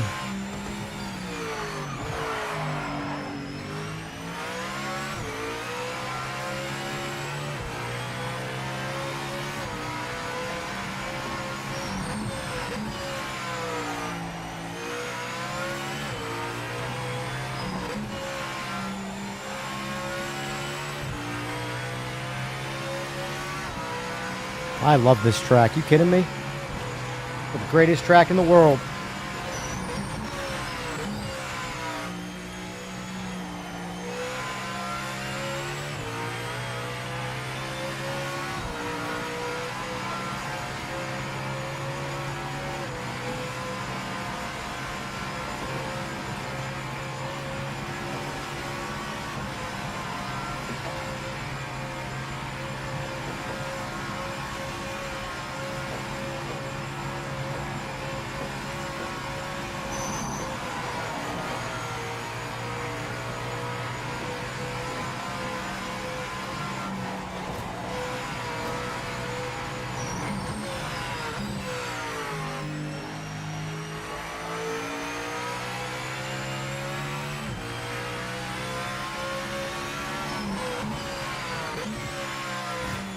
Oh.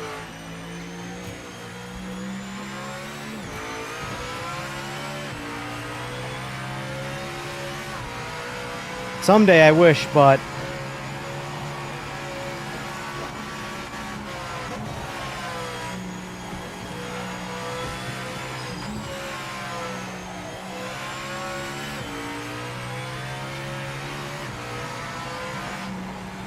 Oh.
Yeah, they got a lot of cool things coming the way for this game. I can't wait for it. Cannot wait. This game's gonna kick ass. Oh, it already kicks ass, but it's really gonna kick ass.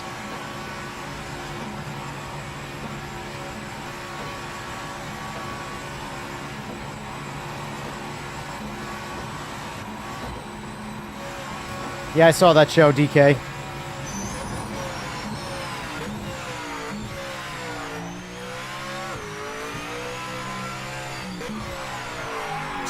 You gotta be shitting me.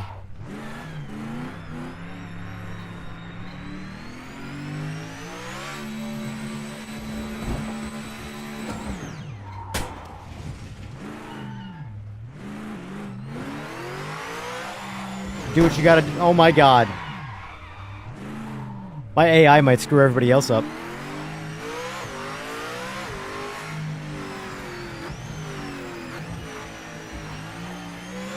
Spun out at the last turn right there.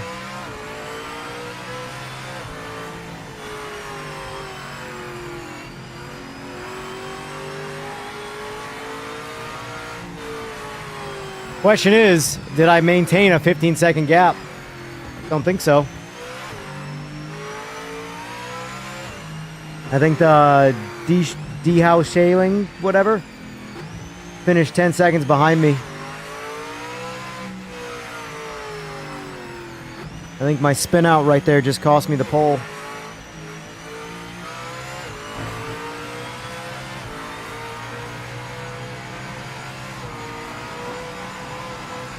You're running low on fuel.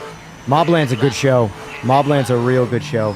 Mobland's better than Last Frontier.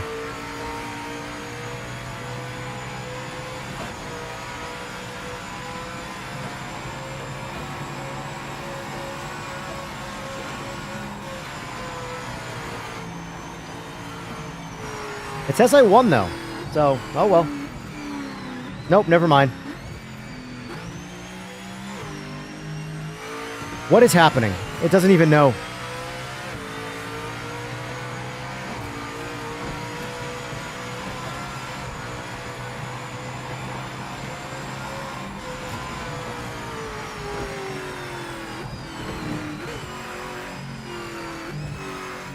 Nice, Eagles.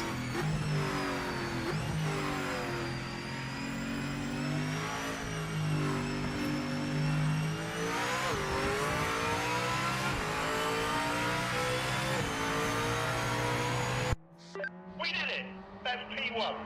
Hey, look at that.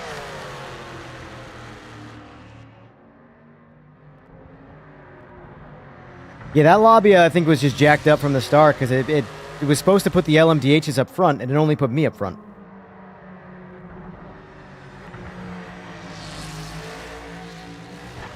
Very strange. Oh my god, all the DQs.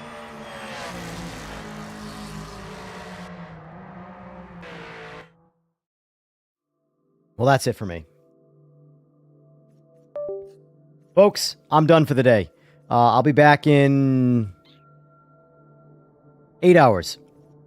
8 hours time, and we're going to be doing some more open lobbies like this. We'll be hosting. We're going to jump into some slower cars, do some more, mix it up a little bit more. But basically more of what we did today, just again.